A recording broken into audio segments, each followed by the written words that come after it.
The young man among the figures, the one with the pale, almost translucent skin, did not move a muscle. None of them did.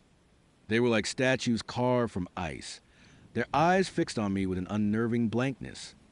My voice had been a pathetic croak, but even if I would screamed, I doubt it would have made a difference. They were not listening. They were observing. Then the tingling started. It was not a pleasant sensation, not like pins and needles waking up a numb limb. This was deeper, colder, like 1,000 microscopic needles being driven into my nerve endings, then spreading outward from my fingertips. It felt electrical, but also icy. It wormed its way up my arms, a creeping tendril sensation that made my skin prickle and my muscles twitch involuntarily. A cold sweat broke out on my forehead, mingling with the clammy residue of the liquid Leo had forced down my throat. The catalyst integration is complete. Leo's voice echoed again, calm and clinical, devoid of any human warmth. It was like listening to a machine recite a diagnostic report. Subject 7 is ready for observation. The infection of her old self will now be shed. The word struck me with fresh wave of terror, even as the tingling intensified. Infection. My old self. What did he mean? Was I dying? Was I being replaced? The lethargy that had been creeping up on me before now surged, fighting against the frantic energy of the tingling. It was a war within my own body, one part screaming to fight, to run, to claw my way out of this nightmare, while another part just wanted to lie down, to close my eyes, to simply stop. My limbs felt heavy, like they were filled with lead, yet at the same time they were buzzing with this strange, internal vibration. My head throbbed, a dull, relentless ache behind my eyes. I tried to lift my hand, to rub my temples, but it felt like moving through thick mud. The young man, the woman with the severe bun, and the older man with the scarred face remained absolutely still, their gazes unwavering. They were waiting. For what? For me to shed. The tingling reached my chest, a sudden, sharp jolt that made my breath hitch. It felt like my heart was being squeezed, then released, then squeezed again, not in a rhythmic beat, but in a chaotic, erratic pulse. My vision blurred.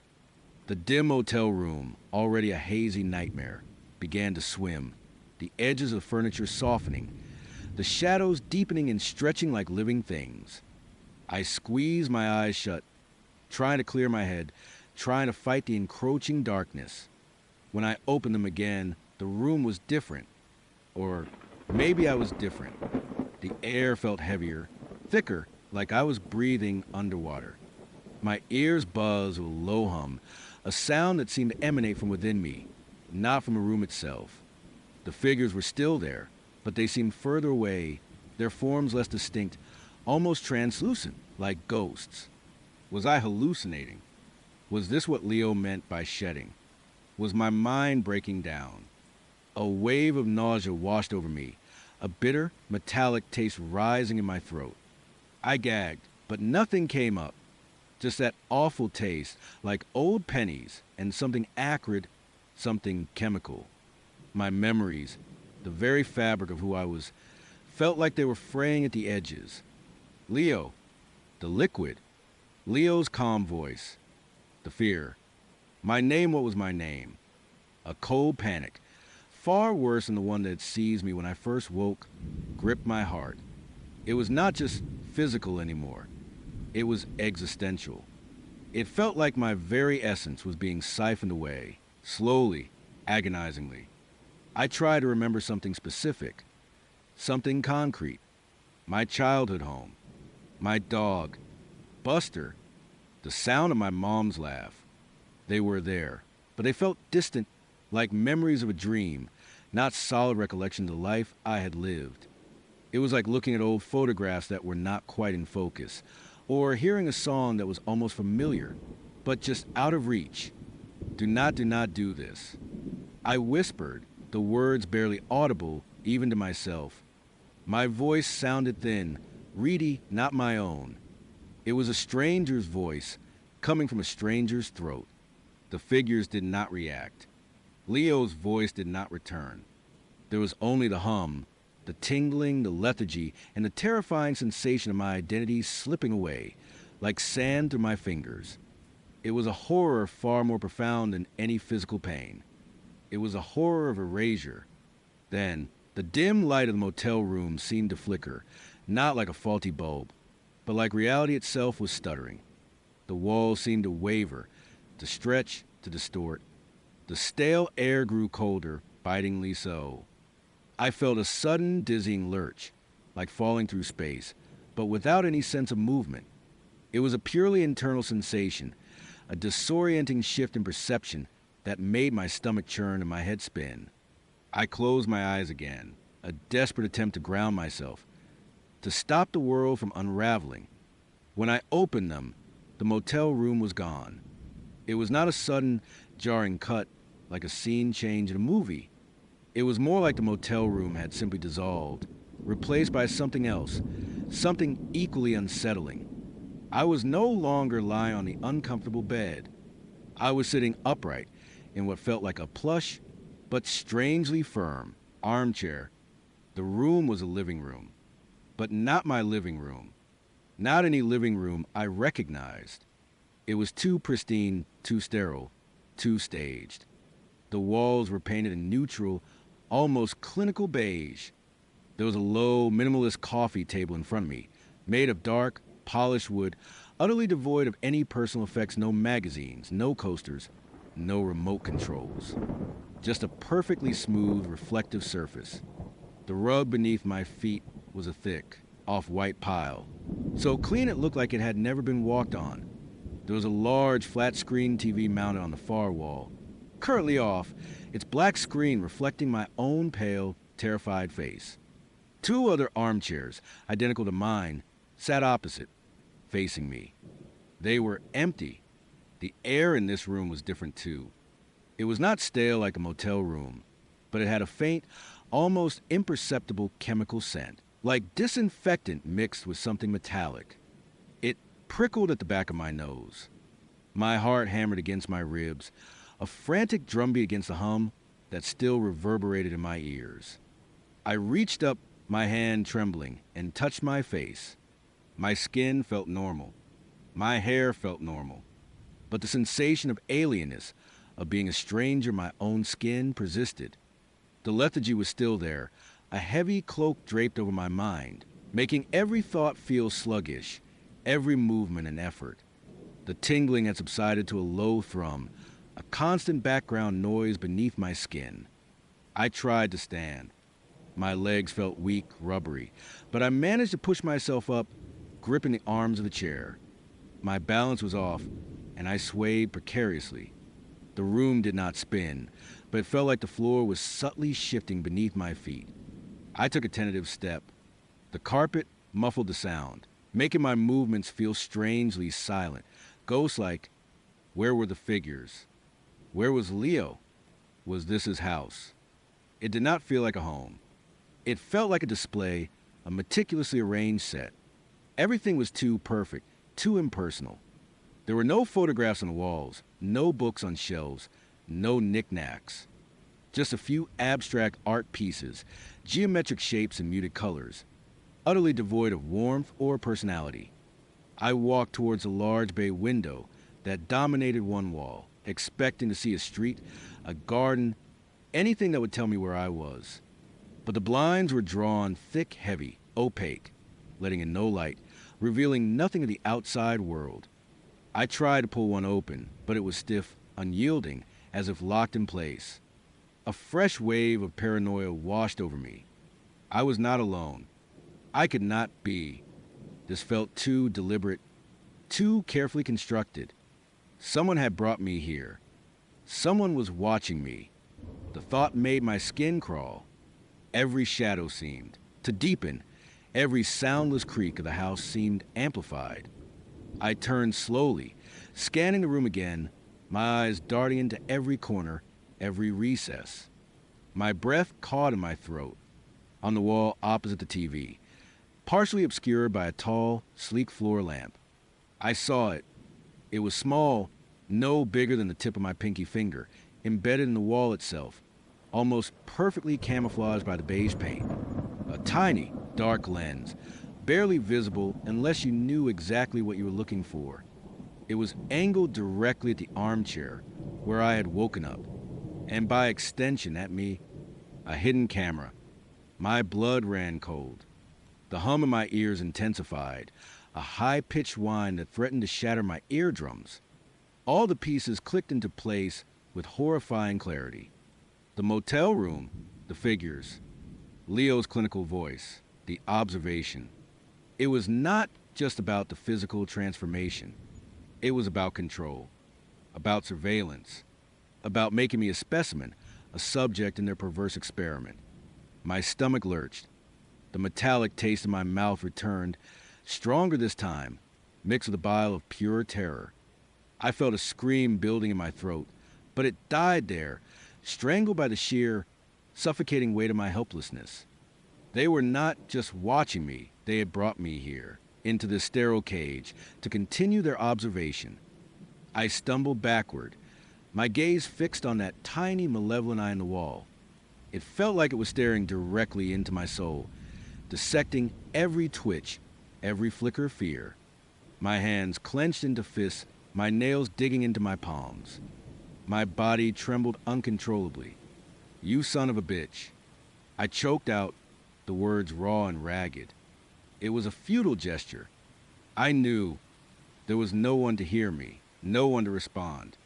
Only that silent, unblinking lens. I felt a sudden, irrational urge to smash it, to tear from the wall, to destroy the evidence of their intrusion. But what good would that do? They already had me. They already knew. And besides, my limbs still felt heavy, sluggish. I doubted I had the strength. I sank back into the armchair, my legs giving out beneath me. My head fell back against the soft, cool fabric. My eyes remained glued to the camera. It was a constant, terrifying reminder that I was not alone, that I was never truly alone. Every breath I took, every blink, every tremor of my fear was being recorded, analyzed, perhaps even enjoyed. The lethargy, which I had initially fought against, now began to feel strangely comforting, a dulling blanket over the sharp edges of my panic. It was a dangerous thought. I knew, but a part of me longed for oblivion, for the sweet release of unconsciousness. But what if that was part of their plan? To make me compliant, to make me accept my fate. My mind raced, trying to piece together what had happened, what was happening. Leo had said catalyst integration. Was this me now? Was this what it meant to shed my old self? To be trapped in a clinical, emotionless world, constantly monitored, my identity slowly eroding. I looked down at my hands. They still looked like my hands, but the faint tingling beneath the skin was a constant, unsettling reminder of the change. I remembered the memories, feeling distant. I tried to recall my mother's face, truly see it in my mind's eye. It was there, but it felt like a photograph, not a living memory. The warmth, the emotion, the intricate details of her smile, they were faded, like an old film reel. This was the real horror. Not the camera, not the sterile room, not even Leo's disembodied voice. It was the creeping realization that I was changing, that the infection of who I was, my history, my personality, my very soul, was being systematically purged. I was becoming Subject 7, an empty vessel, an object of observation. Hours passed, or maybe it was only minutes. Time seemed to lose all meaning in this silent, beige prison. I did not know if it was day or night. The blinds remained drawn, a constant barrier to the outside world. My throat felt dry, parched, but there was no water, no food, no sign of any human needs being met. They simply observed. My paranoia grew with every silent moment. I started to imagine things. The faint hum in my ears seemed to morph into whispers, indistinct, just at the edge of hearing. The abstract art on the walls seemed to shift, the geometric shapes subtly rearranging themselves when I was not looking directly at them. The reflection in the TV screen, my own pale face, seemed to grow more gaunt, more hollow, with each passing minute. I wonder if the figures from the motel room were in the next room, behind the beige walls, watching the feed from the camera. Were they taking notes? Were they discussing my reactions, my slow descent into despair? The thought was unbearable. I tried to fight back, to assert my existence. I stood up again, my movement still clumsy, but with a renewed sense of defiance. I walked toward the camera, my eyes narrowed. I stopped a few feet away, staring at it, daring it to blink. "What do you want from me?" I whispered, my voice hoarse. "What are you doing to me?" No answer. Of course not. It was just a lens, a tool. The real monsters were somewhere else, pulling the strings. I backed away slowly, my gaze still locked on the camera. My eyes scanned the room, searching for anything, any clue, any weakness. There was a door on the far side of the room, plain, unadorned, blending almost seamlessly with the wall. I had not noticed it before. With a surge of adrenaline, I pushed past the lethargy and moved towards it. My hand reached for the handle. It was a simple, polished chrome knob, cool to the touch. I twisted it. It was locked. Of course it was. My shoulders slumped.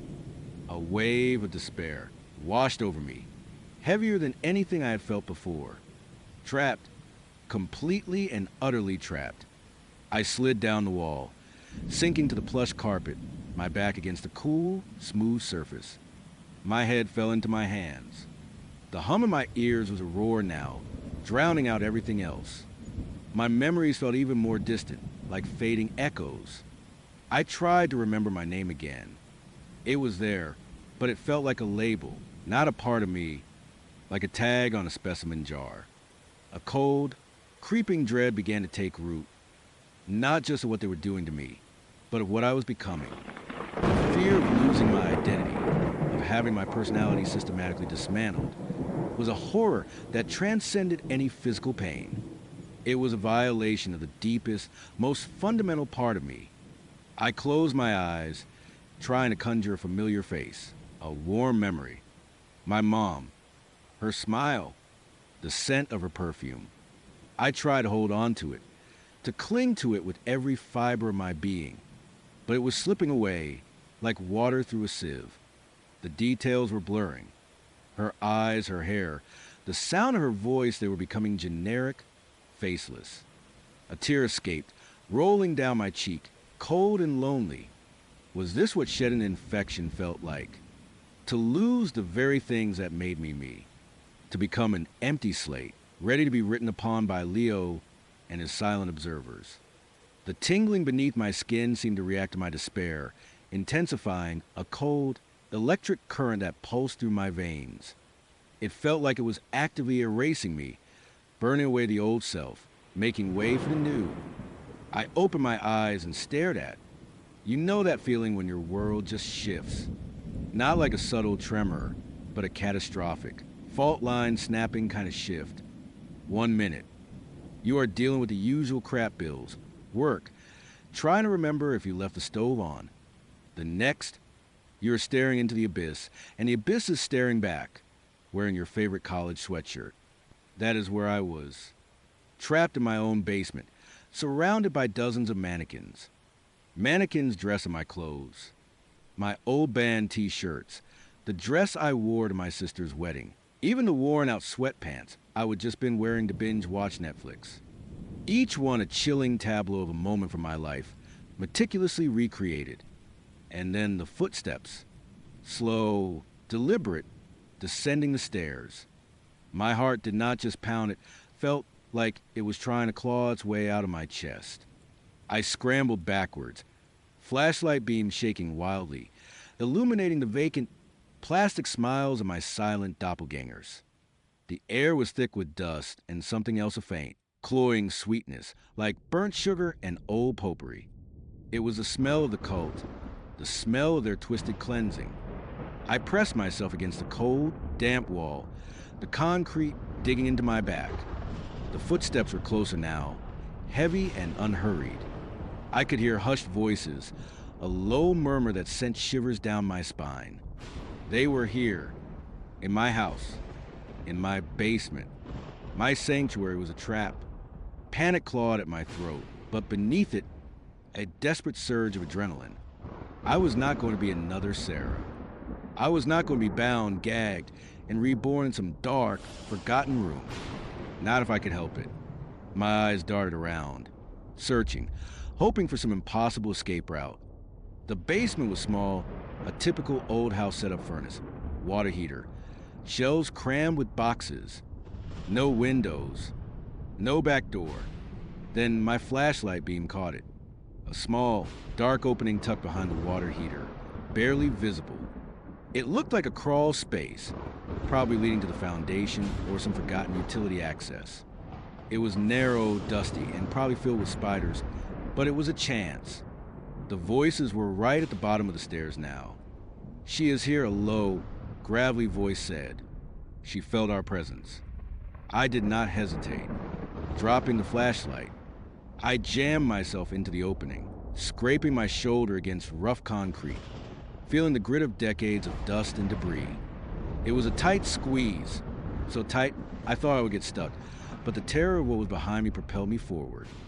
I pushed, clawed, wriggled, ignoring the pain, the claustrophobia, the fear of what might be lurking in the dark ahead. Behind me, I heard a sharp exclamation. "She is gone. Check the back."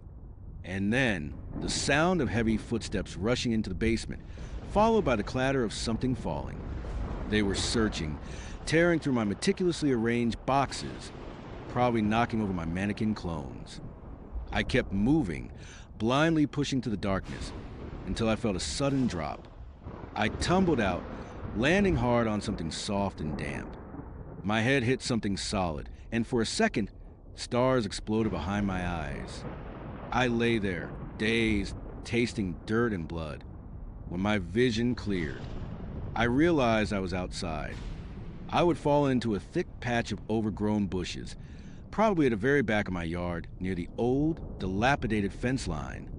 The night air was cold against my face, a stark contrast to the stagnant heat of the basement.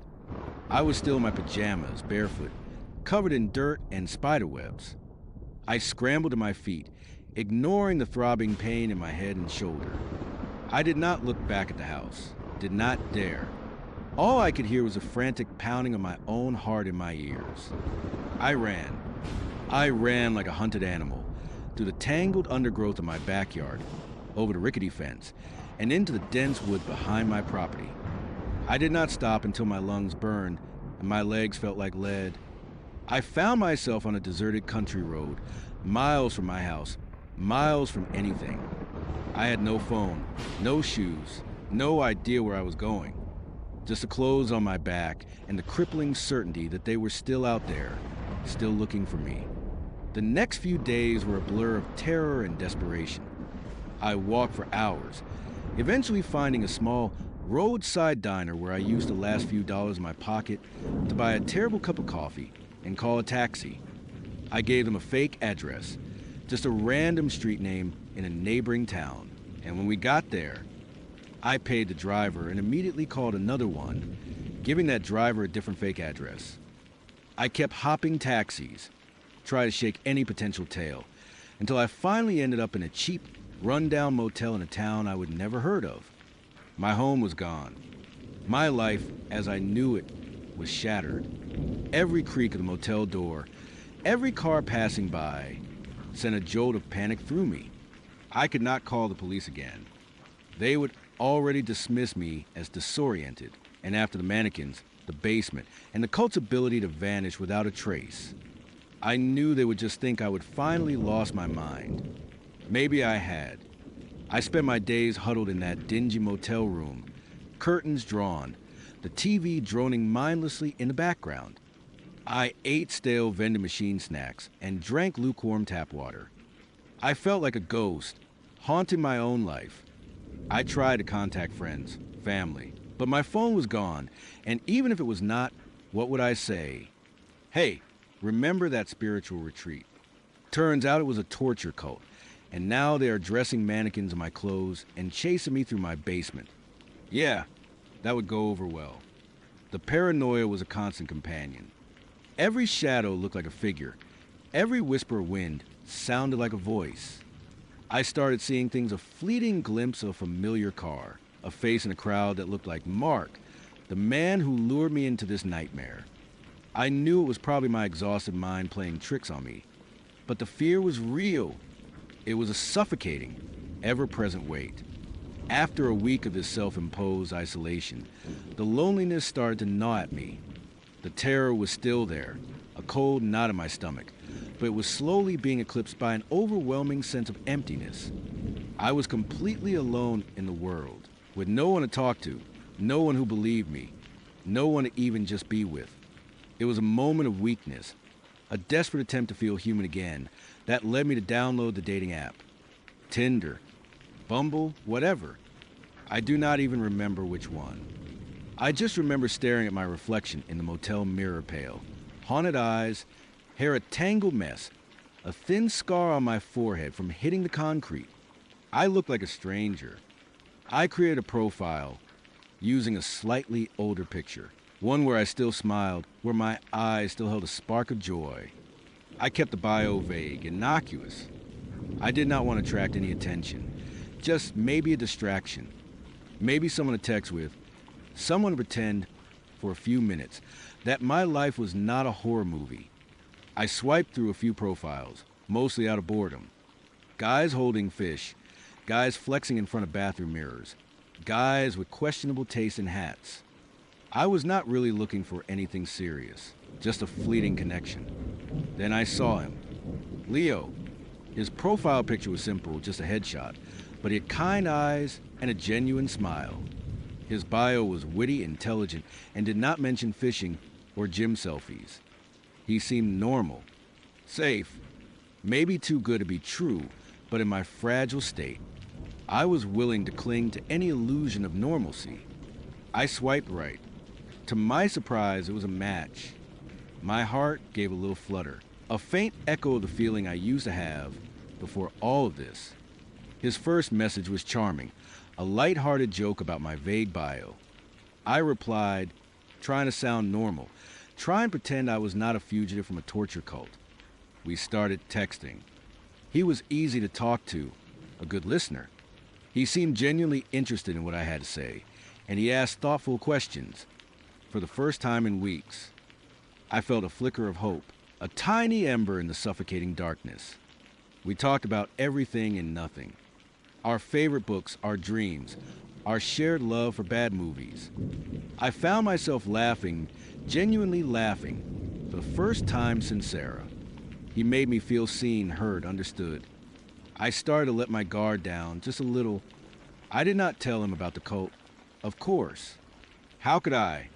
But I hinted at having gone through a really rough time, and he was incredibly empathetic. He said he understood what it was like to feel lost, to feel like the world was against you. A few days later, we moved to phone calls. His voice was warm, soothing, exactly what I needed. I found myself looking forward to his calls, to his texts. He was my lifeline, my only connection to a world that did not involve mannequins and cults.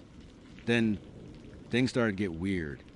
It began subtly, one evening, as we were chatting on the phone. I mentioned I was craving a specific kind of obscure tea I used to drink at my favorite little cafe back home. I had not been there in weeks, obviously, and I had not told him where I lived before. Oh, the Earl Grey with the extra bergamot, he said, his voice casual. You always ordered it black, 2 sugars. You like to sit by the window, usually with a book. My blood ran cold. I paused, the phone pressed to my ear. How did you know that? I asked, my voice barely a whisper. There was a beat of silence. Then a soft chuckle. Just a lucky guess. I suppose. You mentioned Earl Grey, and that is a pretty specific preference. It was not a guess. It was too specific. But I tried to shake it off. Paranoia. I told myself, you are just being paranoid. The next day, it happened again. I was complaining about the terrible quality of the instant coffee in my motel room, lamenting how much I missed my old coffee machine. "Yeah," he said, "I remember that machine. The red one, right? You always kept it spotless, even though it was ancient." My heart started to pound. The red coffee machine. It was ancient, and I did keep it spotless.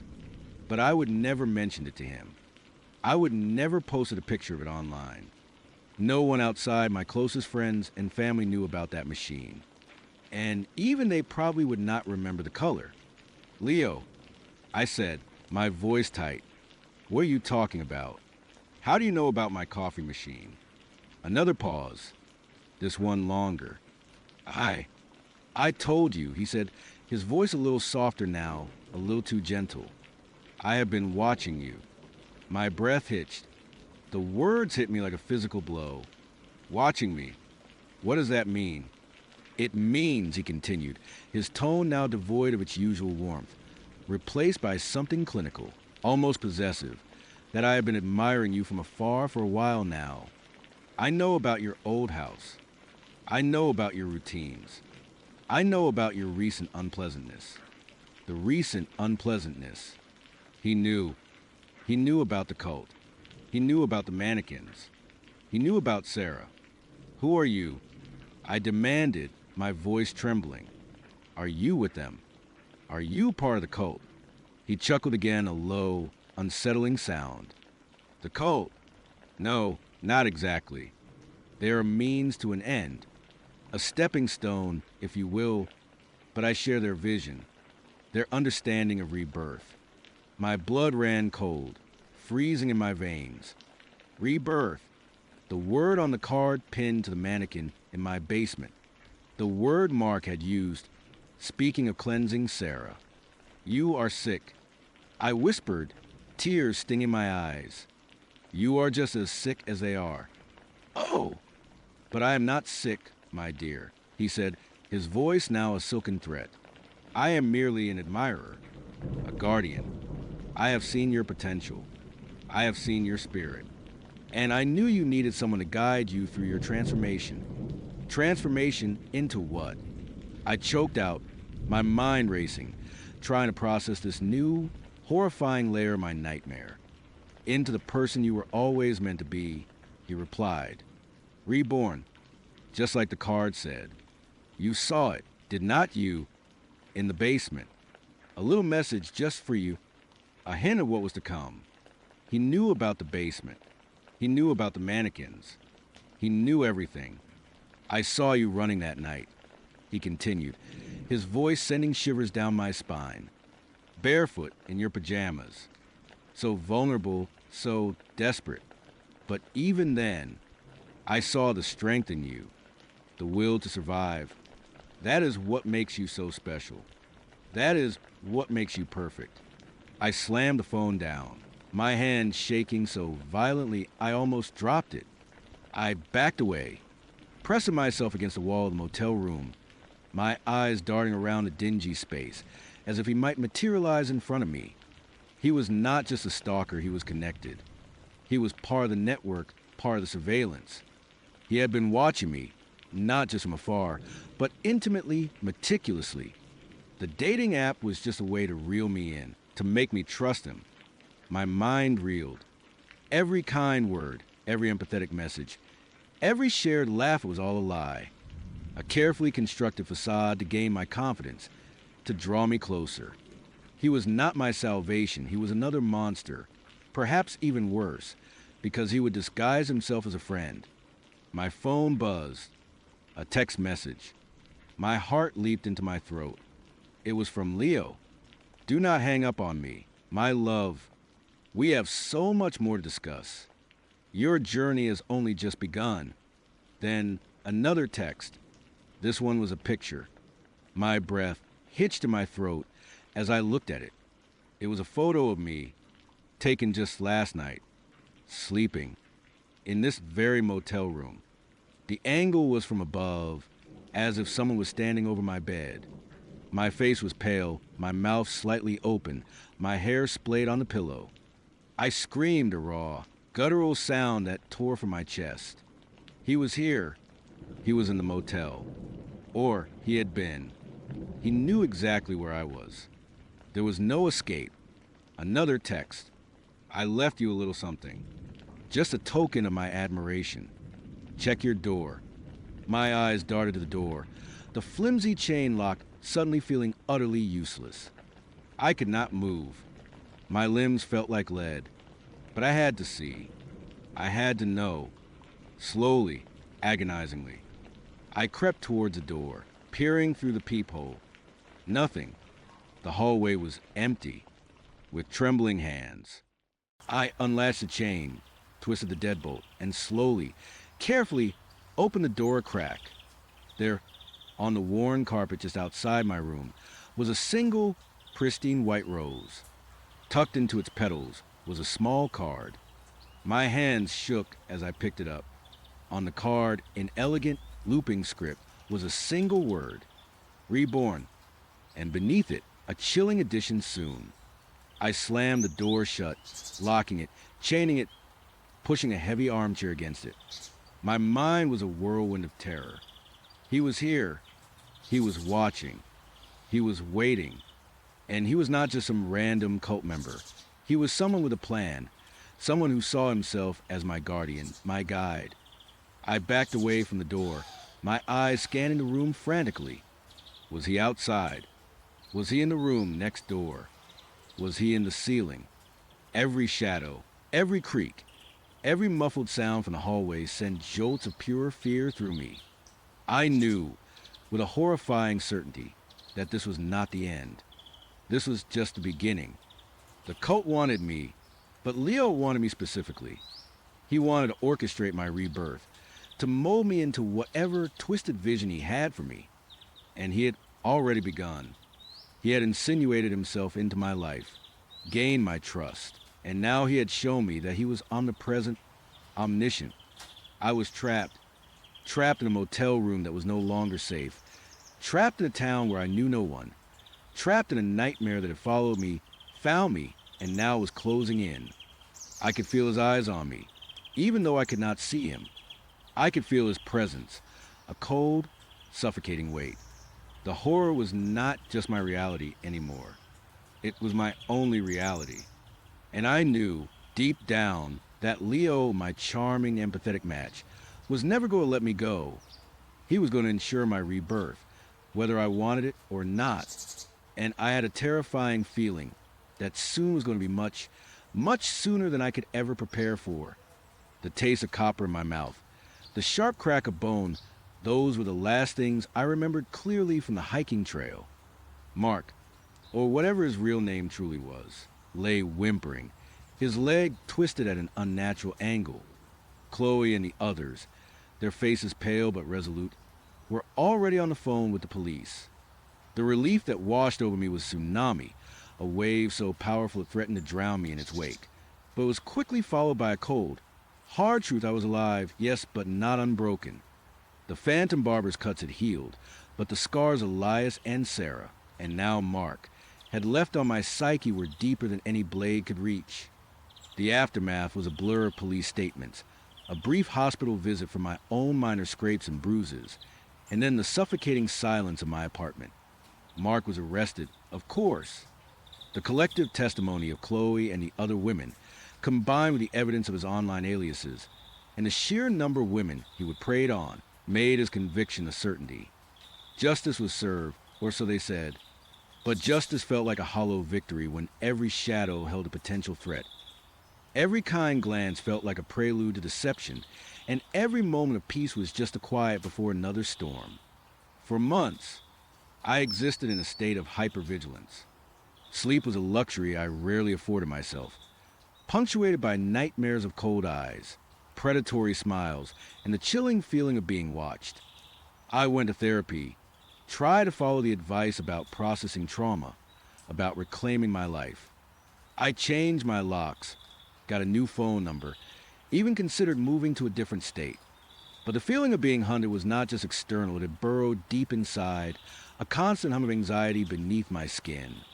Chloe and I stayed in touch for a while, a bond forged in shared terror and defiance. We would meet for coffee, talk about nothing and everything. But eventually, even those conversations started to feel heavy. We were both trying to heal, but our shared past was a constant reminder of what we would endured. Slowly, gently, we drifted apart, not out of malice, but out of a desperate need to find our own paths back to something resembling normalcy. Normalcy. That was the elusive dream. I craved it like a starving person craves food. I wanted to believe in genuine connection again, in kindness without an agenda. I wanted to feel safe, to laugh without a knot of dread in my stomach. It was a foolish desire. I knew after everything. But the human heart is stubbornly hopeful, even when the mind knows better. That is how Liam entered my life. I met him at a local bookstore of all places. I was browsing the true crime section, a morbid habit I would pick up, perhaps to understand the darkness I would face, or to arm myself against future threats when I accidentally knocked over a stack of novels. He was there, instantly, helping me pick them up, his hands gentle, his smile apologetic. "Oh, I am so sorry," he said, his voice soft, almost a murmur. I was not watching where I was going. It was entirely my fault, but he took the blame. He had kind eyes, a warm brown that crinkled at the corners when he smiled. He was not conventionally handsome in the way Mark had been, but there was a quiet strength about him, an unassuming charm that was immediately disarming. He had a slight 5 of the clock shadow, a few strands of gray threaded through his dark hair, and wore a worn leather jacket that looked like it had stories to tell. We started talking, first about books, then about life. He was a history professor at the local community college, specializing in ancient civilizations. He had a passion for obscure historical facts and a dry wit that made me laugh, a genuine, unforced laugh that felt alien on my tongue after so long. He did not push, did not pry. When I mentioned vaguely that I had been through a lot lately, he simply nodded, his gaze understanding, not pitying. I was wary, naturally. Every alarm bell in my head screamed caution. But Liam was different. He did not try to rush anything. Our first date was coffee, then a walk in the park, then dinner. He listened more than he spoke, and when he did speak, it was thoughtful, intelligent. He remembered details I would casually mention weeks ago. He was patient with my jumpiness, my occasional silences, my inability to fully relax. He never pressured me for physical intimacy, respecting my boundaries without me even needing to articulate them. It felt safe, genuinely safe.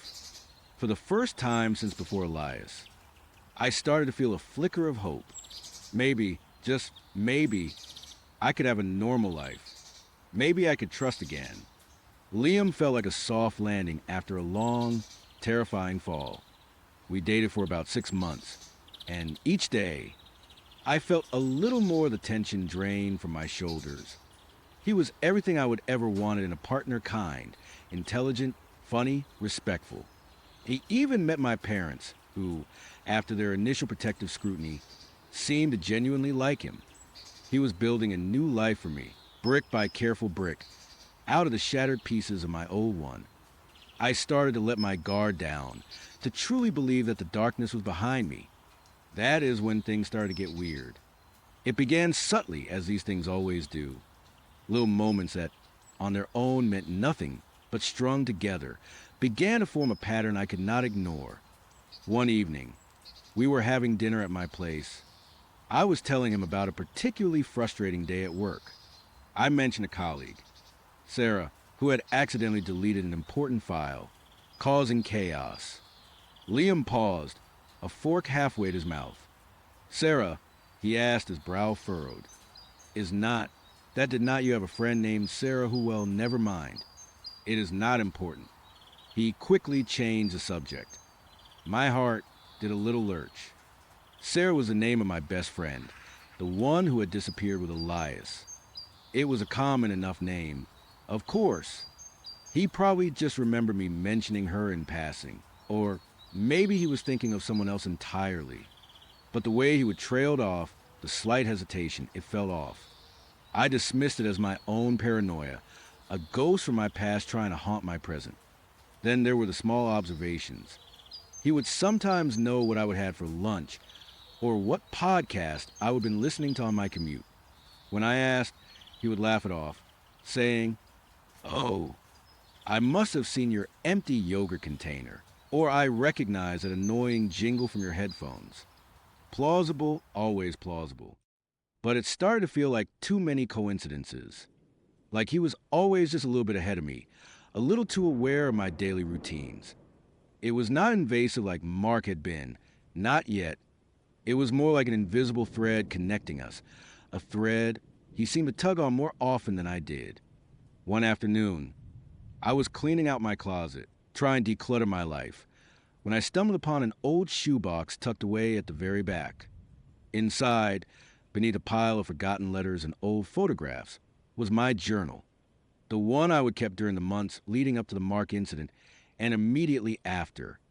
I had not looked at it since I would shove it away, a painful relic of a time I desperately wanted to forget. A wave of nausea washed over me. I almost put it back, almost let it remain buried. But something compelled me to open it. Maybe it was a morbid curiosity, a need to confront the past head on, or perhaps a subconscious urge to finally lay those demons to rest. I sat on my bed, the worn leather cover cool beneath my fingertips, and began to read. The first few entries were a raw, unfiltered outpouring of my fear and loneliness after Elias and Sarah. The phantom barber, the feeling of being watched, the desperate longing for normalcy that had led me to the dating app. Then came the entries about Mark, the initial excitement, the creeping unease, the chilling discovery of his true nature. Reading it all again, seeing the words on the page, brought back the visceral terror. My hands trembled, and I could feel the cold sweat prickling my scalp. I flipped through the pages, reliving the planning with Chloe, the confrontation on the trail, the surge of adrenaline as I fought back, the relief, the subsequent trauma, the slow, agonizing crawl back to some semblance of sanity. It was all there, a testament to my survival, a chronicle of my darkest days. Then, I came to an entry that stopped me cold. It was dated a few weeks after Mark's arrest, a time when I was still deep in my recovery. My handwriting was a little shaky, but undeniably mine. He smiles, and it is like the sun breaking through clouds. He talks about ancient history, about forgotten kings and queens, and his eyes light up. But sometimes, when he thinks I am not looking, I catch a glimpse of something else. A stillness, like a lake, deep and dark, where things swim beneath the surface, unseen. My breath hitched. He smiles, he talks about ancient history.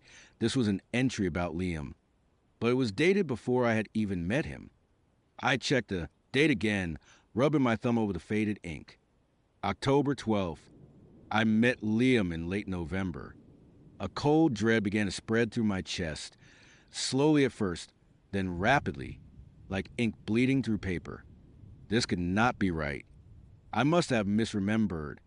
Maybe I would have written about some other man, some fleeting encounter. But the description was too specific.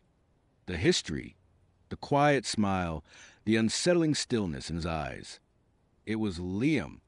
I kept reading, my heart pounding a frantic rhythm against my ribs. The next entry, dated a few days later. He talks about his past, about a lonely childhood, growing up with an absent father and a mother who was always too busy. But the details are blurry, like he is recounting a dream he barely remembers, or one he has carefully constructed. Liam had told me about his childhood, almost word for word, what was written in my journal. He would describe his father as a distant academic, his mother preoccupied with her career. He would even use a phrase like a dream he barely remembers to describe his own memories of that time. But again, this entry was dated weeks before we met. Panic began to claw at my throat. My hands were shaking so violently I almost dropped the journal. This was not just a coincidence. This was impossible. I flipped more pages, desperate to find an explanation, a logical reason for what I was seeing. The entries continued, a chilling chronicle of my relationship with Liam. pen before it even began. I saw him watching me today from his car, just sitting there across the street from my apartment building. He said he was waiting for a friend, but his friend never showed. He just watched my window. It felt like Mark again. No worse, because I trust Liam. This entry was dated December 3rd. That was the exact day Liam had sat in his car outside my apartment for an hour, claiming to be waiting for a friend. I had dismissed it then a minor oddity. Now, seeing it written in my own hand from a time before it happened, it was an ice pick to my sanity. My mind raced, trying to make sense of the impossible. Had I written these entries in some kind of fugue state? Was I sleepwalking and writing? But the details were too precise, too specific to a man I had not yet met. Was someone else writing in my journal? But it was my handwriting. My own, familiar loops and flourishes. I continued, dread building with every word. The entries became darker, more ominous. He will break her heart. He will break her mind. He will take everything she has left, piece by agonizing piece. And she will let him because she will believe he loves her. This one had no date. It was scrawled on a page, the ink pressed so hard it had almost torn through the paper. Her heart, her mind, she will let him. The words were a terrifying prophecy, a chilling echo of the predatory shadows. I thought I would escape. Another entry, dated January 15th, just 2 weeks ago. Tonight, he will tell her about the scar on his left wrist. The one he got when he was 7, falling from a tree. He will lie about how it happened. He always lies about the important things. My stomach lurched. Liam had told me about that scar just last week. He would said he got it falling from a tree when he was 7. He would even shown it to me, a thin white line just above his left wrist.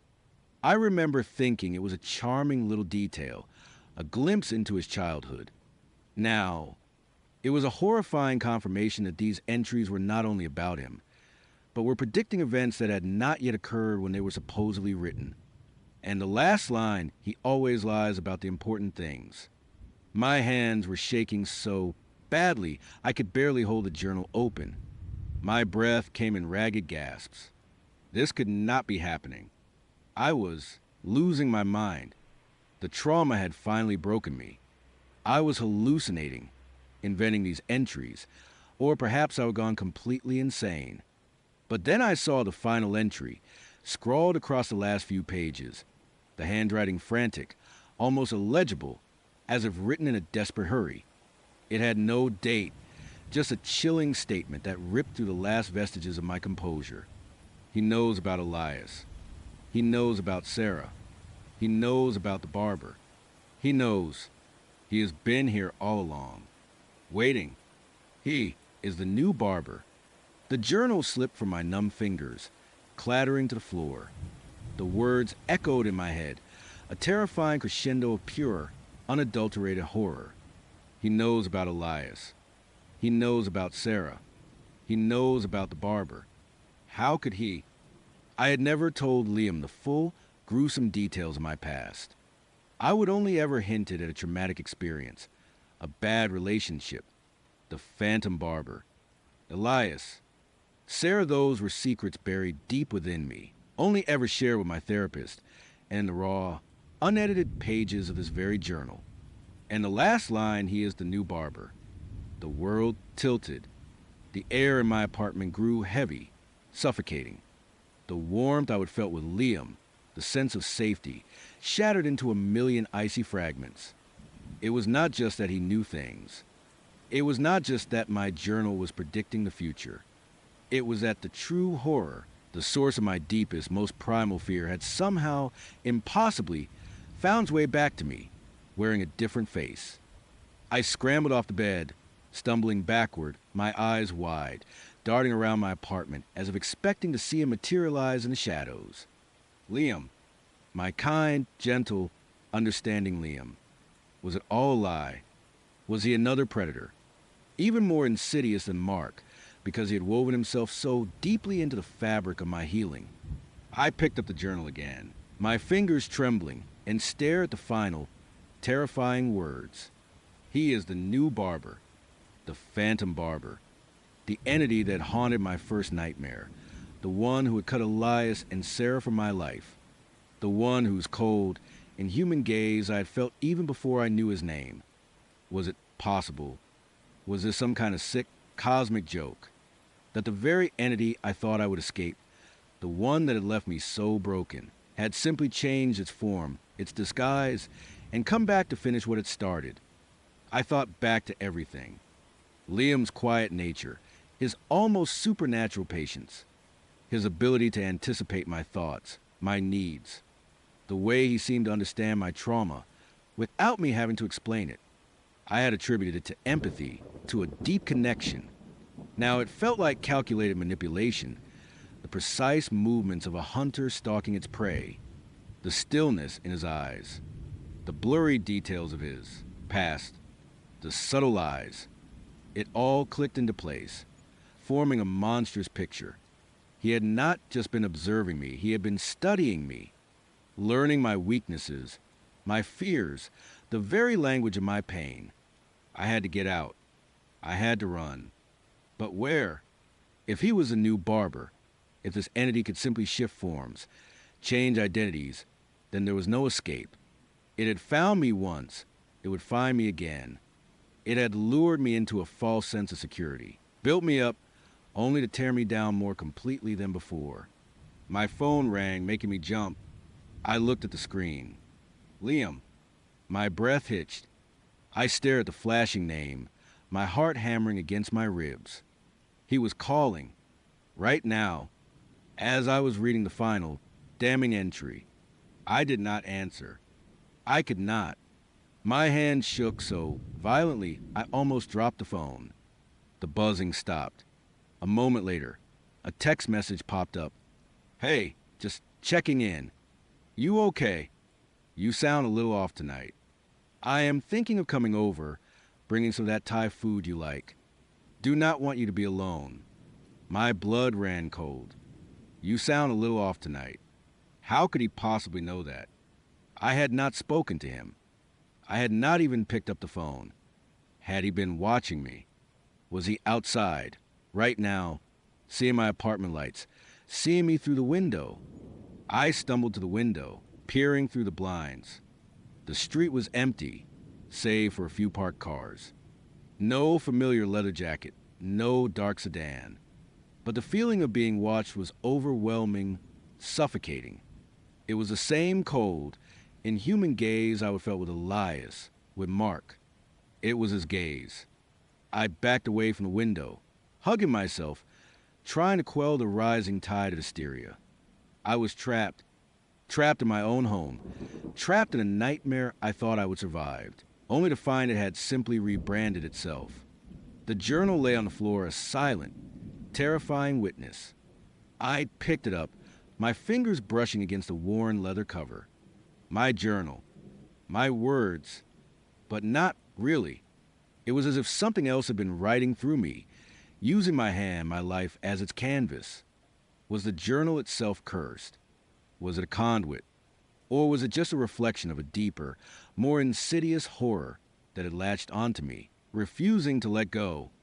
I had broken Mark's leg. I had fought back, fueled by fury and the memory of Elias. But how do you fight a shadow? How do you fight an entity that can wear the face of the man you love, that can write prophecies in your own journal, that knows your deepest, most terrifying secrets? A soft knock came at my apartment door. My blood froze. I had not heard footsteps.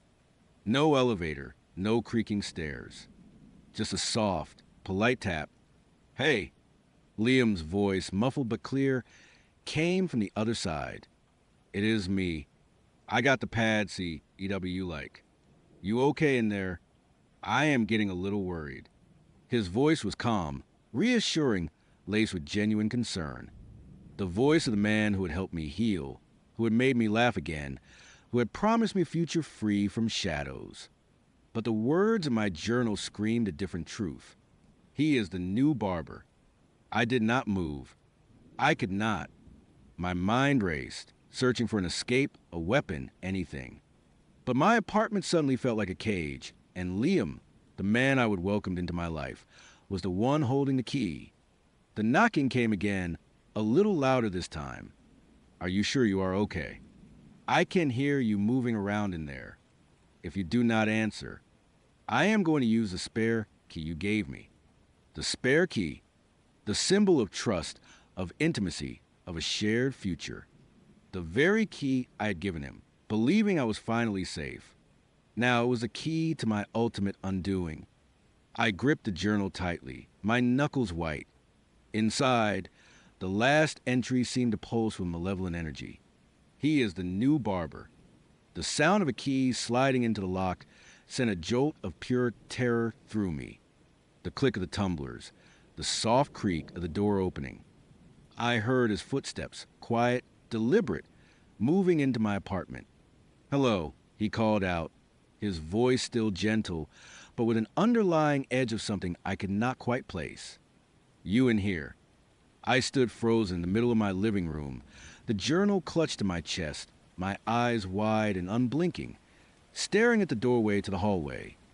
I could hear him walking through my kitchen, setting down the food, then slowly, deliberately approaching the living room. His shadow appeared first, long and distorted in the dim light. Then he stepped into view, his kind, brown eyes scanning the room, a slight, concerned frown on his face. "There you are," he said, his voice soft. "What is wrong? You look like you have seen a ghost." His gaze fell to the journal in my hands. A flicker, just a flicker of something unreadable passed through his eyes. Then his smile returned, warm and reassuring. "Is that your old journal?" he asked, taking a step closer. "You have been through a lot, have not you? I wish I could have been there for you then." He reached out, his hand slowly extending towards me. For a moment, I saw the kind, gentle man I thought I knew, the man who had helped me heal, the man I had started to love. But the words from the journal screamed in my mind. He always lies about the important things. He is the new barber. I stumbled backward, dropping the journal. It landed open on the floor, the final, frantic entry staring up at us. Liam's eyes immediately fixed on the page. His expression shifted, subtly at first, then more profoundly. The concern melted away, replaced by that stillness I had read about, that deep, dark lake where unseen things swam. He knelt down, picking up the journal. His gaze swept over the final entry, lingering on the words. He knows about Elias. He knows about Sarah. He knows about the barber. He is the new barber. A slow smile spread across his face. It was not the kind, gentle smile I knew. It was wider, colder, more knowing. It held no warmth, no empathy, only a chilling, predatory satisfaction. "Ah," he murmured, his voice now lower, deeper, devoid of its usual softness. "So you have found my little notes." My blood ran cold. My little notes. He looked up at me, his eyes no longer warm brown, but dark, almost black, reflecting no light, no humanity. The phantom barber's gaze. "You always were a curious one," he continued, his voice now a low, chilling purr. "I knew you would find it eventually. I have been waiting." He slowly rose, the journal still clutched in his hand, a macabre trophy. Elias was a good start. Sarah, a nice touch. Mark, a bit of a brute, but he served his purpose. He showed you what true fear felt like, what betrayal tasted like. He broke you just enough. He took another step towards me, and I instinctively recoiled. My legs felt like lead, rooted to the spot. And now, he said, his smile widening, revealing teeth that seemed just a little too sharp, "It is time to finish the masterpiece. You, my dear, are the final, most exquisite cut." The air crackled with a malevolent energy. The shadows in the room seemed to deepen, to coil around him, around me. The phantom barber was not just a metaphor. He was not just a memory. He was here, standing before me, wearing the face of the man I had loved, holding the chronicle of my own undoing. And he had been writing my story all along. My world. Sarah had already shifted once. That was when she met Leo. He was all sharp edges and veiled intensity, talking about groundbreaking ideas and unseen energies. I found him unsettling, like a predator in a tailored suit, but Sarah, bless her restless heart, was captivated. She would always been drawn to the fringe, to anything that promised pull back the curtain on the mundane. But Leo had taken that fascination and turned it into an obsession. Their relationship was a slow-motion car crash, full of hushed, intense conversations and late-night disappearances that left Sarah looking both exhausted and strangely illuminated. I thought I would seen the worst of it. I was wrong. It had been a few months since Leo had, thankfully, faded from Sarah's life, leaving her a little hollowed out, a little more prone to staring into the middle distance. I thought she was healing, finding her way back to herself. We would gone for coffee, watched bad movies, done all the normal things friends do to reconnect after a disaster. She seemed to be doing better, slowly, tentatively. Then came Elias. She was scrolling through her phone one evening, curled up on my couch, when she let out a little gasp. "Oh my God, you have to see this profile," she said, her eyes wide. I braced myself. Sarah's taste in men had always been eclectic. After Leo, I was hoping for something boring, like an accountant who collected stamps. She held out her phone. The profile picture was dark, artfully shadowed, showing a man with piercing eyes and a faint, almost sardonic smile. He looked like he belonged in a black and white art house film, not a dating app. His bio was even worse. It read Seeker Forgotten Truths. Finds beauty in the stillness of forgotten places. Curious about the veil between worlds. Not for the faint of heart. He sounds like a serial killer. I said, handing the phone back, a knot already forming in my stomach. Sarah laughed, a little too brightly. "Do not be such a square. He is mysterious. And look at his eyes. They are so deep." She swiped right. Of course, she did. Within an hour, she had a match. Within 2, they were messaging. And within a day, he would ask her out.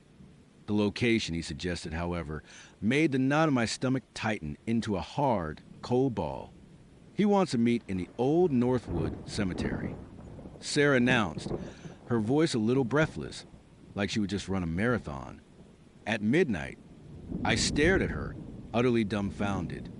"Sarah, are you serious? A graveyard? At midnight? What is wrong with you?"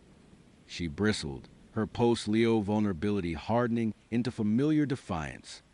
"It is not wrong. It is different." He said he finds it peaceful, a place where the air is thin, and you can almost hear the whispers of the past. He thinks it is romantic. No, Sarah, he thinks it is a good place to hide a body. I shot back, my voice rising. Or to perform some kind of creepy ritual. This is not a rom-com. This is how horror movies start.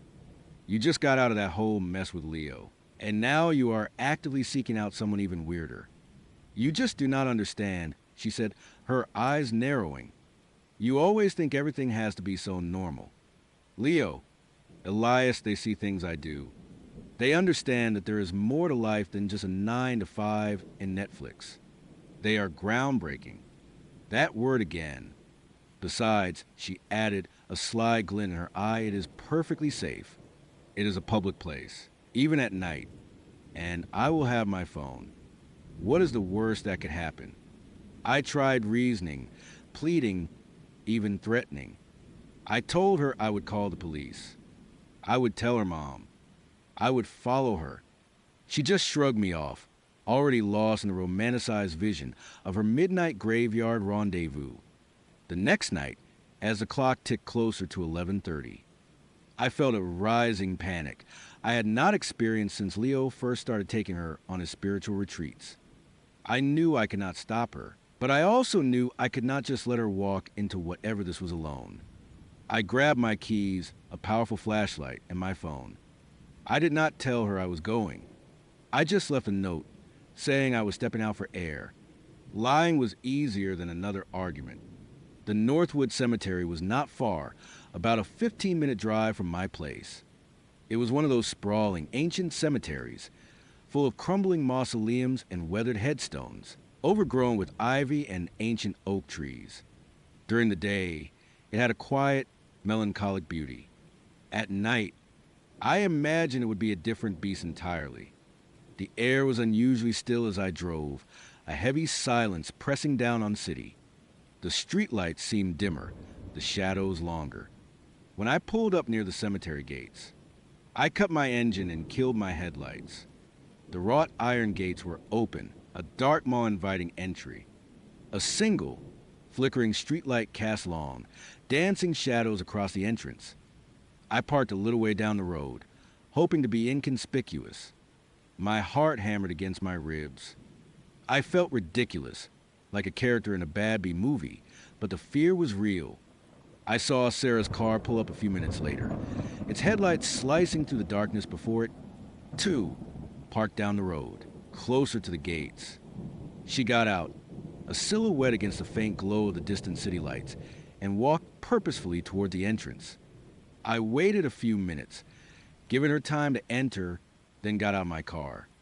The moment I stepped out, the temperature seemed to drop a good 10 degrees. A chilling dampness clung to the air, smelling of wet earth and something faintly metallic, like old blood. The wind, which had been absent on the drive, now rustled to the ancient trees, a low, mournful sigh that sounded like whispers. I crept through the gates, my sneakers crunching softly on the gravel path. My flashlight stayed off. I wanted to see without being seen. The darkness was profound, broken only by the sliver of a crescent moon and the faint, distant city glow. Headstones rose from the ground like jagged teeth, their shapes distorted and menacing in the gloom. I moved slowly, carefully, weaving between graves, using the larger monuments and mausoleums for cover. It took me a while to find them. The cemetery was vast, and the darkness swallowed sound. But then, I heard a low murmur of voices, carried on the wind. I moved towards the sound, ducking behind a particularly ornate angel statue whose outstretched wings cast an imposing shadow. They were there, in a clearing between a cluster of ancient, leaning headstones. Sarah was standing, facing a figure who was slightly taller, leaner. Elias. He was dressed in dark clothing, blending almost seamlessly with the night, even from a distance. I could feel an unsettling stillness about him, a lack of movement that felt unnatural. He was not just standing, he was rooted. Their conversation was too low for me to make out the words, but the cadence was strange. Sarah spoke in quick, excited bursts, her hands gesturing. Elias, on the other hand, was calm, almost unnervingly so. He barely moved, his head tilted slightly as he listened, occasionally offering a slow, deliberate response. It was not a date. It felt more like an interview or a lesson. I watched, shivering, not just from the cold. Sarah seemed utterly enthralled, leaning in closer and closer as Elias spoke. His face remained mostly in shadow, but I could feel his gaze, a palpable weight in the darkness. My skin crawled. I stayed there for what felt like an eternity, hidden in the shadows, watching this bizarre, silent play unfold. After about an hour, Elias raised a hand, a slow, almost ritualistic gesture. Sarah nodded, a strange reverence in her posture. Then, as if on cue, they turned and walked in opposite directions. Sarah headed back towards the entrance, her steps light, almost buoyant. Elias, however, did not leave the clearing. He simply turned and walked deeper into the cemetery, dissolving into the impenetrable darkness between the graves. He did not look back. He did not use a flashlight. He just vanished. I waited until Sarah's car pulled away before I dared to move. My legs were stiff, my teeth chattering. I did not try to find Elias. The thought of venturing deeper into that darkness, into whatever part of the cemetery he called home, was terrifying. I just wanted out. I practically ran back to my car, fumbled with the keys, my heart still pounding. The next morning, Sarah was different, not in a good way. She bounced into my apartment, a wide, almost manic smile on her face. It was incredible, she gushed, her eyes unnaturally bright. He is amazing. He showed me things, told me things about the energy of the earth, about what lies beneath the surface. He says the dead are not truly gone, that they just shift. Her skin, usually healthy and vibrant, had a translucent quality, a faint pallor. Her eyes, while bright, also seemed a little sunken, ringed with faint shadows. She looked like she had not slept in days, but her energy was boundless, frenetic. She talked for hours, a torrent of esoteric concepts and philosophical ramblings that made no sense to me. She spoke of thin places and vibrational frequencies, of communing with ancestral echoes. It was Leo's rhetoric, amplified and distorted. He says I have a unique sensitivity, she continued, her voice dropping to a conspiratorial whisper, that I can perceive things others can't. He is going to help me develop it. I tried to interject to ground her, but she just talked over me, her gaze distant, focused on something I could not see. She was obsessed. Her phone was constantly in her hand, texting Elias. She did not talk about anything else. She stopped eating properly, claiming food weighed her down and dulls the senses. She started losing weight at an alarming rate. I tried to find Elias online. Nothing. No social media.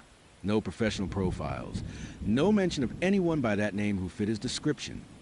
It was like he did not exist outside of that dating app profile and the cemetery. I even went to the dating app itself, trying to find his profile again, but it was gone.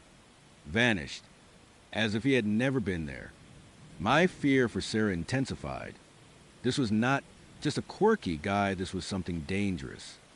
I started going to the Northwood Cemetery during the day, trying to find a clearing where I would see them.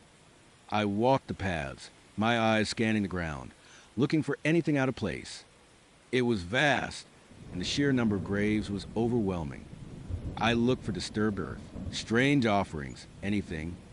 Eventually, after a few fruitless trips, I found it. The clearing was not marked, but I recognized a cluster of old, leaning headstones. In the center, almost completely obscured by overgrown weeds and a thick layer of moss, was a very old, very weathered grave. The inscription was almost entirely unreadable, but I could just make out a name, Elias Thorne, and a date of death 1888. My blood ran cold. Elias Thorne, the name on the grave. It could not be a coincidence. My mind reeled, trying to process the implications. Was Sarah meeting a ghost? Was this some kind of elaborate prank? But the way she was wasting away, the chilling intensity in her eyes, this was no joke. I returned to Sarah, armed with this terrifying discovery. Sarah, you have to listen to me. I pleaded, holding out a picture I would taken of the grave marker. I found his grave. Elias Thorne. He is dead. He died over 100 years ago. You are meeting a ghost, or something worse. She just stared at the picture, then at me, her smile slowly fading, replaced by a look of almost pitying condescension. You do not understand, she said, her voice flat. He is not dead, not in the way you think. He is simply unbound. He transcends the physical. He is showing me how to do it too. He is draining you. Sarah, I yelled, desperate. Look at yourself. You are a shadow of who you were. He is taking something from you. Her eyes flashed with an anger I had not seen before. He is freeing me. He is showing me the path to true understanding. You are just jealous because you are too afraid to see beyond your pathetic, mundane existence. That night, she slipped out again. I knew she would. I followed her, my heart a leaden weight in my chest. This time, I did not bother with stealth. I just want to get close enough to see, to finally understand what was happening to my friend. I found him in the clearing again. Sarah was no longer standing. She was kneeling by the grave of Elias Thorne, her hands pressed flat against the crumbling stone. Elias was standing over her, his back to me. He was wearing the same dark clothes, but tonight his form seemed less solid, somehow, like he was made of shadow and moonlight. As I watched, horrified, I saw it. A faint, shimmering light, like heat haze, rose from Sarah's hands, flowing into the grave, into Elias. It was subtle, almost imperceptible, but it was there, a visible transfer of energy. Sarah's body trembled, her head bowed. She looked like she was in a trance or in pain. I finally got a clearer look at Elias. He turned his head slightly, as if sensing my presence. His face was pale, impossibly smooth, like polished bone. His eyes were not eyes at all, but two deep, swirling pools of shadow, reflecting no light. A faint, almost imperceptible smile played on his lips, a smile that seemed to stretch too wide, revealing teeth that were just a little too sharp, a little too long. He was not human. He was something ancient, something that fed on life itself. Sarah, I screamed, my voice cracking. Get away from him. She flinched, startled, her trance broken. She looked up at me, her eyes wide and confused, then back at Elias, a flicker of fear finally returning to their depths. Elias turned fully, his movements fluid, silent. He was taller than I remembered, impossibly slender, his limbs long and spindly. He took a step towards me, then another. He did not walk so much as glide, his feet never seeming to truly touch the ground. The air around him grew colder, the scent of damp earth and decay intensifying. You should not be here, his voice whispered, a dry, rustling sound, like dead leaves skittering across pavement. It was not coming from his mouth, but from everywhere at once, a chilling chorus of forgotten voices. She is finally ready to transcend. Sarah scrambled to her feet, her eyes darting between me and Elias. No, I do not want to. I want to go home.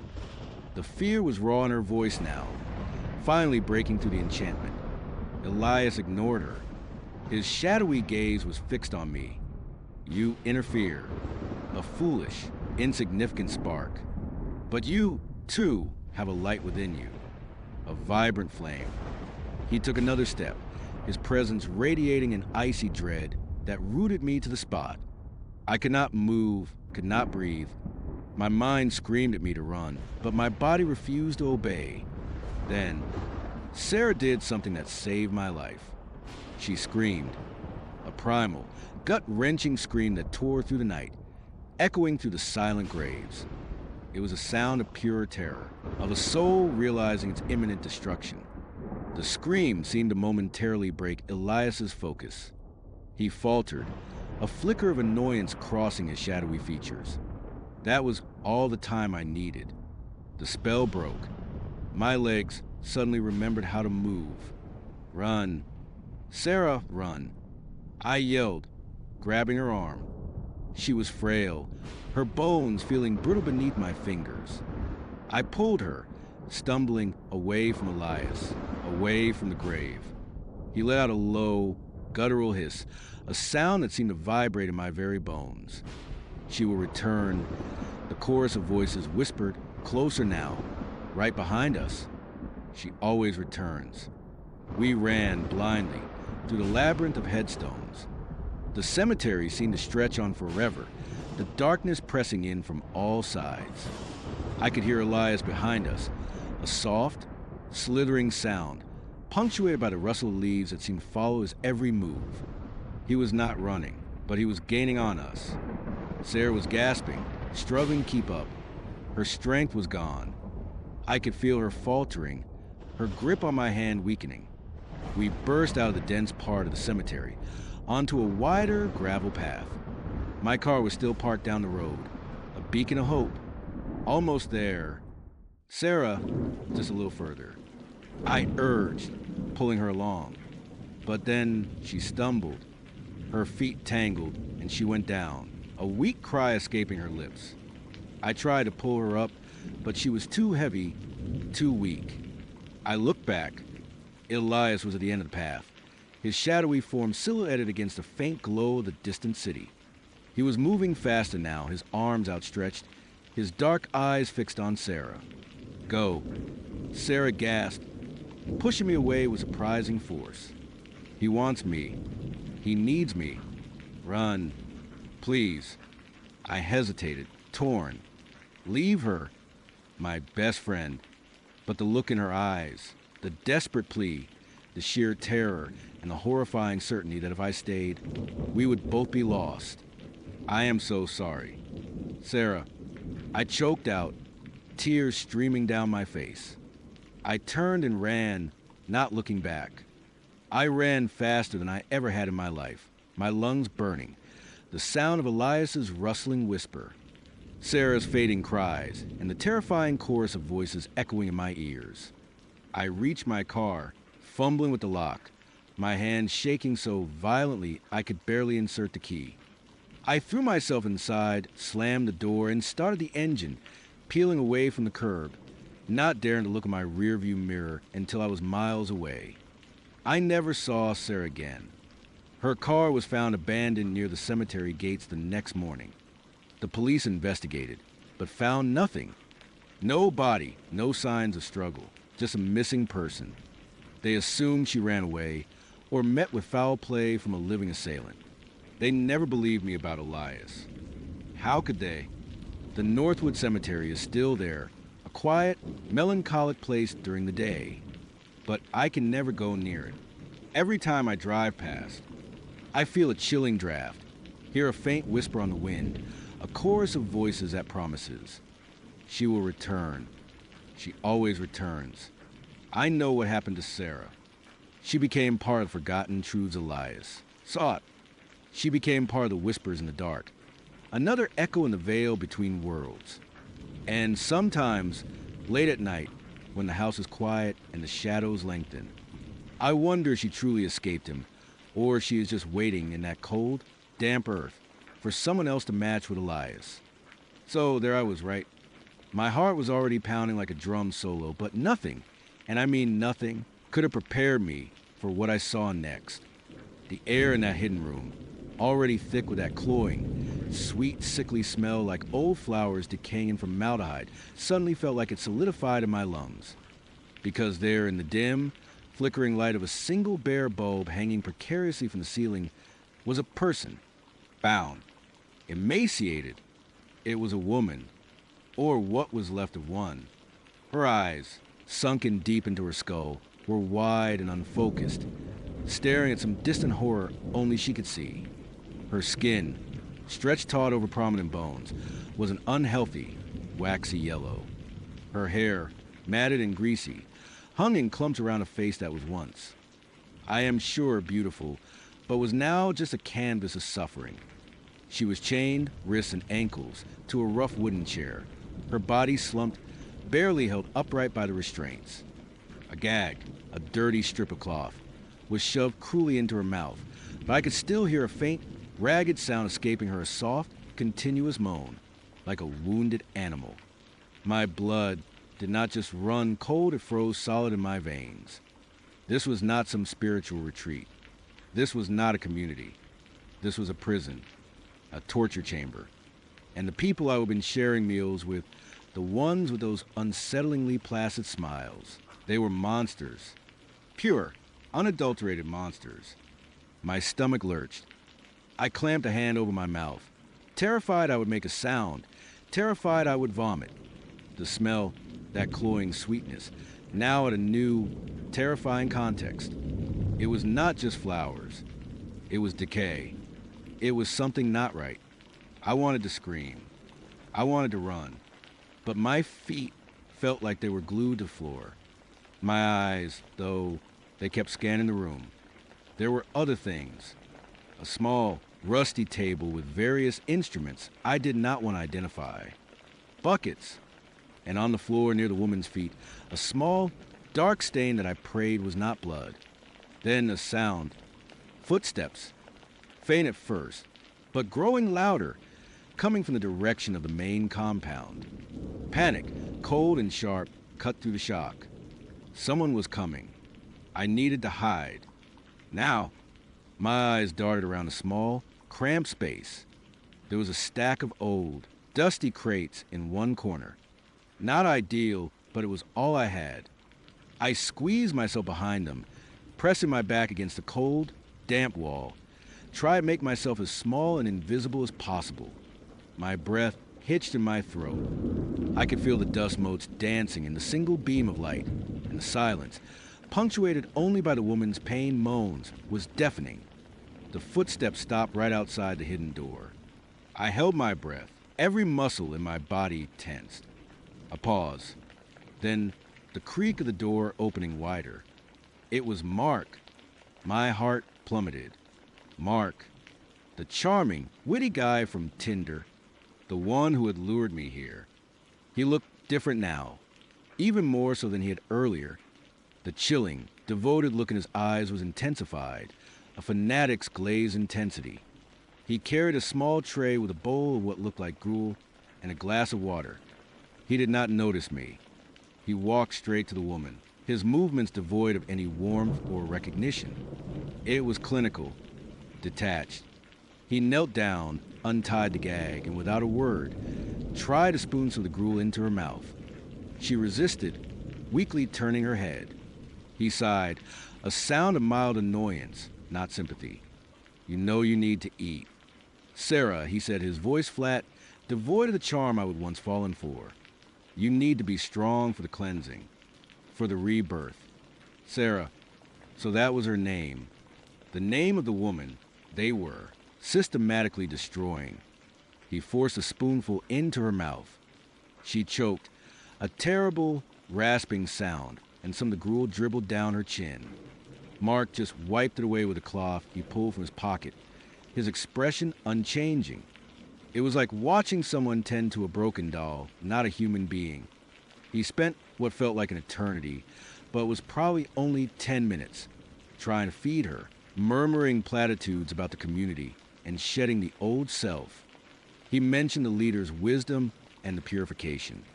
Each word was a fresh stab of horror. This was not just physical torture, it was psychological warfare. They were trying to break her spirit, to remake her.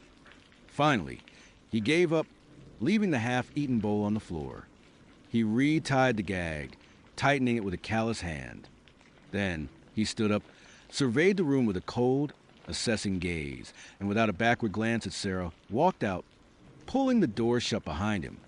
The click of the latch echoed in the silence. I waited for a full minute, maybe more.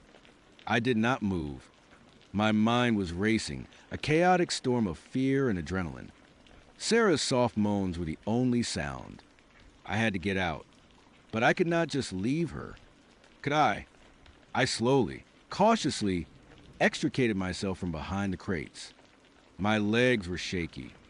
I crept toward Sarah, my eyes darting to the door, half expecting Mark to reappear. Sarah, I whispered, my voice hoarse. Her eyes, those vacant, haunted eyes, slowly turned towards me. There was no recognition, no spark of hope, just a bottomless despair. I reached for her chains, my fingers fumbling with the rusty metal. They were thick, secured with heavy padlocks. I did not have keys. I did not have tools. I will get help. I whispered, tears welling in my eyes. I promise. I will come back for you. Her eyes seemed to convey a flicker of something then, a ghost of a plea, but it was quickly extinguished. Her head slumped forward again. She was too far gone, too weak. Trying to free her now without a plan, without tools, would only get me caught too. And then there would be two of us. The realization hit me with the force of a physical blow. My priority had to be escape. To get out, to get to the police, to get anyone who could help. I backed away, my heart heavy with guilt, but my survival instinct screaming louder. I had to be smart. I had to be silent. I slipped out of the hidden room, carefully closing the door behind me, trying to make it look undisturbed. The cloying smell seemed to cling to my clothes, to my skin. I could still hear Sarah's moans in my head. I was back in the main building, a long, dimly lit corridor. I could hear the faint murmur of voices from the main hall. The ritual must still be going on, or perhaps they were winding down. The leader's hypnotic voice, though muffled, still carried. I moved like a ghost, hugging the walls, my breath shallow. Every shadow seemed to stretch and writhe. Every creak of the old floorboards sounded like a gunshot. I remembered the way I would come in, through the main entrance, past the communal dining area. My car was parked outside, maybe 100 yards from the main building. I reached the main hall. Through a crack in the door, I could see them. Dozens of people, all in their subtle uniforms, sitting cross-legged on the floor, facing the leader. He was still up there on a raised platform, bathed in a soft, ethereal light, his voice a mesmerizing drone. And there, in the center of the room, was the fire pit. The embers glowed red, still consuming whatever personal belongings people had thrown in, a chilling reminder of their complete surrender. I saw Mark among them, sitting with the same placid, devoted smile as everyone else. He looked so normal, so serene. It was sickening. I knew I could not risk going through the main hall. I needed another way out. I remembered a side door near the kitchen that led to a small utility yard. It was a long shot, but my only shot. I crept past the kitchen, the smell of stale food mixing with that awful cloying scent that seemed to follow me.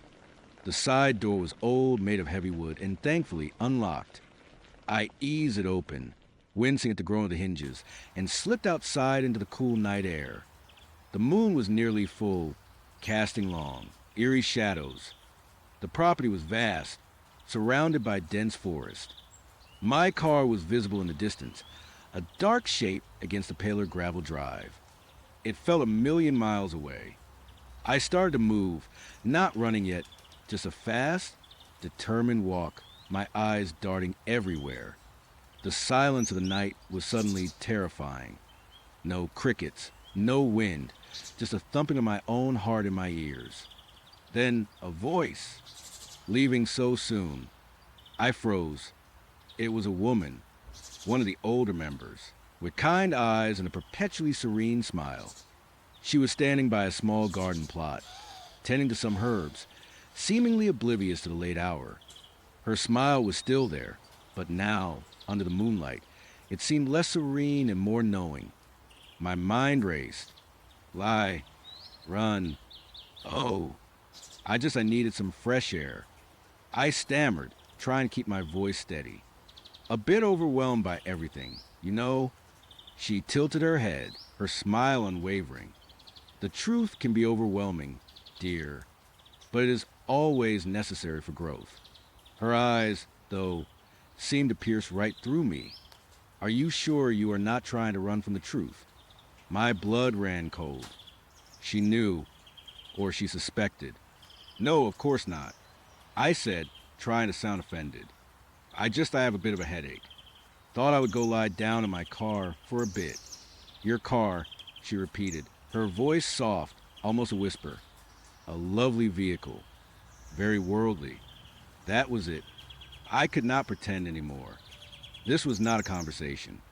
This was an interrogation.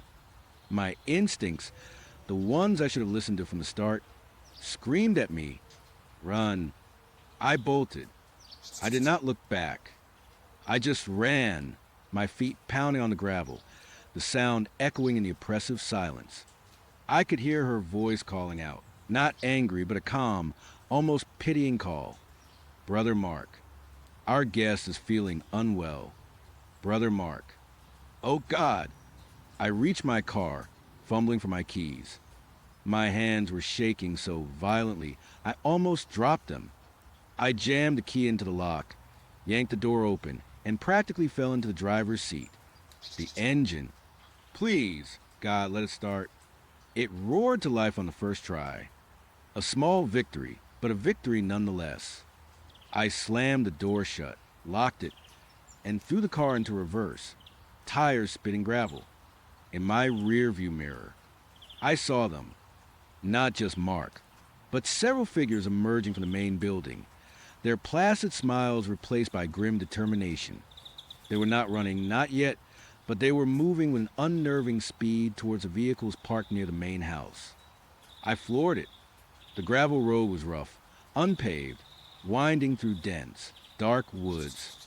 The car bounced and swayed, but I did not care. All I cared about was putting as much distance as possible between me and that place. I glanced in the mirror again. Headlights. 2 sets. They were coming. My mind was a blur of terror. Sarah. The hidden room. Mark's cold eyes. The leader's drone. The burning belongings. It was all real. And now they were after me. The road was barely wide enough for 1 car, let alone 2 chasing me. Tree branches scraped against the sides of my car. I took a corner too fast, the tires squealing, the car almost skidding off into the ditch. I gripped the steering wheel, knuckles white, my whole body trembling. No, no, no, I muttered over and over again, like a prayer. The headlights behind me were getting closer. These people, they were not just some harmless cult. They were dangerous. They had a prisoner. Who knew what else they were capable of? I remembered Mark's intense talk about his community, how they purified themselves, shedding the old self. Was that what they were doing to Sarah? Breaking her down, then rebuilding her into one of them. The thought made me sick. I pushed the gas pedal to the floor, the engine protesting. The road twisted and turned, and for a moment, the trees offered some cover, obscuring pursuing vehicles. I tried to use the turns to my advantage, hoping to lose them, but they seemed to know this road intimately. Of course they did. It was their road. Then, I saw it. A faint, almost invisible track, barely more than a deer trail, veering off into the woods to my right. It was risky. It could lead nowhere, or worse, get me stuck. But staying on this road meant certain capture. Without thinking, I swerved sharply, the car lurching violently as I left the main path and plunged into the undergrowth. Branches scraped and lashed against the windows, leaves and twigs flew everywhere. The car lurched over unseen roots and rocks, the suspension groaning in protest. I risked a glance in the rearview mirror. The headlights behind me had paused, momentarily confused. Then one set of lights, belonging to a pickup truck, followed my lead, crashing through the brush. The other vehicle, a sedan, stayed on the main road, presumably to cut me off if I circled back. They were organized. They were determined. This was not just a chase. Anymore. This was a hunt. The path I would choose was rougher than anything I would ever driven on. It was barely a path at all, just a clearing where some trees had fallen or been cut. The car bounced so violently I thought the wheels would come off. I was driving blind in the dark, relying on my headlights to illuminate the path for only a few feet ahead. Suddenly, the path opened up slightly, leading into a wider, more overgrown clearing. And there, ahead of me, was a fence. An old, barbed wire fence, partially collapsed in places, but still formidable enough to stop my car. Dead end. My heart sank. I slammed on the brakes, the car skidding to a halt just inches from the fence. I looked back. The pickup truck's headlights were visible through the trees, slowly but surely making its way towards me. I had to abandon the car. I scrambled out, leaving the keys in the ignition, the door ajar. I did not have time for anything. I just ran, plunging into the deeper woods, away from the clearing, away from the fence, away from the approaching headlights.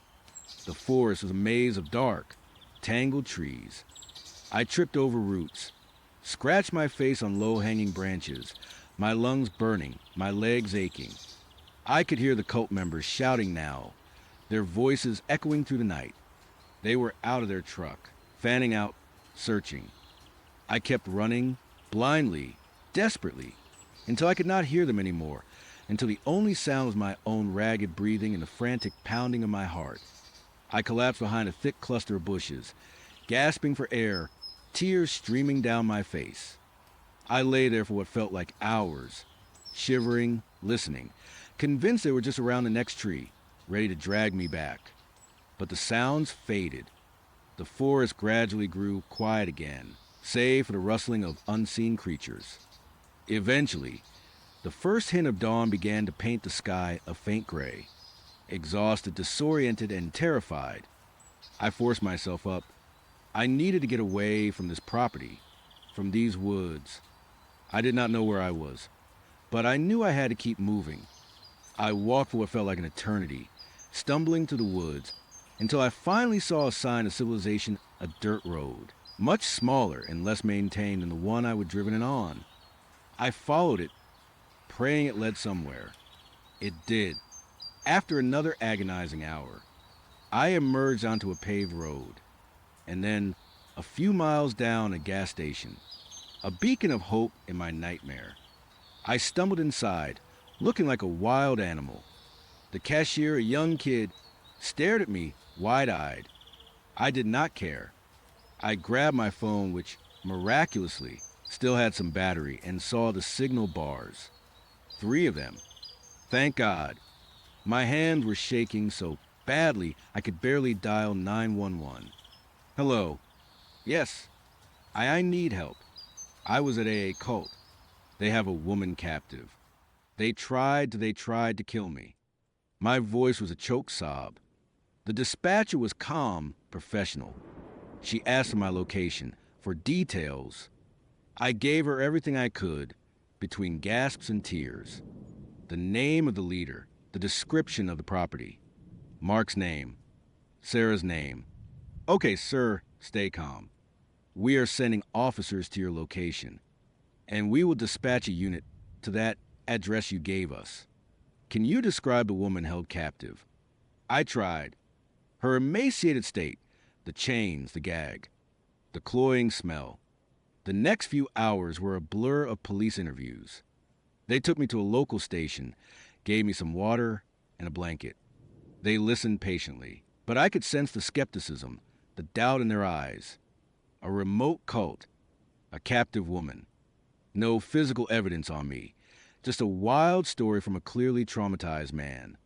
2 officers went to investigate the address I gave them.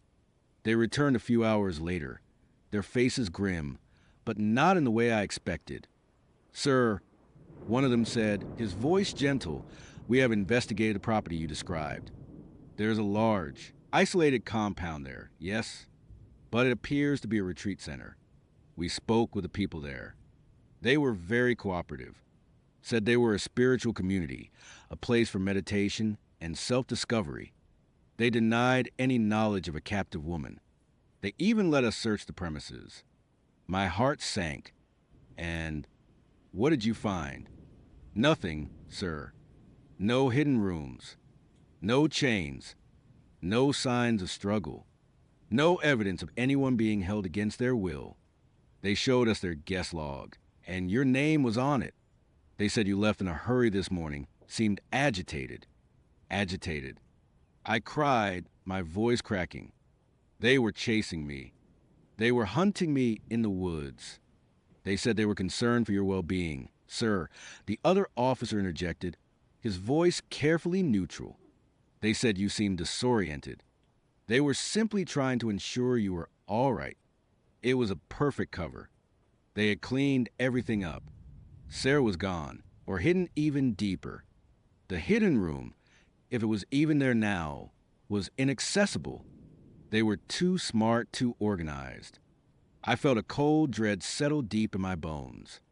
They knew I had seen, and they knew where I lived. My Tinder profile, my address, my life. The police, despite their best efforts, could not do much more. They advised me go home, get some rest, and if anything else happened, to call them immediately.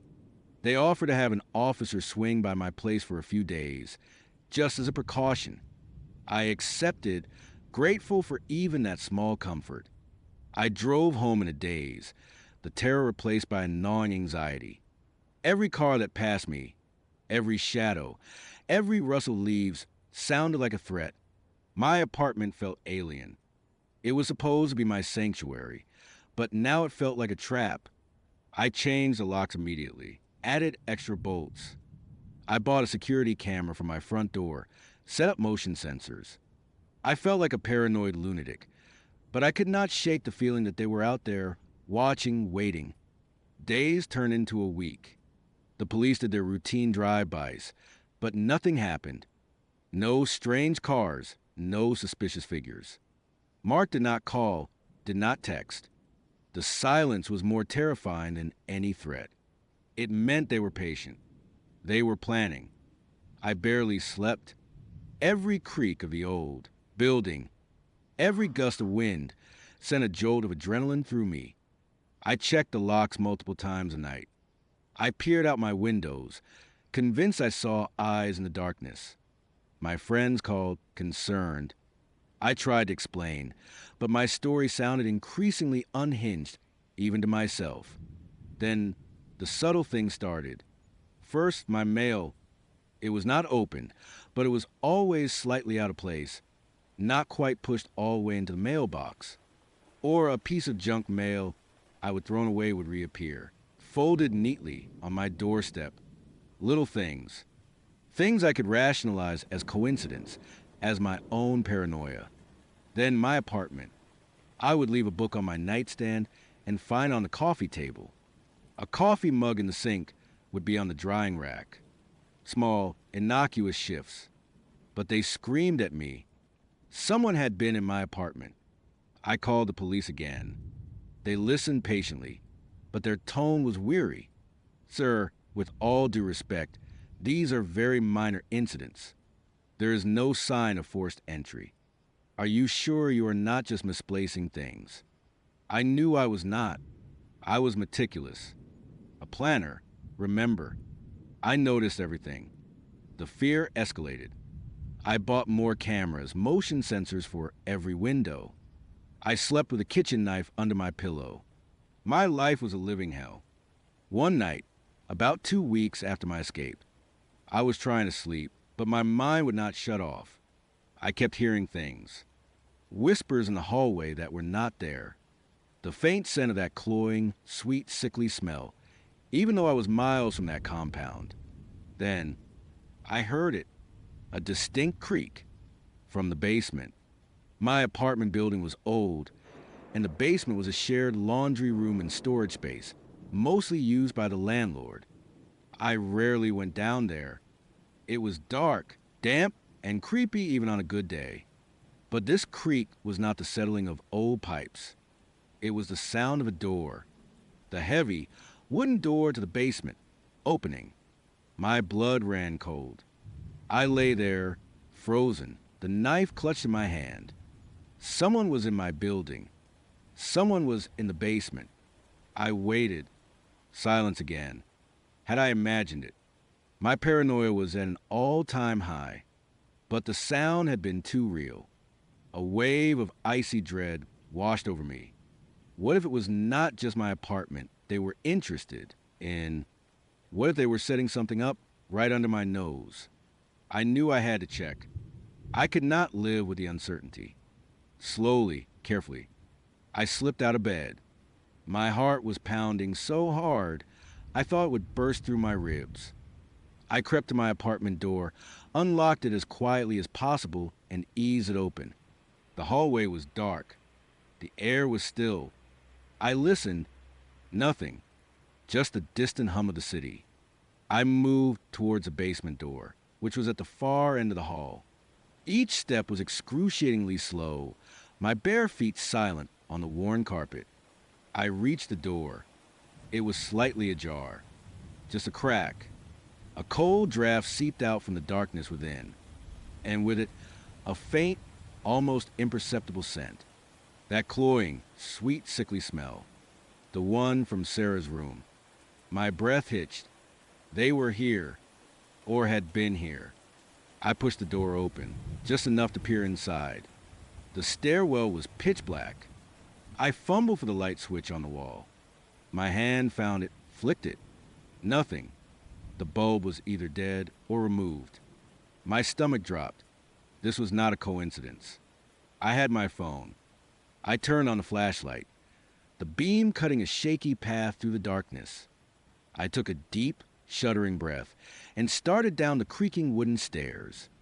"Hello," I whispered, my voice barely audible, thick with fear. "Is anyone there?" Only silence answered. The deeper I went, the colder it got. The beam of my flashlight danced across cobweb-laden walls, old storage boxes, and dusty pipes. Then I reached the bottom. The basement was a large, open space, filled with the usual detritus of an old building, broken furniture, forgotten appliances, stacks of yellowed newspapers. And then I saw them. At first, I did not register what I was seeing.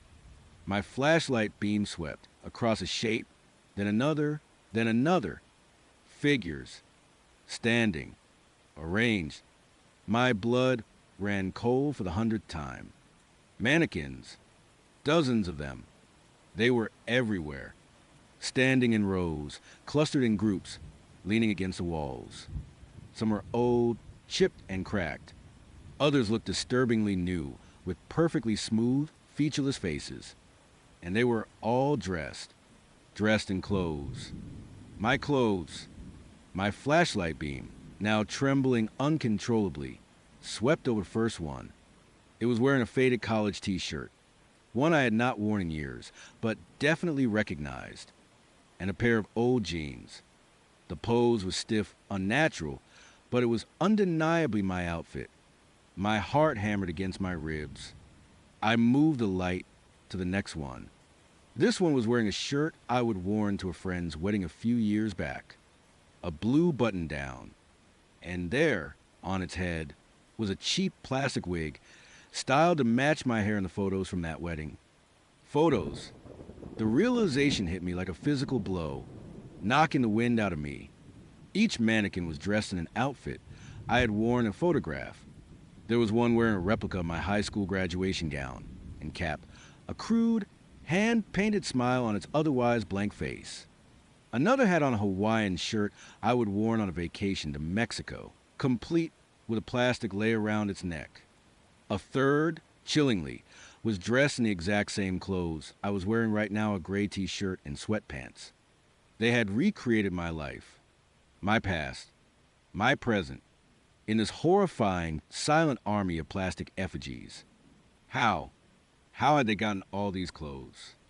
How had they known about the photos? And how had they gotten all these mannequins, all this stuff, into my building's basement, without anyone noticing? My mind screamed. This was not just stalking. This was an obsession. A twisted, perverse art project dedicated to me. The cloying, sweet, sickly smell was stronger here, mixed with the musty scent of the basement. I felt like I was going to throw up. I swung my phone's flashlight around frantically, the beam illuminating more and more of them. There must have been 50, maybe 60 mannequins. Each a silent, hollow mockery of me. Each a testament to the depth of their surveillance, their sinister planning. They had not just cleaned up the compound. They had been busy here, in my home, my safe space. My gaze landed on one mannequin, standing slightly apart from the others, near a rickety workbench. This one was dressed in a dark suit, a crisp white shirt, and a tie. It was a suit I would only worn once, for a job interview several months ago. I would posted a picture of myself in it on LinkedIn, smiling confidently. But this mannequin was not smiling. Its featureless head was tilted, almost inquisitively, and in its plastic hand it held something. My flashlight beam focused. It was a single, withered rose, and impaled on its lapel a small, laminated card, with my name on it, my full name, and beneath it, a single word, written in elegant, flowing script. Reborn. A sound. A faint creak from upstairs. From the basement door. My blood ran cold. They were not gone. They were here. They had been here. And now, they were coming for me. My breath caught in my throat. I was trapped, surrounded by my own silent, plastic doppelgangers, in the dark, musty basement of my own home. And the people who had created this nightmare, who had taken a woman named Sarah and broken her, were now coming for me. The sound of footsteps, slow and deliberate, began to descend the wooden stairs. I had nowhere to run, nowhere to hide. The horror was not just out there anymore. It was here.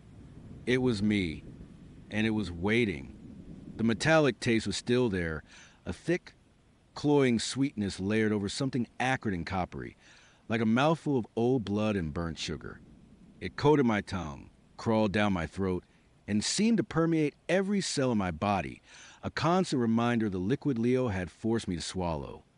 My vision swam, each blink a struggle against the heavy eyelids, each attempt to focus met with a frustrating blur. My head throbbed, a dull, insistent drumbeat behind my eyes, and my limbs felt like they were cast in lead, impossibly heavy, as if I was submerged in something thick and viscous, struggling against an invisible current. Then I saw them again, or rather, I became aware of their presence. They were silent, dark figures lingering at the periphery of my vision, shifting in and out of the hazy fog that had enveloped my world. Indistinct, featureless silhouettes, like obsidian mannequins carved from the deepest shadows, simply there. They did not move, did not breathe, did not seem to possess any discernible form beyond their unnerving darkness. But their unseen gaze, I felt it like a physical weight, a crushing pressure pinning me down, holding me captive not just in this strange, dim room, but within my own failing body. It was a gaze that did not observe so much as absorb, as if they were drinking in my very essence. Leo's voice, when it came, was a sharp, cold blade slicing to the muffled haze in my brain. The catalyst integration is underway. He was not looking at me, not directly. His eyes were fixed on silent figures, or perhaps some unseen monitor, his posture rigid, clinical, utterly detached. His words were not addressed to me, but to the empty air, a chilling observation in the muffled, distorted world around me. They were sharp, precise, devoid of any warmth or humanity, and they confirmed my worst fears. This was not an accident. This was deliberate. I was part of an experiment. A wave of nausea washed over me, not just from the taste of my mouth, but from the horrifying realization that my body was no longer my own. I tried to move, to twitch a finger, to even just clench my jaw, but the effort was immense, futile. It was like trying to pilot a ship through tar. Every nerve ending screamed not with pain, but with a strange, internal buzzing, a vibration that felt like my very molecules were rearranging themselves. It was as if something foreign was taking root inside me, spreading its tendrils through my veins, intertwining with my nervous system, slowly, inexorably, claiming me. The air in the room was stale, tinged with a faint, metallic scent that mirrored the taste of my mouth, mixed with something else antiseptic, yes, but also a faint, almost sickly sweet odor, like overripe fruit left too long in the sun. The dim light seemed to emanate from nowhere, casting long, wavering shadows that danced with the dark figures, making it impossible to tell where one ended and the other began.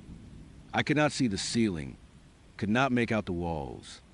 It was just a small, oppressive bubble of existence, with Leo as a silent, terrifying conductor, and those faceless shadows as his audience, or perhaps his co-conspirators. My mind, though sluggish, began to churn, desperately searching for an anchor, a memory, anything that could make sense of this nightmare. And then, through the haze, a memory flickered, sharp and unwelcome, a moment that felt like a minor oddity at the time, but now it felt like a chilling premonition. It was a memory of Leo, of a time before this, a time when I had trusted him, when his precise, intelligent demeanor had seemed merely charmingly intense, not terrifyingly clinical. We would have been together for about 6 months then. I would met Leo at a charity gala, one of those awkward networking events I usually dreaded. He was an astrophysicist, or so he would said, working on some abstract theoretical models. He was brilliant, no doubt about that. His eyes, though often distant, would light up when he talked about his work, about the universe, about patterns and systems. He was impeccably dressed, always, and carried himself with an air of quiet confidence that I found intriguing. He was private, intensely so. He never spoke much about his family, his past, or even his friends. He would just say he was focused on his work, that his life was pretty singular. I, foolishly, found that dedication admirable. He was a breath of fresh air after a string of guys who were all talk and no substance. One Saturday afternoon, he would call me, sounding a little flustered, which was uncharacteristic for him. He needed to pick up some specialized equipment for his lab, nothing exciting, just some obscure connectors. He would assure me and asked if I wanted to tag along. I did not have any plans, and a chance to spend a casual afternoon with him sounded nice. I figured it might even give me a glimpse into his world, a peek behind the carefully constructed curtain of his privacy. We drove in his car, a sleek, dark sedan, meticulously clean, just like everything else in his life. The interior smelled faintly of new car and something vaguely metallic, like ozone. We were chatting about a documentary we would watch, and I leaned over to grab my phone, which had slipped off the passenger seat and into the footwell. As I reached down, my fingers brushed against something soft, then something hard and plastic. I frowned, pulling them out. In my hand was a small, brightly colored plastic rattle, one of those cheap, cheerful ones with little beads inside that make a gentle shushing sound. Beside it, tucked slightly into the seat, was a small, plush toy, a faded yellow duck, its eyes stitched with black thread, one of them slightly askew. It was a little sticky, as if it had been chewed on, then forgotten. My stomach did a little flip. Leo had always maintained he had no children. No kids, he would said, not even nieces or nephews he was particularly close to. He would made it sound like he was an only child, with parents who lived far away and were equally absorbed in their own pursuits. He was a singular entity, a man devoted solely to his intellectual pursuits. This was a detail he would have been very clear about. I held up the rattle, my brow furrowed, a faint smile on my face that did not quite reach my eyes. "Leo, what are these?" He glanced over, his eyes flicking from the road to the toys in my hand, then back to the road. For a split second, his face was utterly unreadable, a mask of something I could not quite decipher: surprise, annoyance, a flicker of something cold, almost reptilian. It was gone in an instant, replaced by his usual calm, composed expression. "Oh, those," he said, his voice smooth, a little too smooth. "Right. I almost forgot about them." He chuckled, a low, dismissive sound that did not quite ring true. "A friend of mine, an old colleague, has a toddler. He was over at my place a few weeks ago. Picked him up from daycare when his wife was out of town. The little guy must have left him in the car. I meant to drop them off at his place, but it totally slipped my mind." He paused and added, "Or maybe I was going to drop them at a donation center. Yes, that is it. I was cleaning out my apartment, found some old things, and decided to take them to a charity shop. I must have tossed them in the car with some other items and forgotten." His explanation was too quick, too layered.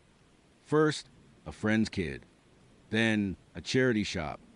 It felt rehearsed, like he was trying out different versions to see which one I would buy. The friend's kid story made more sense of the type of toy, a well-loved, slightly chewed duck. The charity shop story felt like an afterthought, a way to explain why they were still in his car after weeks. I looked at the little yellow duck, its one wonky eye staring up at me. It felt loved, worn, not just something casually tossed aside for donation. And Leo's apartment, from what I would seen, was minimalist to the extreme. The idea of him cleaning out old things that included baby toys just did not compute. "Oh," I said, trying to sound nonchalant, but a tiny knot of unease had already formed in my stomach. "Right. Makes sense." I put the toys back in the footwell, carefully, almost reverently, as if they were fragile evidence. He did not look at me again, just continued driving, his gaze fixed straight ahead. We talked about other things, the conversation flowing easily, but the incident hung in the air between us, a faint, unsettling echo. I tried to dismiss it. Everyone has little white lies, right? Maybe he was just embarrassed. Maybe he did have a friend with a kid and just did not like talking about other people's messy lives. Or maybe he just wanted to maintain his carefully curated image of solitary brilliance. I told myself it was harmless, a small, insignificant detail. But it was not. It was a crack in facade, a tiny hairline fracture in the perfect image he presented. It was the first time I would felt that cold, calculating flicker in his eyes, a look that spoke of something hidden, something deeply private and potentially sinister. I pushed it down, rationalized it away, because I wanted to believe in the Leo I had built up in my mind. I wanted to believe in the charming, intelligent man who seemed to see the world with such clarity. Now, lying here, my body a battleground for whatever catalyst he would force into me, the memory returned with a sickening clarity. The faint metallic smell in his car, the precise, almost surgical way he spoke, the sudden, fleeting coldness in his eyes. It all coalesced into a terrifying mosaic. The baby toys were not a harmless anomaly. They were a clue, a whisper of the monstrous truth I was now living. The buzzing inside me intensified, a high-pitched whine that seemed to resonate deep within my bones. My blurred vision flickered, momentarily sharpening, and I saw the room more clearly.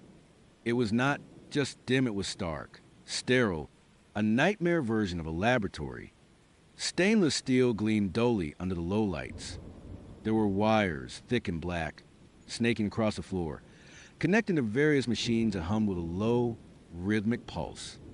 A large, transparent cylinder stood nearby, filled with a cloudy, viscous liquid, and within it, something indistinct floated, a pale, amorphous mass. My breath hitched. Leo was still standing, but he had moved closer to one of the dark figures. He reached out a hand, not quite touching, but gesturing towards it, as if presenting me to them. His lips moved, but I could not make out the words over the internal din, the screaming of my nerves, the relentless hum of machines. But I understood the gesture. I was the offering. The figures, those obsidian mannequins, seemed to absorb his words, their featureless forms somehow conveying an ancient, patient malevolence. They were not just observing, they were waiting. Waiting for the integration to complete. Waiting for me. A burning sensation erupted in my chest, spreading outwards like liquid fire coursing through my veins. It was not pain, not exactly, but an intense, searing heat that felt alien, unnatural. My skin felt stretched, taut, as if something beneath it was trying to break free. My muscles spasmed, a violent, uncontrollable tremor that racked my entire body, making the heavy limbs feel even heavier, more useless. I tried to scream, but only a choked gas escaped my lips, the metallic taste in my mouth now so overwhelming it felt like I was drowning in it. The catalyst. What was it doing to me? Was it transforming me into one of them? The thought was a fresh wave of terror, far worse than death. To become one of those silent, featureless horrors, devoid of self, of identity, just another dark silhouette in their terrifying congregation. Leo turned slightly, his head tilting, and for the first time his eyes met mine. There was no pity, no regret, no recognition of the person I was. Only a cold, scientific curiosity, a flicker of triumph. The cellular restructuring is accelerating, he murmured, his voice now clearer, cutting to the haze with chilling precision. The host is adapting. Faster than, projected. Host, that is all I was to him. A vessel, an experiment. My vision, still blurry, began to warp. The edges of the room seemed to undulate, the shadows stretching and contracting like living things. The dark figures of the periphery seemed to grow, their forms becoming more defined, not with features, but with a terrifying density, a palpable void. I could almost feel the cold radiating from them, an absolute absence of warmth or life. Then a new sensation, a pressure, deep within my abdomen, a profound, sickening fullness. It was like something was growing inside me, rapidly expanding, pushing against my organs, threatening to burst free. It was not the familiar ache of hunger or the dull throb of indigestion. This was an alien growth, a parasitic burden, and it was tied directly to the catalyst, to the integration. The baby toys. The memory slammed into me again, no longer a vague suspicion, but a horrifying revelation. Leo was not just working on some abstract theoretical models. He was building something, creating something. And perhaps the children were not just a friend's kid. Maybe they were his experiments. Maybe the catalyst was about growth, about creation, about birthing something unnatural. The pressure in my abdomen intensified, becoming excruciating. My breath caught in my throat, a choked sob. I could feel the tremor in my body intensifying, my muscles clenching and releasing, a horrifying mimicry of labor. But this was not life. This was something else.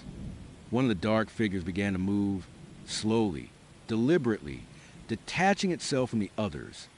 It glided forward, a silent, menacing shadow, until it stood directly over me, its featureless head tilted, as if examining me, assessing the progress of the integration. I could feel its unseen gaze, colder, heavier than before, boring into me, into the very core of my being.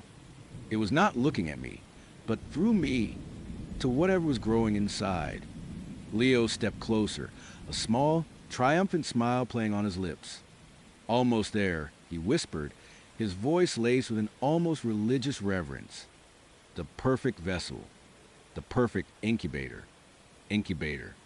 The word echoed in my mind, a final, crushing blow. The baby toys, his meticulous privacy, his clinical detachment, the catalyst, the integration, the growing pressure within me, it all clicked into place with horrifying clarity. I was not being transformed into one of them. I was being used to create them, to birth them. The burning sensation in my chest flared, then gave way to an overwhelming cold, a profound emptiness that seeped into every cell. My vision blurred once more, but this time it was different. It was not just hazy, it was distorting, twisting the world into grotesque shapes. The sterile lab dissolved, replaced by shifting shadows, by the indistinct forms of the figures closing in, their presence a suffocating weight. My own body felt less like mine, more like a shell, a container.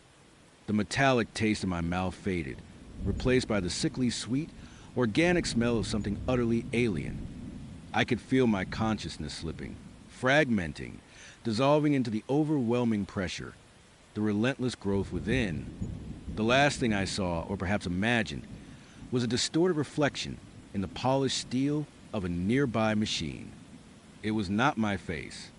It was something else, something pale and stretched, its features indistinct, its eyes wide with terror that was no longer entirely my own. And behind it, the silent, dark figures, their forms coalescing, drawing closer, waiting for the birth of their new sibling, their new child. Leo's voice, distant now, a fading whisper in the encroaching darkness, spoke the final, chilling words. "Welcome, little one." And then there was only the cold, the pressure, and the vast, featureless void. The taste of copper never really left me. It was not always a strong, metallic tang. Sometimes it was just a ghost, a whisper on the back of my tongue, a constant reminder of Mark and Elias and Sarah. It was a flavor of survival, I suppose, but survival came at a cost. It left me raw, jumpy, seeing shadows where there were none, and hearing things that could not possibly be real. My old life had been ripped to shreds, and what was left was, well, it was a lot of quiet, a lot of late nights staring at the ceiling, and a persistent, unsettling feeling that I was not quite alone. That feeling, that creeping certainty of an unseen presence, it had a name, the Phantom Barber.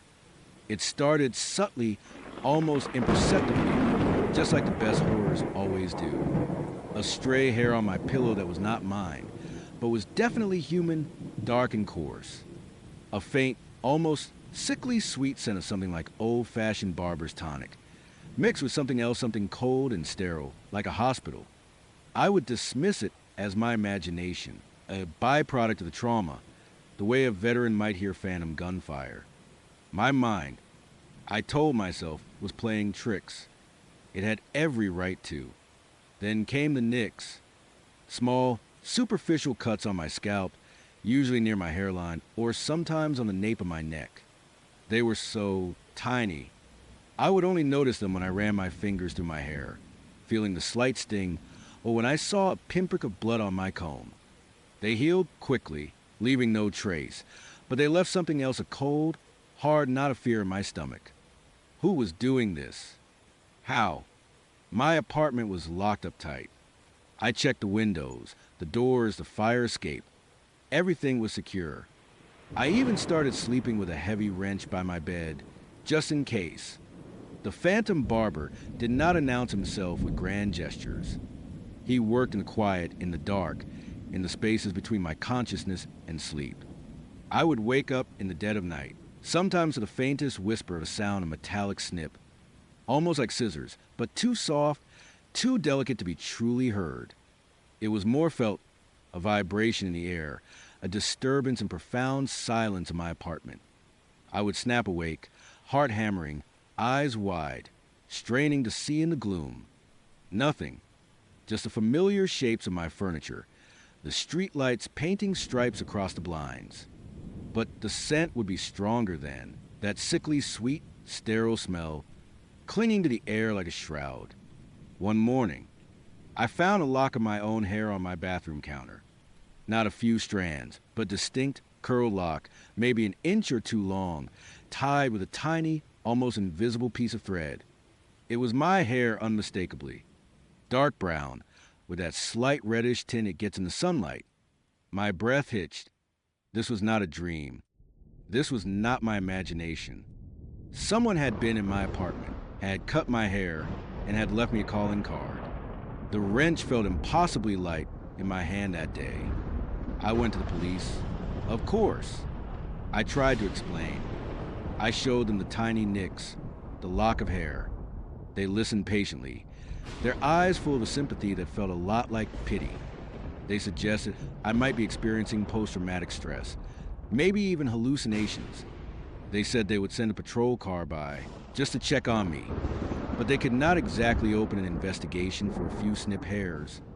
They were polite, professional, and utterly useless. I left feeling more alone, more exposed than ever. The phantom barber grew bolder after that. I would come home to find things subtly rearranged. A book on my shelf turned backward. A single, gleaming razor blade, the old-fashioned kind, with a wooden handle left on my kitchen counter, placed neatly beside my coffee maker. It was not a threat, not overtly. It was a statement. I was here. I can be here whenever I want. The taste of copper in my mouth became a constant companion, a metallic film that coated my tongue. I started barricading my door at night, not just locking it, but pushing my dresser against it, piling chairs on top. I bought a second lock, a deadbolt, and installed it myself, my hands shaking the entire time. I slept with the lights on in the living room, a cheap lead lamp casting a sickly yellow glow under my bedroom door. I tried to stay awake, to catch him, to prove I was not crazy. But exhaustion always won, dragging me down into a fitful, shallow sleep, only to wake with a familiar dread and sometimes a new, tiny cut. One night, I swear I saw him. I was in the bathroom, splashing water on my face, trying to shake off the lingering nightmares of Mark. I glanced up into the mirror, and for a split second, in the reflection of the hallway behind me, there was a shape. Tall, slender, dressed in something dark, with a stark white face that seemed to absorb all light. And in his hand, something glinted. A pair of scissors, impossibly long and sharp. My scream caught in my throat. I spun around, but the hallway was empty. Just a pale yellow light from the living room and the deepening shadows. My heart was a frantic drum against my ribs. I pressed myself against the wall, shaking, trying to make sense of what I was seeing. Was it real? Or had my mind finally snapped? I considered moving, packing up what little I had left and disappearing. But where would I go? The trauma of Mark had already forced me to abandon so much. Starting over again, with this new, insidious terror chasing me, it felt impossible. Besides, A part of me, a stubborn, angry part, refused to be driven out of my own home. This was my sanctuary, however violated it felt. The days blurred into a monotonous cycle of fear and vigilance. I avoided looking in mirrors too long, afraid of what I might see in the periphery. I started wearing my hair tied up tightly, hoping it would deter him, though I knew it was a futile gesture. The phantom barber did not care about my hairstyles. He cared about the act, the power, the violation. Then came the news report. It was a Tuesday evening. I was curled up on my threadbare sofa, trying to numb my mind with a mindless sitcom. Anything to escape the chilling thoughts that constantly gnawed at me. The TV was just background noise, a comforting hum against the oppressive silence of my apartment. Then, the screen flickered, and the cheerful jingle of the sitcom was abruptly cut off by a harsh, insistent tone. A breaking news alert. My eyes, which had been half-lidded, snapped open. A serious-faced anchorwoman appeared on screen, her voice grave.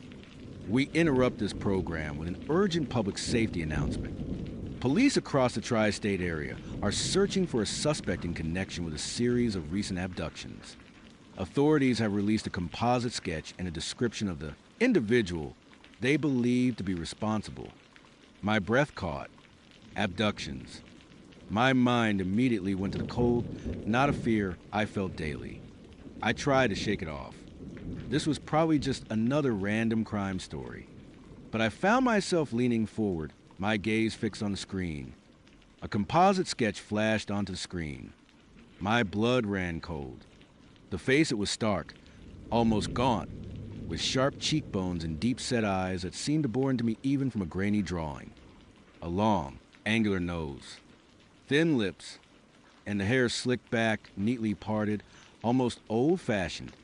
It was a face from my nightmare, the face I thought I would glimpse in my mirror. The white, almost luminous quality I remembered. It was there in the sketch, a chilling blankness. The suspect is described as a male, approximately 6 feet tall, slender build, with an unusually pale complexion. The anchor continued, her voice steady but laced with urgency. He has been seen wearing dark, nondescript clothing, often with a wide-brimmed hat, and is believed to be operating in residential areas, targeting individuals in their homes. My hands were shaking so violently, I had to grip the arms of the sofa to steady myself. Pale complexion, dark clothing, targeting individuals in their homes. It was all clicking into place, a horrifying, sickening puzzle. Witnesses have reported a distinctive, almost antique scent associated with the suspect, a mix of old-fashioned cologne and a strong disinfectant. The anchor added. The air left my lungs in a ragged gasp. The sickly, sweet, sterile smell. The barber's tonic. It was not my imagination. It was not trauma. It was real. He was real. Police are advising residents to be extremely vigilant, to ensure all doors and windows are secured, and to report any suspicious activity immediately, she warned. Several victims have been found unharmed but disoriented, often with unusual, precise haircuts, and in some cases, small, superficial nicks or cuts on their scalp or neck. Authorities are urging anyone with information to contact their local police department immediately.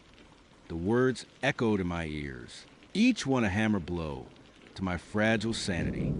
Unusual, precise haircuts, small, superficial nicks or cuts, my scalp, my neck, the lock of hair, the razor blade on my counter. He was not just a phantom. He was the phantom barber, and he was wanted for multiple kidnappings. My world, already teetering on the edge, plunged into an abyss of terror. He had not just been in my home, he had been working on me. I had not been a victim of my own mind. I had been a victim of him. And the police, the ones who had dismissed my fears, were now hunting him. I stared at the composite sketch, the blank, unsettling eyes seeming to stare back at me from the screen. This was not just some random monster. This was my monster, the one who had been silently, patiently, meticulously violating my sense of safety for weeks. The phone rang, jolting me. I jumped, my heart leaping into my throat. It was my sister, calling to check in, oblivious to the storm raging inside me. I mumbled something about being busy, my voice tight with a fear I could not articulate. I could not tell her. How could I? She would think I was crazy. Or worse, she would be terrified for me. I needed to be alone with this, to process the horrifying truth. I spent the rest of the night in a state of hypervigilance. Every creak of the floorboards, every gust of wind against the window, sending jolts of adrenaline through me. I did not just push the dresser against the door. I dragged my heavy armchair, the coffee table, anything I could move, piling them up into a makeshift fortress. I checked every window, every lock, 3, 4, 5 times. I even taped shut the tiny gaps in my window frames, convinced he could slip through the smallest crack. The thought that he had been so close, that he had touched me while I slept, sent shivers of pure revulsion down my spine. The nicks, the hair he had been practicing. Or perhaps I had been an ongoing experiment. The news report mentioned victims being found unharmed but disoriented. Was that my fate? To be kidnapped, to wake up somewhere strange, with a bizarre haircut, and no memory of how I got there. The taste of copper was no longer a ghost, it was a potent, bitter reality in my mouth. The next few days were a blur of terror. I called my landlord, citing a vague fear for my safety, and begged him to install a heavy-duty security chain and peephole. He grumbled but agreed. I bought motion sensor lights for my small balcony and a loud, piercing personal alarm. I even considered getting a dog, but the thought of putting an innocent animal in harm's way was too much. Every time I left my apartment, I scanned the street, my eyes darting, looking for that pale face, that slender figure. Every time I returned, I felt a knot of dread tighten in my stomach, wondering if he was already inside. I started leaving small, almost invisible markers, a strategically placed dust bunny, a single strand of hair across a doorframe, hoping to detect if anyone had entered. They always remained undisturbed. He was too good. Or perhaps he simply was not coming back. Not yet. But the phantom barber was not done with me. He just changed his tactics. One evening, I was in my kitchen trying to force down a bowl of soup when I heard it. A faint, almost imperceptible scratching sound coming from my bedroom. My heart stopped. I grabbed the heaviest frying pan I owned, my knuckles white. Slowly, silently, I crept toward the bedroom door, my breath held tight in my chest. The scratching continued, rhythmic, deliberate. I threw the door open, the frying pan raised high. Nothing. The room was empty. The window was closed, the blinds drawn. But on my pillow, perfectly centered, was a single, pristine white feather. It was not from any bird I knew. It was too soft, too delicate, too perfect. And beneath it, carefully placed, was a small, intricately folded piece of paper. My hands trembled as I picked it up. It was a newspaper clipping, old and yellow but meticulously cut out. A photograph of a woman, her face blurry, her hair styled in a severe, almost architectural bob. The headline, in faded ink, read "Local Woman Missing." My blood ran cold. He was taunting me. He was showing me what he did, what he could do. The feather, the old clipping, it was a new calling card, a new layer to his twisted game. And the message was clear: I know you saw me on the news. I know you know who I am. And I am still here. I did not sleep that night. I sat in the living room, the lights blazing, the frying pan still in my lap, staring at the feather and the clipping. The taste of copper was so strong. I felt like I was bleeding internally. I was no longer just a victim of circumstance. I was a target. The phantom barber had singled me out. The next morning, I called the police again. This time, I did not mince words. I did not try to sound sane. I told them everything: the nicks, the hair, the razor, the news report, the feather, the clipping. I sounded hysterical. I am sure, but I did not care. I needed them to believe me. They sent an officer, a young woman with kind eyes and a weary expression. She listened, took notes, and looked at the feather and the clipping with a frown. "This is concerning. Madam," she said, her voice gentle. "We will open a file. We will increase patrols in the area." But without any forced entry, without any physical evidence of a struggle, she trailed off, her meaning clear. It was still my word against a phantom. I knew then that I was truly alone. The police could not help me until something truly terrible happened. And I could not wait for that. I bought a cheap webcam and set it up in my living room, pointed at the door. I put another one in my bedroom. I was constantly checking the feeds on my phone, my eyes burning from the screen glare. I barely ate, barely slept. Every shadow was him. Every sound was him. My life had shrunk to the four walls of my apartment, and even those felt permeable, porous. Then came the silence. For 3 days, nothing. No sounds, no smells, no nicks, no cryptic messages. The silence was almost worse than the terror. It was a predatory silence, the kind that precedes a pounce. I found myself longing for the faint snip, for the barber's tonic smell, just to confirm he was still out there, still interested.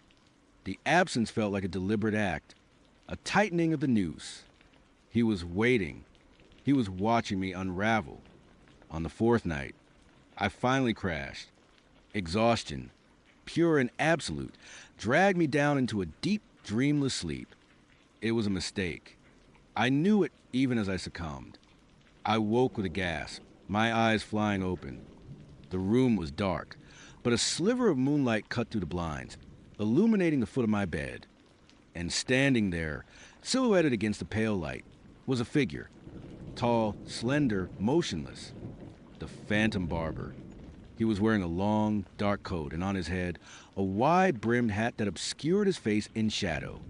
But I could feel his gaze, a cold, intense pressure that pinned me to the bed. In his gloved hand, he held something long and gleaming. Not scissors this time. A straight razor. The kind you see in old movies, with a polished wooden handle and a terrifyingly sharp blade. My heart hammered against my ribs, a frantic, desperate bird trapped in a cage. My mouth was dry, coated with a metallic taste of copper. I could not scream. I could not move. Fear had paralyzed me, turned me into stone. He took a step closer, then another. The floorboards did not creak. He moved with an unnatural grace, like a shadow gliding across the room. The air around him was thick with that familiar, sickeningly sweet, sterile scent. My eyes darted around, desperate for an escape, for a weapon. The frying pan was in the kitchen. My phone was on the nightstand, just out of reach. He stopped beside my bed, looking down at me. Even in the gloom, I could feel the intensity of his stare. He slowly raised the razor, the blade catching the moonlight, a sliver of silver death. My breath hitched. This was not about a haircut anymore. This was about something far more sinister. Beautiful hair, a voice whispered. It was soft, almost melodious, but utterly devoid of warmth. Such potential. His voice, I would never heard it before. It sent a fresh wave of terror through me. He reached out, his gloved fingers brushing a strand of my hair away from my face. The touch was feather-light, but it felt like a brand. A surge of adrenaline, fueled by pure, unadulterated terror, finally broke through my paralysis. This was not a phantom. This was a man. A very real, very dangerous man. And he was going to kill me with a primal scream that tore from my lungs. I lashed out, kicking wildly, blindly. My foot connected with something solid as leg. Perhaps. He grunted, a surprised, almost annoyed sound. The razor wavered, and in that split second, I lunged, scrambling off the bed, desperate to get away. I hit the floor hard, my head knocking against the nightstand. Stars exploded behind my eyes, but I ignored the pain, crawling frantically toward the door, toward the light of the living room, towards a makeshift barricade. He was faster than I expected. He was on me in an instant, a heavy weight pressing down on my back. His hand clamped over my mouth, stifling my screams. The metallic tang of his glove filled my nostrils. The razor was cold against my neck, just below my ear. "Shoo," he whispered, his voice dangerously close. "Do not ruin it. It will be over before you know it." Panic, pure and unadulterated, seized me. I thrashed, kicking, biting at his hand, anything to escape. My teeth sank into the thick leather of his glove. He hissed, a sharp intake of breath. The razor pressed harder against my skin. I could feel the sharp edge, the promise of blood. My hand flailed, searching for something, anything.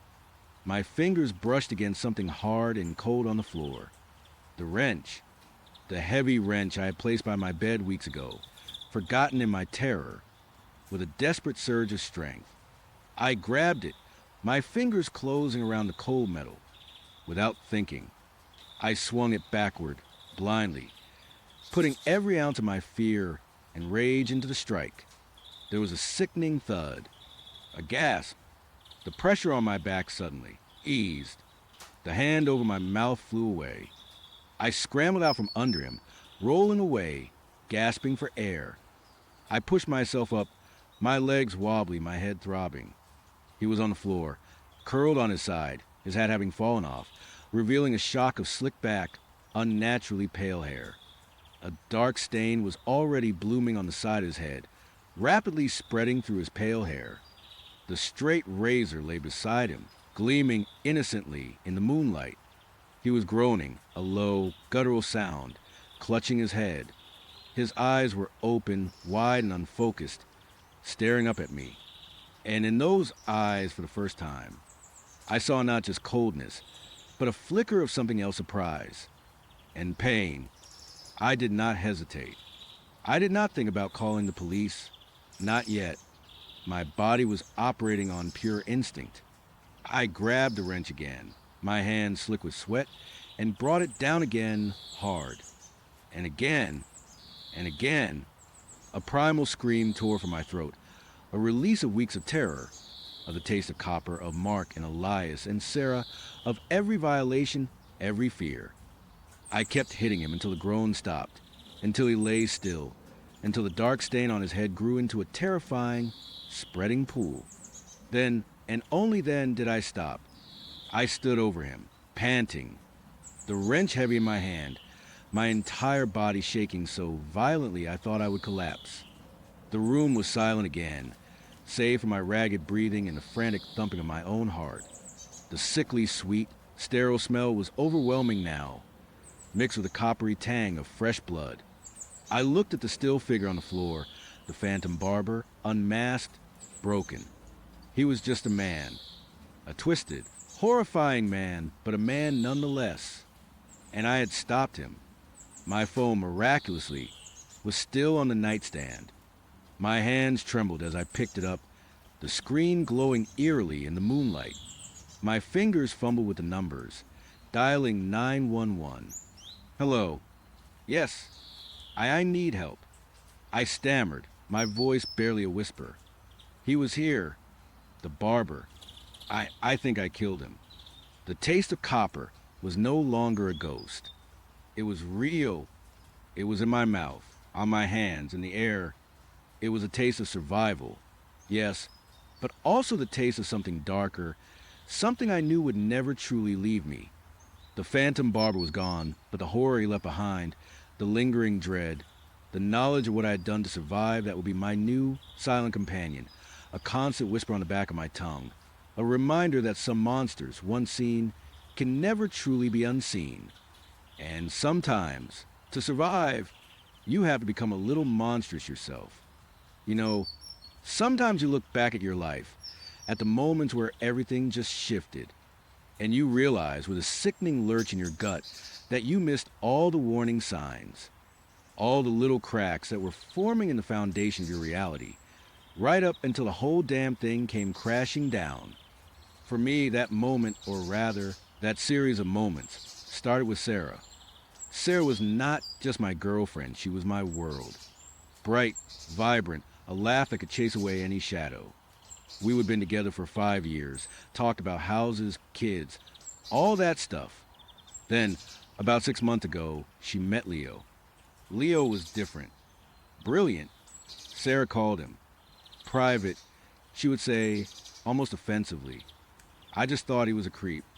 He had this unsettling stillness about him, like a predator waiting. Sarah, bless her heart, was always drawn to the quiet, intense types.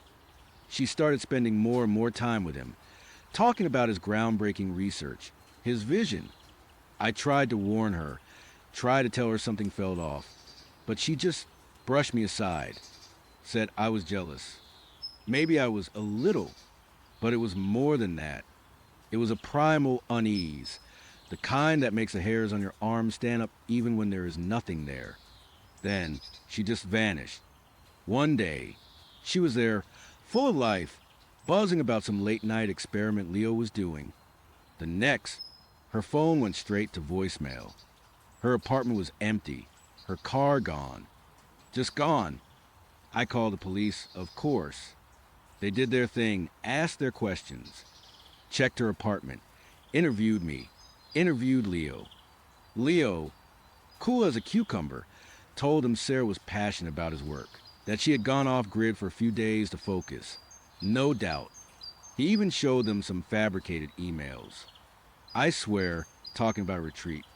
The police, with their jaded eyes, just shrugged. Adults go missing all the time.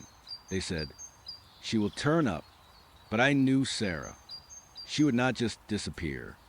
Not without a word to me, to her family. Not like this. The days bled into weeks, and the police case went cold. They officially listed her as a voluntary missing person. Voluntary.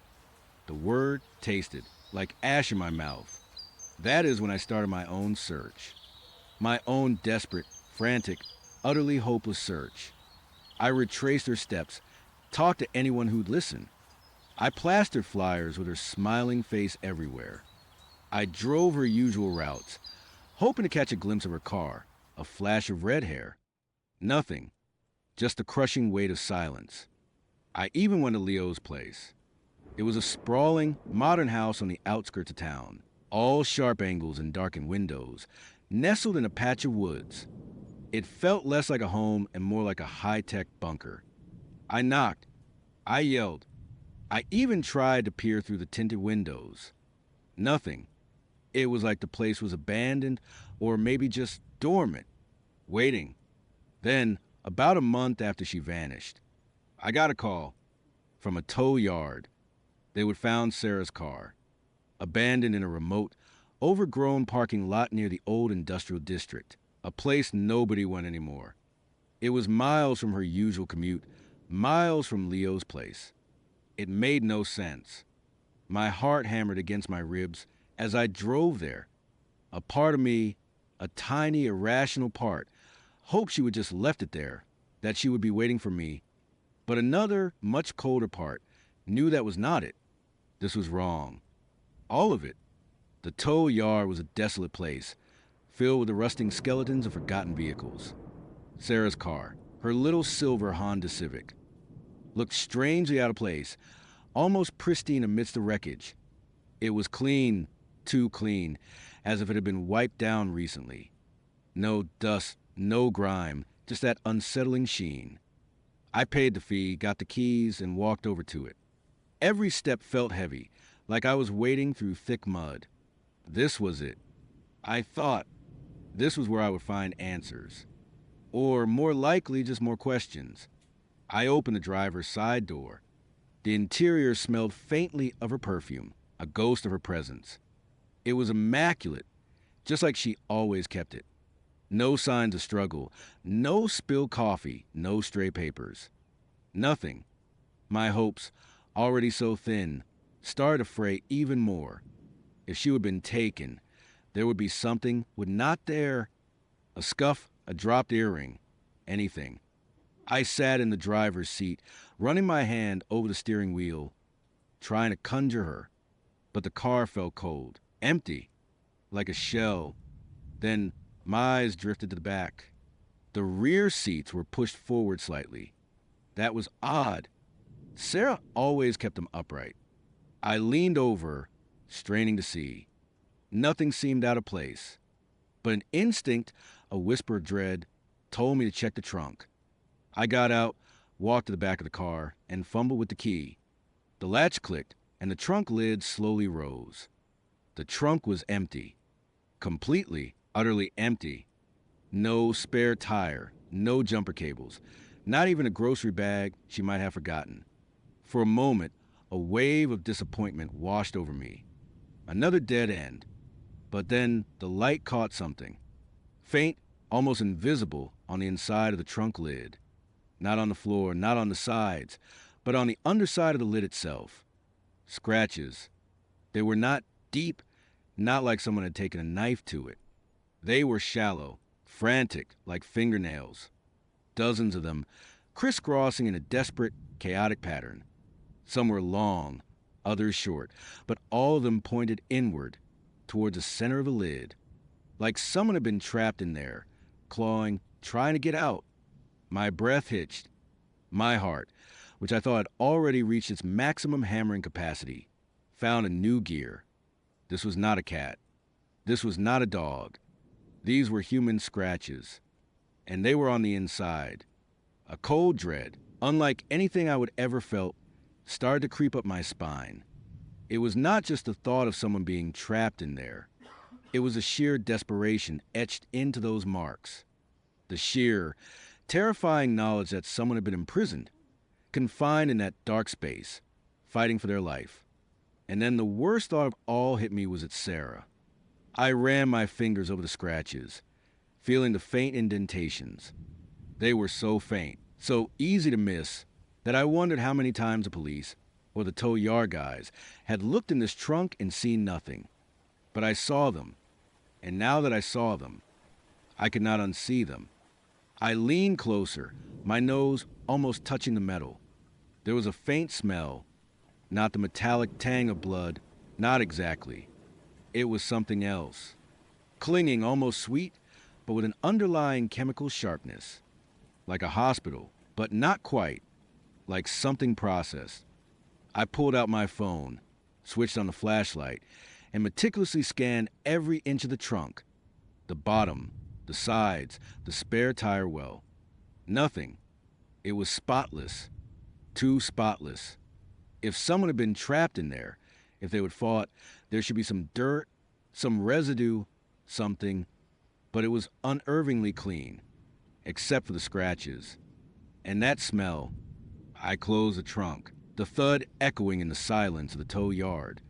My hands were shaking so badly I could barely hold the keys. This was not just a missing person anymore. This was something else. Something dark and twisted. I drove the car home, my mind racing. The scratches, the cleanliness, the smell. It all felt like a puzzle, but with half the pieces missing and the rest distorted.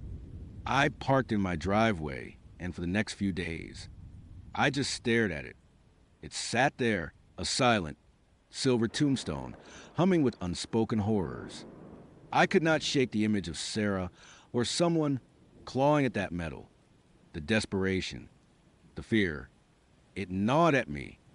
I went back to the police, tried to tell them about the scratches. They listened politely, but I could see it in their eyes. They thought I was grasping at straws, making things up out of grief. They sent an officer to look, but he came back shaking his head. Did not see anything, sir. Just normal wear and tear. Normal wear and tear. My blood ran cold. He had not seen them, or he had not wanted to. So it was just me. Again, I started doing my own research. Not just about missing persons, but about Leo. I remembered Sarah talking about his experiments, his catalyst integration.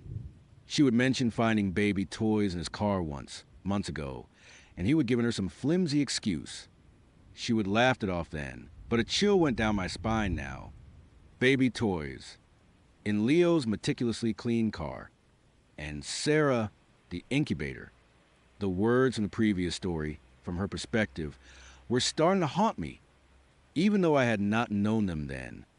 I was putting the pieces together, but I did not have the whole picture. I dug deep into online archives, scientific journals, anything I could find about Leo Maxwell. He was a brilliant geneticist, a prodigy who dropped out of a prestigious program years ago to pursue independent research. His papers were obscure, theoretical, bordering on the philosophical. But the few that were published hinted at radical theories about cellular regeneration, synthetic life, and something he called biomimetic integration. It was all way over my head, but the key word screamed at me host organisms, accelerated development, extra-dimensional cellular structures. It sounded like science fiction, but the kind that makes you want to lock your doors and check under your bed. I found an old forum post from years ago, a disgruntled former colleague of Leo's. He talked about Leo's obsession with purity of form, with creating life unburdened by evolutionary flaws. The colleague hinted at ethical violations, at experiments that went too far. He even mentioned Leo's fascination with ancient texts, with unseen entities and spiritual conduits. It was all vague, but the undercurrent was clear. Leo was playing God, and he was doing it in a very dark, very dangerous way. The pieces started to click in a horrifying, nauseating way. Sarah, the perfect incubator. The baby toys. The dark figures she would mention in passing, describing them as Leo's muses, always at the periphery. My mind, in a desperate attempt to protect itself, had dismissed it all as artistic hyperbole. Now, I knew better. I knew where Leo was working. The records were not public, but I found an old property deed, a defunct research facility on the outskirts of town, purchased years ago by a shell corporation linked to Leo. It was miles from his house, hidden away, perfect for whatever it was he was doing. I drove out there one evening, just as the sun was dipping below the horizon, painting the sky in sickly shades of orange and purple. The facility was an old brick building, overgrown with ivy, its windows dark and empty. It looked abandoned, like something out of a horror movie. But as I got closer, I heard it, a faint, low hum, vibrating through the ground. The same hum Sarah had mentioned once, when she talked about Leo's lab. My heart was a drum in my chest, a frantic beat against my ribs. I knew, with a certainty that chilled me to the bone, that whatever answers I found in there, I would not like them. But I had to know. For Sarah, I found a broken window at the back, boarded up but with a loose plank. I pried it open, the rotten wood groaning in protest. The air inside was cold, stale, and carried that same faint, metallic, sweet, chemical smell I would notice in Sarah's trunk. It was stronger here, almost cloying. I pulled out my flashlight, its beam cutting a weak swathe through the oppressive darkness. The facility was a maze of dusty corridors, peeling paint, and the ghosts of long-dead experiments. I moved slowly, cautiously, every creak of the floorboards, every distant hum, making me jump. I found the main lab eventually. It was a large, sterile room, strangely modern compared to the decrepit exterior. Gleaming steel tables, humming machines with intricate wiring, vats filled with murky liquids. It looked less like a traditional lab and more like a high-tech torture chamber. On one of the tables, there were drawings, anatomical sketches, but not human. They depicted strange, embryonic forms, dark and featureless, with elongated limbs and bulbous heads. They looked exactly like the dark figures Sarah had described. And next to them, chillingly, were crude, almost rudimentary baby toys. Not the cute, colorful kind. These were dark, made of some strange, smooth material, with an unsettling, almost organic texture. They were small, no bigger than my palm, and they had the same elongated, featureless forms as the drawings. My stomach churned. I moved deeper into the lab, my flashlight beam dancing over more unsettling sights. Vials of strange, glowing liquids. Petri dishes filled with rapidly dividing alien cells. A large, transparent tank, like an aquarium, but filled with a viscous, amber fluid. And in it, floating, slowly undulating a form. It was small, no bigger than a newborn, dark, with no discernible features, just a smooth, obsidian surface. It had faint, almost invisible limbs, slowly moving within the fluid. It was one of them. A little one. A dark figure. My blood ran cold. This was what Sarah had been used to create. I stumbled back, a gasp catching my throat. The horror was visceral, overwhelming. This was not science. This was an abomination. Then, I heard it. A soft, rhythmic thrumming, coming from a room further down the corridor. And with it, a faint, almost melodic lullaby. A chill that had nothing to do with the cold air wrapped around me. I crept towards the sound, my heart pounding so hard I thought it would burst through my chest. The door was ajar, a sliver of eerie, pale blue light escaping from within. I pushed it open slowly, my hands shaking so violently I almost dropped the flashlight. It was a nursery, but not like any nursery I would ever seen. The room was bathed in that pale blue light, emanating from several large, transparent pods like oversized incubators. And in each pod, floating in a thick, nutrient-rich fluid, was one of them. The little ones. Dozens of them. All dark, featureless, slowly growing, their embryonic forms twisting and turning. Some were small, barely formed. Others were larger, almost fully developed, their elongated limbs pressed against the glass. And there, in the center of the room, sitting on a stool, bathed in the eerie blue light, was Leo. He was humming that lullaby, his back to me, his hands gently stroking the side of one of the pods. He looked peaceful, content, like a proud father. They are almost ready, he whispered, his voice soft, almost tender. The first generation. Perfect in every way. Pure. He turned then, slowly, deliberately. His eyes in the pale blue light seemed utterly devoid of emotion, like polished stones. He did not seem surprised to see me, almost as if he had been expecting me. Mike is nodded, he said, a faint, unsettling smile playing on his lips. Sarah talked about you. She said you were persistent. My voice was a raw croak. Where is she? Leo, what have you done? He tilted, his head, his smile widening slightly. Done. I have given her purpose. Mike, a grander purpose than you could ever imagine. She was a marvel, the perfect host. He gestured vaguely toward the corner of the room, where a large, cylindrical chamber stood, its top open. It looked like a specialized cryo chamber, but much larger, with intricate tubing running from it. Her body, Leo continued, his voice devoid of any malice, simply stating a fact, was repurposed. The catalyst integrated flawlessly.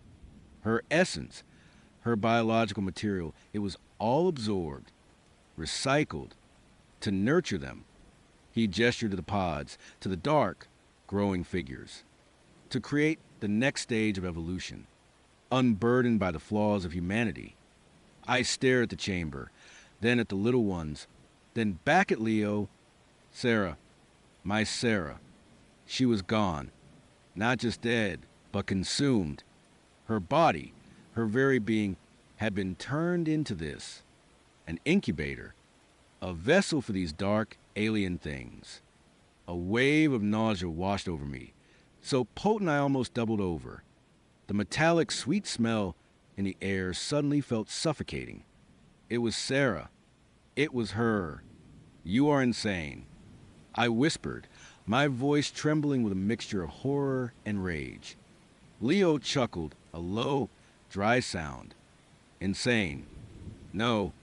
Mike, I am a visionary. I am merely accelerating what nature would eventually achieve. These are the future. And Sarah was instrumental in their genesis. He took a step towards me, his eyes gleaming with an unsettling fervor. You could be too. Mike, you have a strong constitution, a resilient spirit. We could use more contributors. My blood ran cold. He wanted to do to me what he had done to Sarah. To turn me into another resource, another vessel for his abominations. "Stay away from me," I snarled, backing away slowly. My hand instinctively went to my pocket, searching for anything, a weapon, a key, anything to defend myself. Leo just watched me, that unsettling smile still on his face. There is no need for hostility. "Mike, this is a glorious transformation, a new beginning." He gestured to the pods. "Look at them. So pure, so hungry." As he said the word hungry, one of the larger figures in the pod twitched, its elongated, featureless head turning slowly towards me. It was like it heard him, like it understood. That was my cue. I did not wait. I turned and ran, bolting out of the nursery, through the lab, and back down the dusty corridors. The humming machine seemed to grow louder, the lullaby more distorted, echoing in my ears. I could almost feel Leo's gaze on my back, cold and calculating. I did not look back. I just ran, fueled by pure, unadulterated terror. The broken window, the only way out, seemed miles away. I scrambled through it, tearing my clothes, scraping my skin, but I did not care. I just needed to be out. Away from the hum, away from the pale blue light, away from Leo and his little ones. I did not stop running until I reached my car, parked a quarter-mile down the road. I fumbled with the keys, my hands still shaking, my breath coming in ragged gasps. I started the engine, threw the car into reverse, and sped away, leaving the derelict facility and its unspeakable horrors behind. I did not go to the police. Who would believe me? That my girlfriend was consumed by a mad scientist to create a new species of dark, alien beings. They would lock me up in a padded room. I just drove. For hours. Away from the town, away from everything. But no matter how far I drove, I could not escape it. The image of the scratches on, Sarah's trunk, the empty car, the sterile lab, the humming pods. Leo's chilling smile and those dark, featureless forms floating in their amniotic fluid. I still see them in my nightmares. Sometimes, I hear that lullaby, soft and melodic, echoing in the darkest corners of my mind. And that smell, that metallic, sweet chemical smell, it still clings to me, a phantom odor that reminds me of what happened. I know the truth. I know what Leo is doing, what he is creating. And I know they are out there now. The little ones, growing, learning, waiting, the first generation.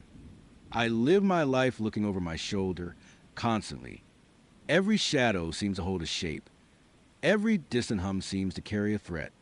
I am a ghost, haunting my own life, forever changed by what I saw. Because I know the future Leo spoke of. And it is not human. And sometimes, late at night, when the world is silent, I wonder if Sarah, in whatever form she now exists, is still out there, somewhere, watching them grow. And I wonder, with a chilling dread, what happens when they are no longer little. You know, after everything with Elias, after Sarah, after I saw what I saw and did what I had to do, a part of me thought I was broken beyond repair. The phantom barber's cuts eventually grew out, but the memories, the feeling of being hunted, of that cold, inhuman gaze on me, that never really left. I still found myself checking the locks 3, 4, 5 times before bed, and every shadow in my apartment seemed to arrive with a life of its own. Sleep, when it came, was shallow and often interrupted by the kind of nightmares that leave you gasping for air, clutching your chest, convinced there is something in the room with you. Life, though, has a stubborn way of pushing forward, does not it? Even when you feel like you are dragging a concrete block behind you, the days still turn into weeks, and weeks into months. I tried to pick up the pieces. I went back to work, forced myself to socialize a little, even though every conversation felt like I was speaking through a thick pane of glass. People would ask, "How are you?" And I would just offer a tight smile and a vague, "I am getting there." How do you tell someone you fought a monster woven from stolen life force and hair, and won but at the cost of your best friend's soul. You do not. You just get by. Loneliness became a heavy cloak. I would always at Sarah, and now there was just an echoing silence. One particularly bleak Tuesday night, staring at my reflection in the dark screen of my laptop. I found myself doing something I swore I would never do. I downloaded a dating app. I know, it sounds ridiculous, suicidal even, given my track record, but I was desperate for connection, for some kind of normalcy, for proof that not everything in the world was a predatory shadow waiting to snatch you up. I told myself it was just for fun, just to chat, no pressure.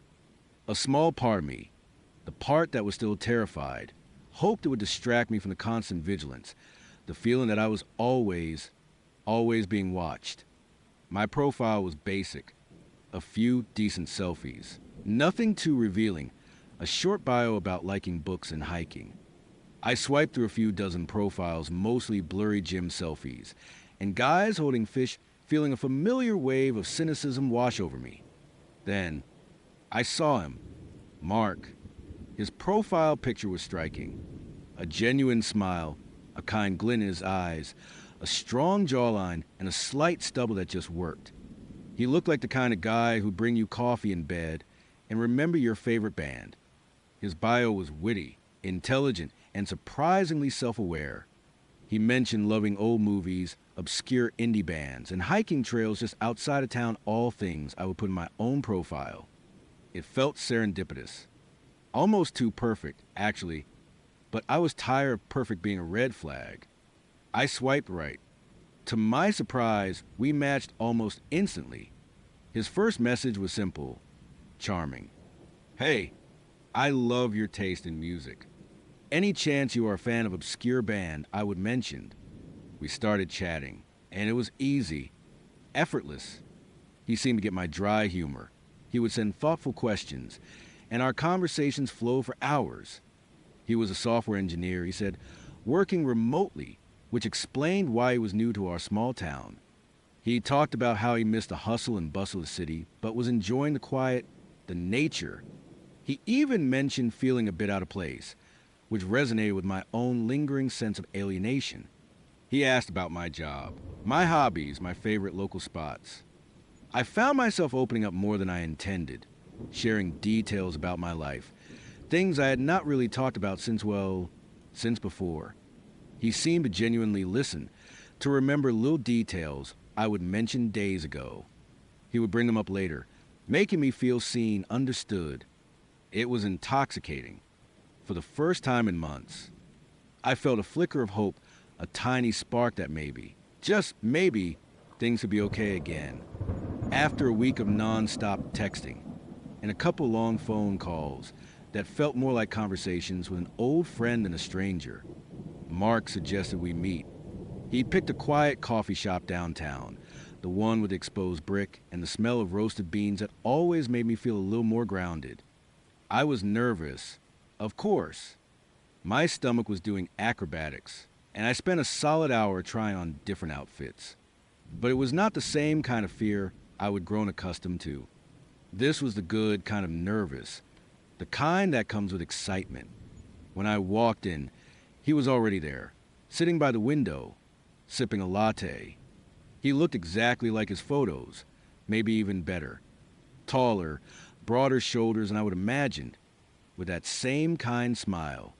He stood up when he saw me, a genuine warmth in his eyes. Alex, it is great to finally meet you. His voice was a little deeper than on the phone, a low rumble that was surprisingly pleasant. The date was good. We talked for 2 hours straight, covering everything from our childhoods to our biggest dreams. He was engaging, funny, and attentive. He would lean forward, really listen when I spoke, and his eyes would crinkle at the corners when I made him laugh. He had a way of making me feel like I was the only person in the room. He mentioned a few times how much he loved the town, how friendly everyone was, how quickly he was getting to know the area. He even mentioned knowing a few of the local shop owners by name, which struck me as a little odd for someone who'd only been here a few months, but I brushed it off. Maybe he was just a naturally outgoing guy. There were a couple of tiny, almost imperceptible things, though, that pricked at the back of my mind. Nothing concrete, just feelings. A fleeting intensity in his gaze, sometimes. Like he was looking through me, not just at me. A way he would subtly guide the conversation back to me, even when I tried to ask about him, almost as if he preferred to be the listener. And once, when he reached across the table to gesture, I noticed a very faint, almost invisible scar just below his left thumbnail. It was tiny, like a hairline crack, but distinctive. I did not recall seeing it in any of his photos. But again, I dismissed it. People have scars. Lighting can be tricky. My trauma was making me paranoid. I told myself. We walked out of the coffee shop, feeling a definite spark. He walked me to my car, and before I got in, he took my hand, his thumb gently stroking my knuckles. I had a really wonderful time. Alex, he said, his voice soft. I would love to do this again very soon. I felt a blush creep up my neck. Me too. Mark. Definitely. We exchanged a quick, lingering hug, and then I was in my car, driving home, a silly smile plastered on my face. Maybe this was it. Maybe I could finally move on.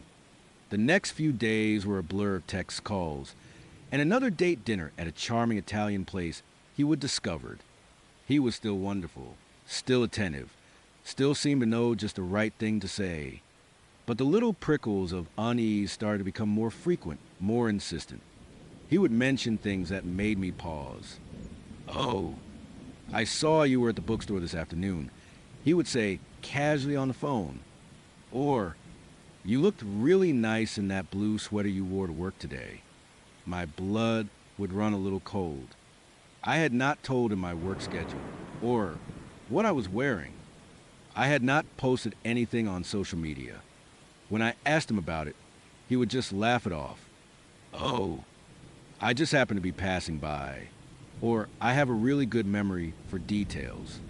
I guess. He made it sound sweet, like he was just paying attention, but it felt invasive. Like he was always just there, just out of sight. I started to feel that familiar chill creep down my spine, the one I had not felt since Northwood. That feeling of being watched, of not being alone even when I was. I would catch myself looking over my shoulder more often, peering out my windows before bed.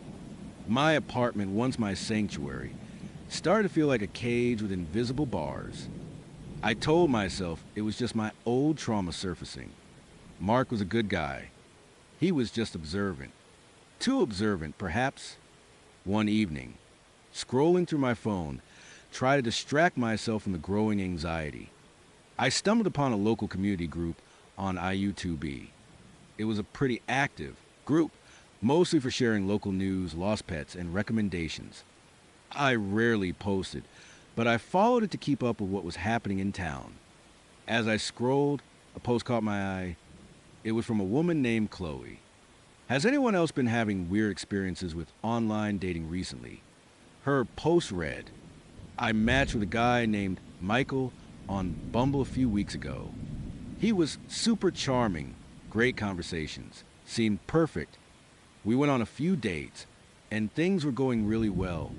But then he started getting really intense, saying he knew where I lived, what I was doing. It creeped me out, so I blocked him. Now I keep seeing him around town, and I swear he is following me. Has anyone else met a Michael like this? He looks exactly like the guy in the picture." Attached to Chloe's post was a photo. My heart leaped into my throat and started pounding against my ribs like a trapped bird. It was Mark. My Mark. The same kind eyes, the same smile, the same strong jawline. But the name was different. Michael. My hand started to tremble so violently I almost dropped my phone. This was not paranoia. This was not my trauma. This was real. I clicked on the comments, my breath catching in my throat. "OMG, Chloe, I know exactly who you're talking about," one woman wrote. "I matched with a David a few months ago. Same exact story. Charming, then creepy. He knew my work schedule, my favorite coffee. I blocked him too. The picture looks exactly like your Michael. Another comment me too. Ryan, he said he was new in town, software engineer. He even knew about my dog's weird habit of chasing squirrels. I got a really bad vibe and broke it off. And then, the most terrifying one, this is so weird. I matched with Jason last month, and he was supposed to meet me for a second date, but he never showed up. I have not heard from him since. He looks just like this guy, too. I reported him to the app, but they said they could not do anything without more info. My blood ran cold. Michael, David, Ryan, Jason, all the same face, all the same story. Charming, new in town, software engineer, knowing intimate details, then turning creepy, then disappearing. And the last one, Jason, never showed up for the second date. He had not been heard from since. It was like a switch flipped in my brain. All those little prickles of unease, all those dismissed red flags, suddenly coalesced into a giant, flashing siren.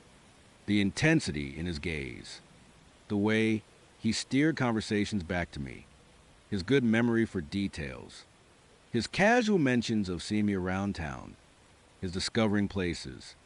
He was not discovering them, he was scouting.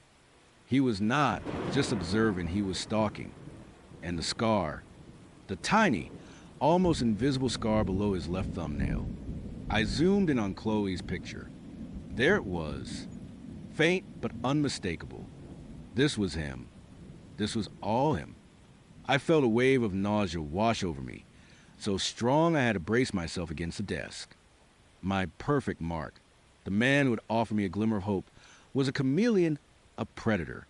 He was not just catfishing, he was building a meticulously crafted persona to lure women in.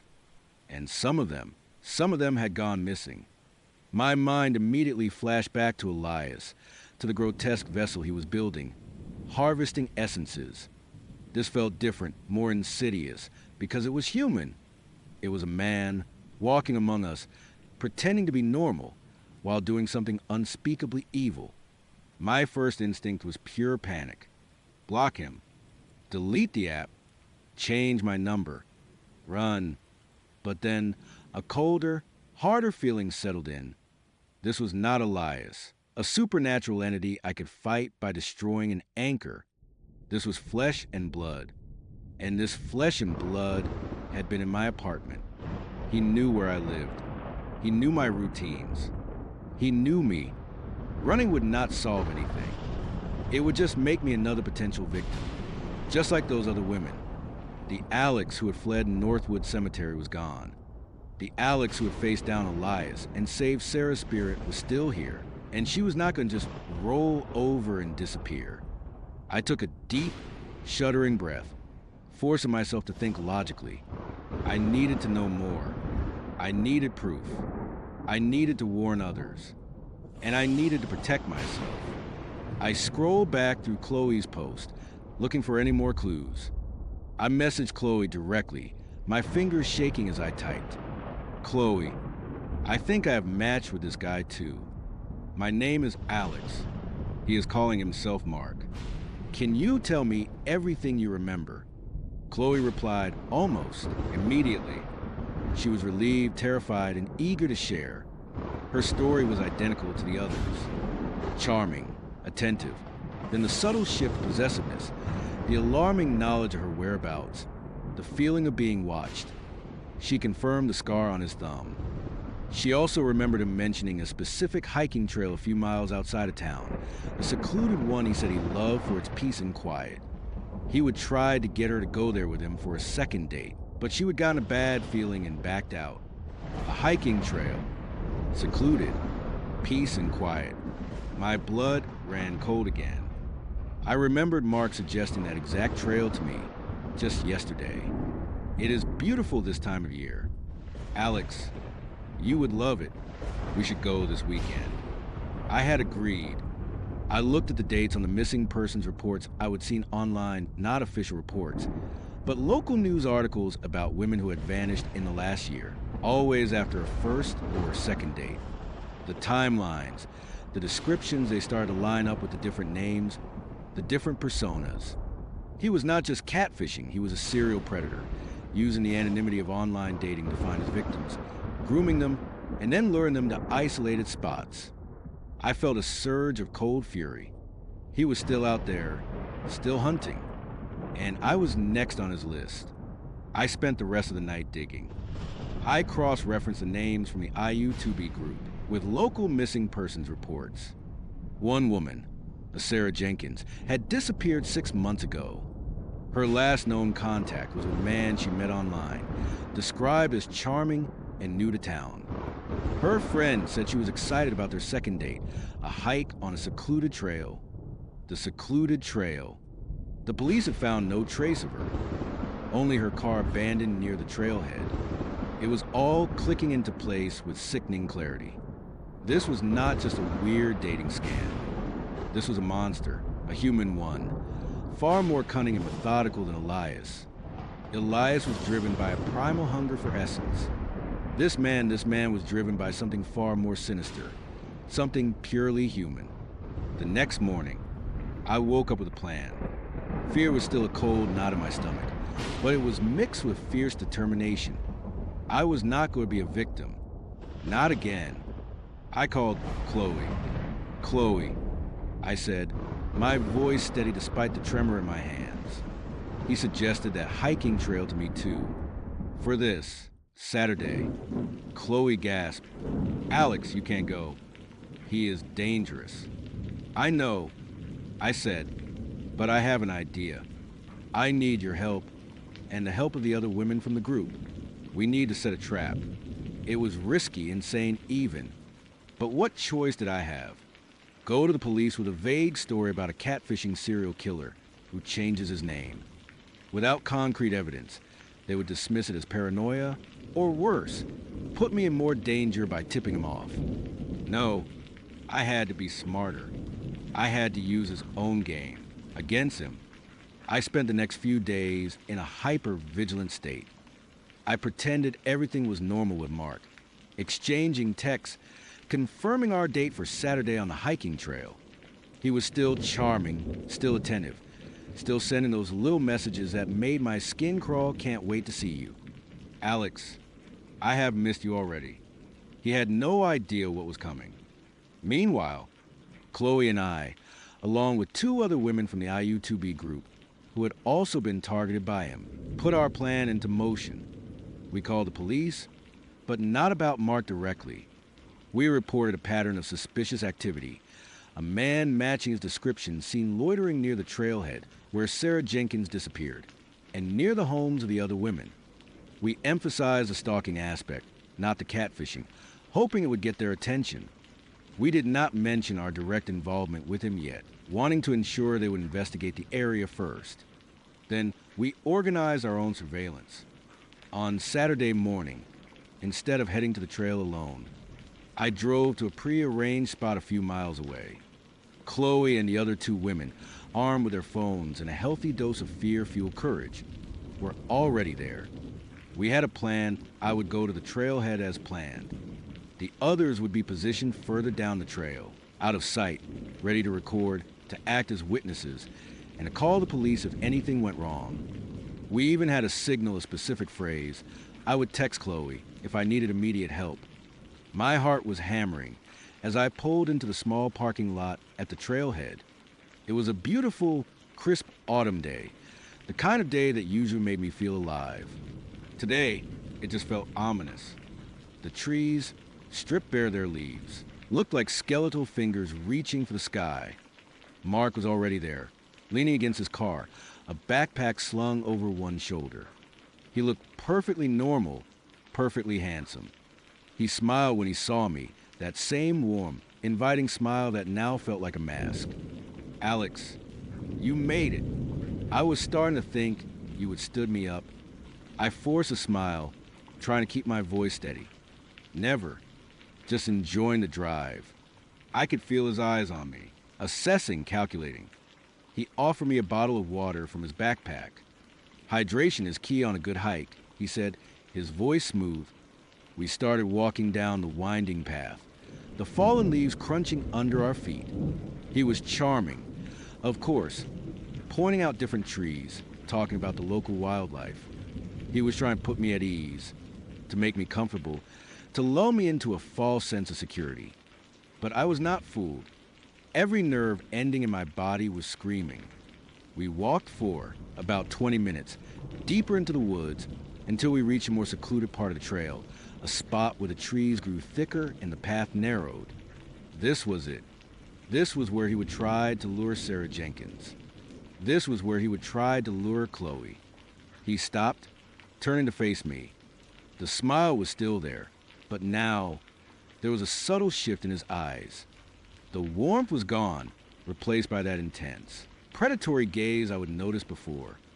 It was a calculating stare, like a hunter sizing up his prey.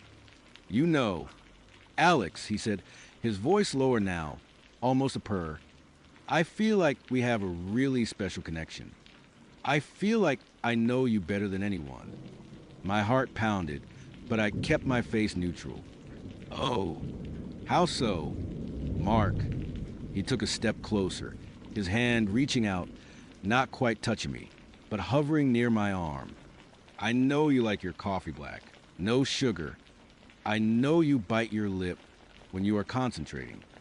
I know you leave the light on in the hallway when you go to bed, because you do not like the dark. I know you still check your locks 3 times, even though you live alone." My breath hitched. He knew. He knew all of it, not just from our conversations, but from watching me. The hallway light, the lock checking. Those were things I would never told him. Things only someone who had been inside my apartment, or watching it for a long time, would know. "You have been watching me, have not you?" I said, my voice barely a whisper, but firm. His smile widened, but it was no longer charming. It was chilling, a triumphant sneer. "I like to get to know my prospects," he said, his eyes glittering. "You are a particularly interesting one. Alex, a little more resilient than most. I saw that in you from the beginning. That little spark of defiance. It is appealing." He took another step, closing the distance between us. My hand instinctively went in my pocket, gripping the small, cheap crucifix I would brought, a silly memento from my last ordeal, but it made me feel a tiny bit braver. "What do you want?" "Mark," I asked, trying to sound braver than I felt. He laughed, a low, guttural sound that grated on my ears. "Want? I want what I always want. A fresh start. A new story. And you, Alex, you are going to be the muse for my next chapter." He lunged. It was fast, but I was ready. The terror was there, but it was familiar now, a cold fuel that sharpened my senses. I sidestepped his grab, pivoting away, and brought my elbow up hard, catching in the ribs. He grunted, surprised, stumbling back a step. "You are not going to touch me." I snarled, the word surprising even myself. The fear was still there, but it was mixed with a surge of pure, unadulterated rage. This was not Elias, a supernatural entity. This was a man, a human monster, and he was not going to take me. He recovered quickly, his eyes now blazing with a cold fury.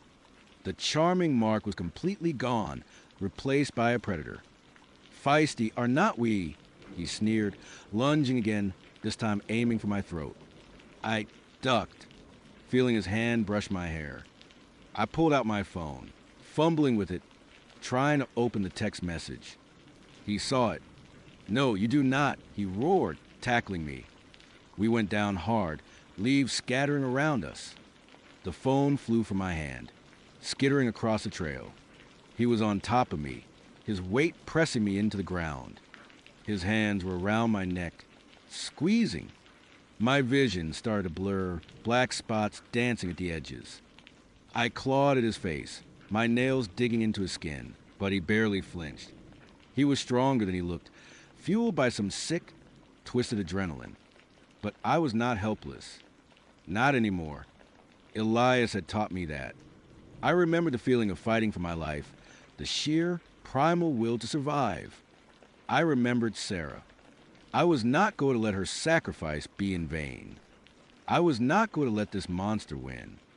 With a desperate surge of strength, I bucked, twisting my body, bringing my knee up hard into his groin. He gasped, his grip loosening for a split second. It was all I needed. I wriggled free, scrambling away, gasping for air. He was curled on the ground, groaning, but already starting to push himself up. I saw my phone just a few feet away. I lunged for it, my fingers fumbling with the screen. I opened the text message, my thumbs flying across the keyboard, typing the prearranged signal. Help. Trailhead. Yellow jacket. My heart hammered as I hit send. He was on his feet now, charging at me again, his face contorted with rage. You little bitch. You won't get away. I did not have time to run. I looked around wildly. A thick, gnarled tree branch lay on the ground nearby, heavy and solid. I snatched it up, my hands gripping it like a baseball bat. He reached me, grabbing my arm, twisting it. I screamed, pain shooting up my shoulder. But I swung the branch with all my might, not at his head, but at his knee. A sickening crack echoed to the quiet woods. He shrieked, a sound of pure agony, and collapsed, clutching his leg. The charming Mark, the suave Michael, the perfect David, was just a broken, pathetic man writhing on the ground. I stood over him, panting. The branch still clutched in my hands, my body trembling with adrenaline and residual fear. He looked up at me, his eyes wide with pain and disbelief. You broke my leg, he whimpered. You tried to kill me. I retorted, my voice hoarse. And you have done worse to others. Then, in the distance, I heard it, the faint wail of sirens. And then a shout, Alex, are you okay? It was Chloe's voice, followed by the sound of crashing through the undergrowth. Within minutes, the woods were swarming with police officers. Chloe and the other women emerged from the trees, their faces pale but relieved. They had recorded everything, and the police had responded quickly to their calls, especially after they mentioned the history of disappearances connected to this very trail. They found my phone, the sent message, the branch. They found him, groaning and clutching his broken leg.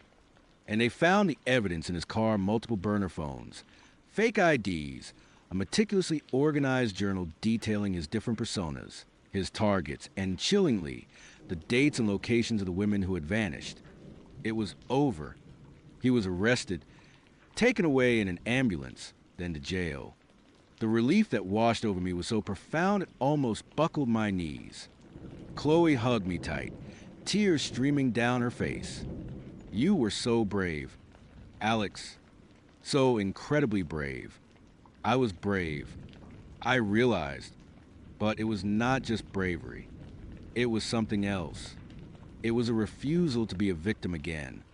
It was a memory of Elias, of Sarah, of the horrors I had faced that had forged something new and unbreakable inside me. It had taught me that sometimes the monsters are not supernatural. Sometimes they wear human skin, and they're far more terrifying because they walk among us, hiding in plain sight. The investigation continued. More victims were uncovered. More stories of charming online dates turning into nightmares.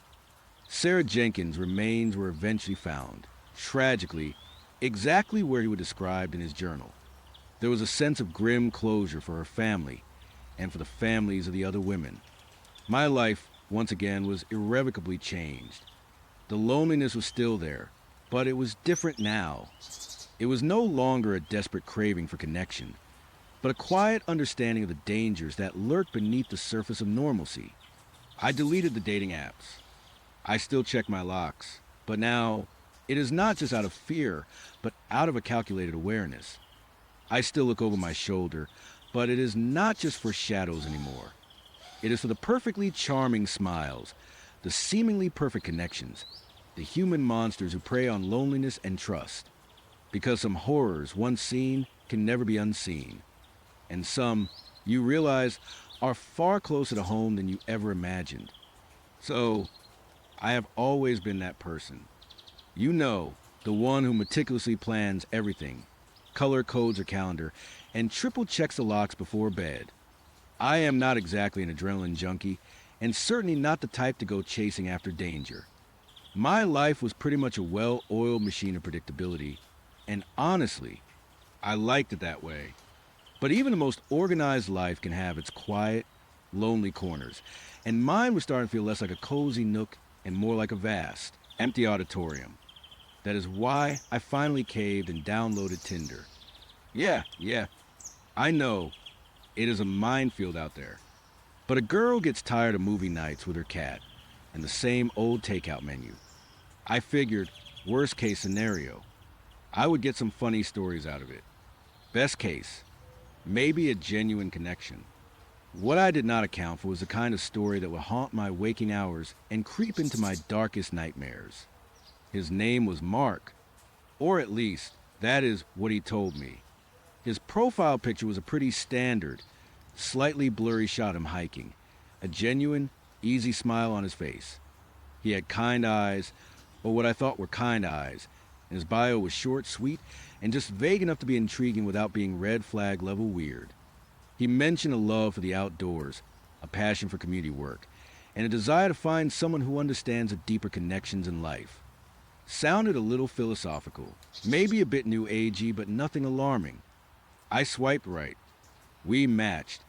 His messages were charming, witty, and surprisingly insightful. He did not just send one-word replies or creepy pickup lines. He asked thoughtful questions, listened to my answers, and actually remembered details I would mention. It was refreshing, honestly. After a week of back and forth, he suggested coffee. A public place, daytime, low stakes. Perfect. My cautious brain gave the green light. When I met him in person, he was even more charismatic than his messages suggested. He had this easy confidence, a way of looking at you that made you feel like you were the only person in the room. He was tall, well-built, with dark, wavy hair and those same eyes that seemed to hold a secret warmth. We talked for hours about everything and nothing. He was well-traveled, knowledgeable about a surprising range of topics, and genuinely engaging. There were a few moments, though, that pricked at the edges of my comfort. He would talk about his community a lot. Not just friends, but a group of people he was deeply involved with who shared a common purpose. He described it as a place of profound understanding, where people truly saw each other. He would get this intense, almost fervent look in his eyes when he spoke about it, a look that was a little too passionate for just a casual friend group. He would say things like, "Most people just drift through life, you know? They never really connect to anything bigger than themselves. But we are different." I just brushed it off as him being really into his hobbies, or maybe a spiritual group. I would met people like that before. Intense, but harmless. I figure it was just part of his charm, that passionate spark. He also had a tendency to subtly steer the conversation back to me, asking about my vulnerabilities, my dreams, my deepest fears. Not in a creepy way, but in a way that felt like he was gathering information, piecing together a puzzle. I told myself he was just a good listener, genuinely interested, and I was, after all, looking for a deeper connection. My lonely heart was doing most of the talking, overruling my cautious mind. By the end of the date, I was completely smitten. He walked me to my car, his hand brushing mine, and left me with a smile that promised more. He texted me as soon as I got home, saying he had an incredible time and could not wait to see me again. My phone buzzed with a warmth I had not felt in a long time. Maybe, just maybe, this was it. Our second date was dinner, and it was even better. He brought me flowers, remembered my favorite wine, and kept me laughing all night. Again, the topic of his community came up. He mentioned they were having a special gathering soon, a weekend retreat at a remote property they owned, just outside the city. He said it was a chance for new people to experience the true essence of their group, to see what they were really about. He looked at me, his eyes earnest, and said, "I think you would really fit in. Sarah, you have that spark, that openness. Most people just are not ready for it." My gut did a tiny little clench. A remote property. A special gathering. It sounded a bit culty. But then he laughed a genuine warm sound and said, "Do not worry. It is not some weird commune. Just a beautiful place where we can disconnect from the noise and truly focus on our shared values. Think of it as a really intense, really fulfilling camping trip with amazing people." He made it sound so inviting, so exclusive, so safe. He knew I loved nature, and he would mention that the property had hiking trails and a lake. He even talked about a bonfire and stargazing. It sounded idyllic. My rational brain, the one that normally screamed run, was being drowned out by the part of me that craved belonging, that longed for something more. Mark was so persuasive, so charming. He made it sound like an honor, an invitation to something truly special. He said he would not ask if he did not genuinely believe I would get something profound out of it. And besides, he would be there. He would protect me.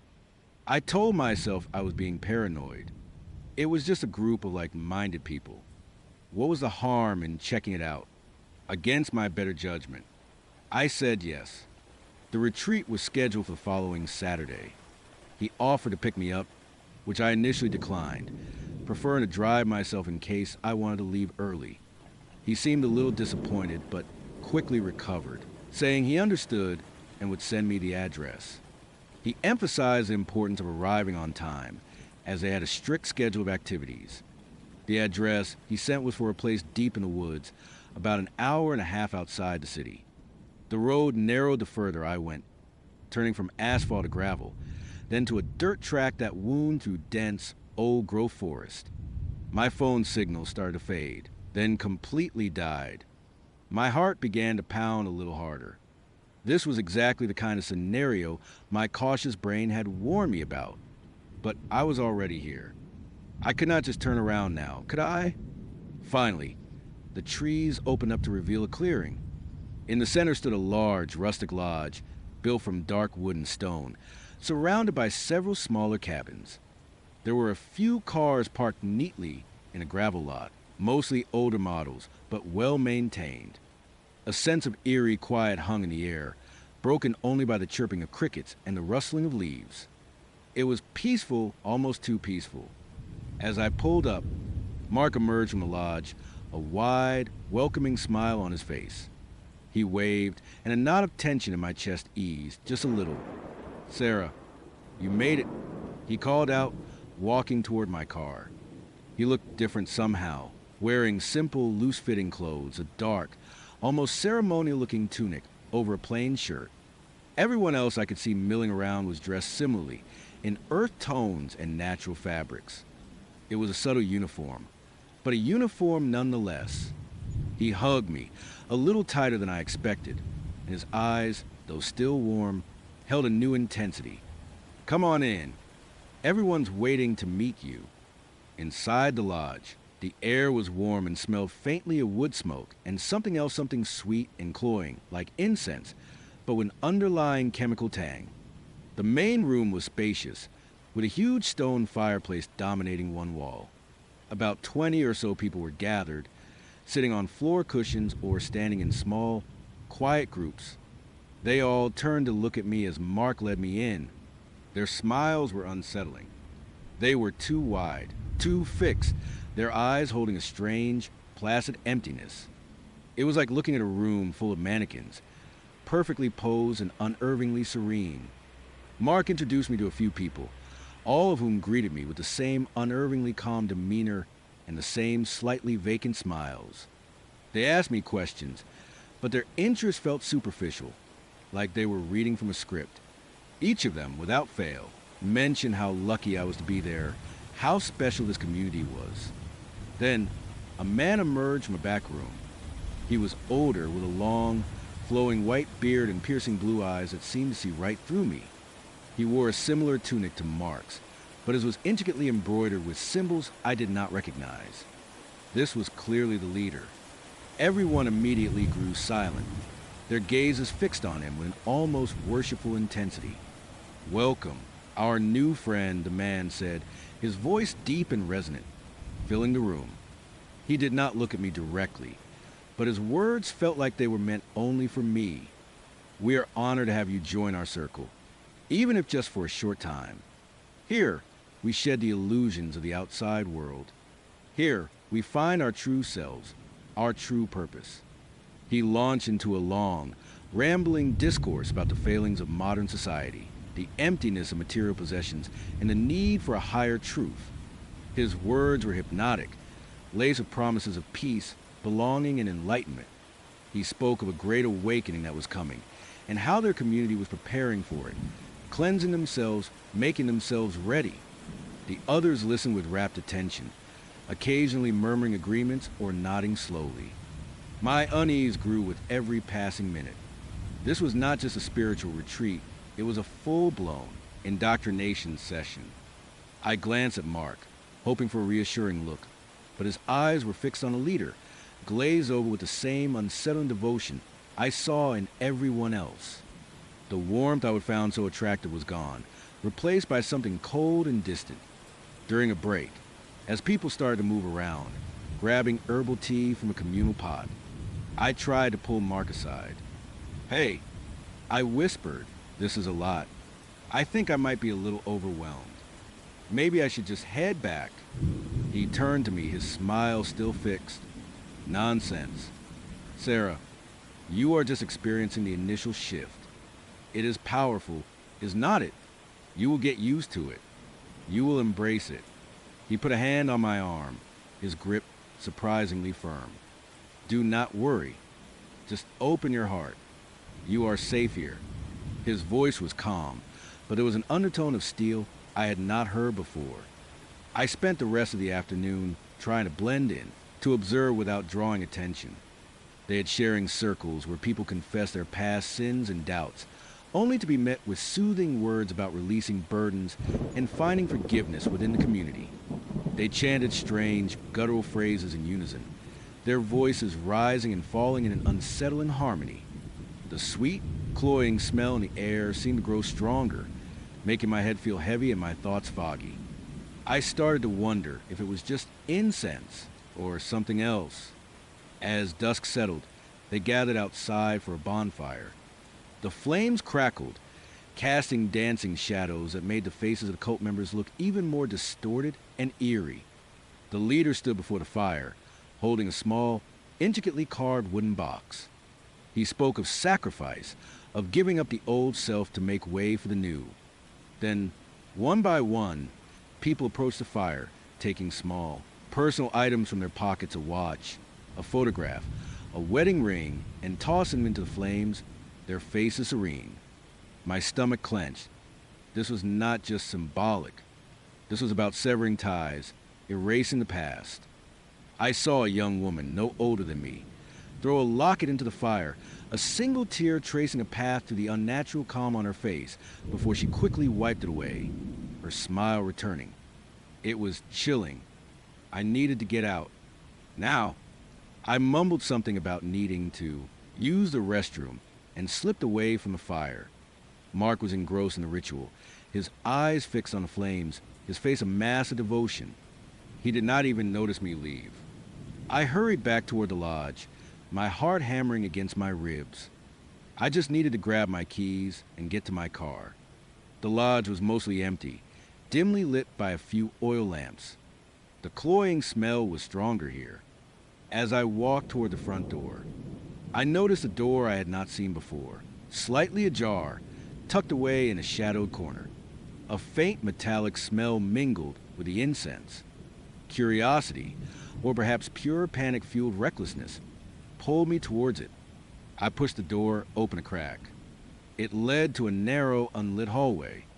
From somewhere deeper within, I heard a low, guttural murmur, too soft to make out words, but undeniably human. And then a faint, rhythmic thump-thump-thump. My blood ran cold. Every alarm bell in my head went off simultaneously. This was it. This was where the real horror lay. I crept forward, my hand shaking, my breath catching my throat. The hallway opened into a larger, cavernous room, lit by a single bare bulb hanging from the ceiling. My eyes struggled to adjust to the dim light, and then they widened in pure, unadulterated terror. The room was not empty. In the center, bolted to concrete floor, was a crude wooden table, and on the table a person, or what was left of one. They were bound, their body emaciated, their eyes wide and vacant, staring up at the ceiling. Their skin was pale, almost translucent, and there were tubes running from their arm, disappearing into a large, humming machine beside the table. The rhythmic thump I would heard was a machine pumping something, or perhaps taking something, and beside the table, leaning over the person, was the leader. His back was to me, but I could hear his low murmuring, a chant in that same guttural language.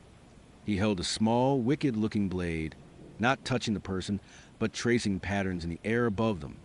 My mind reeled. This was not about enlightenment. This was not about community.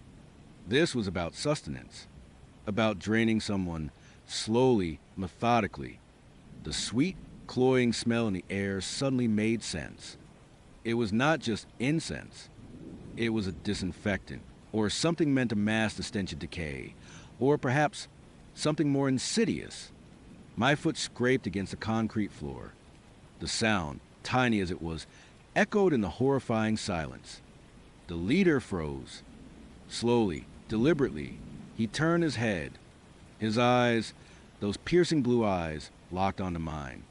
There was no warmth, no kindness, no spiritual wisdom in them now. Only a cold, predatory gleam.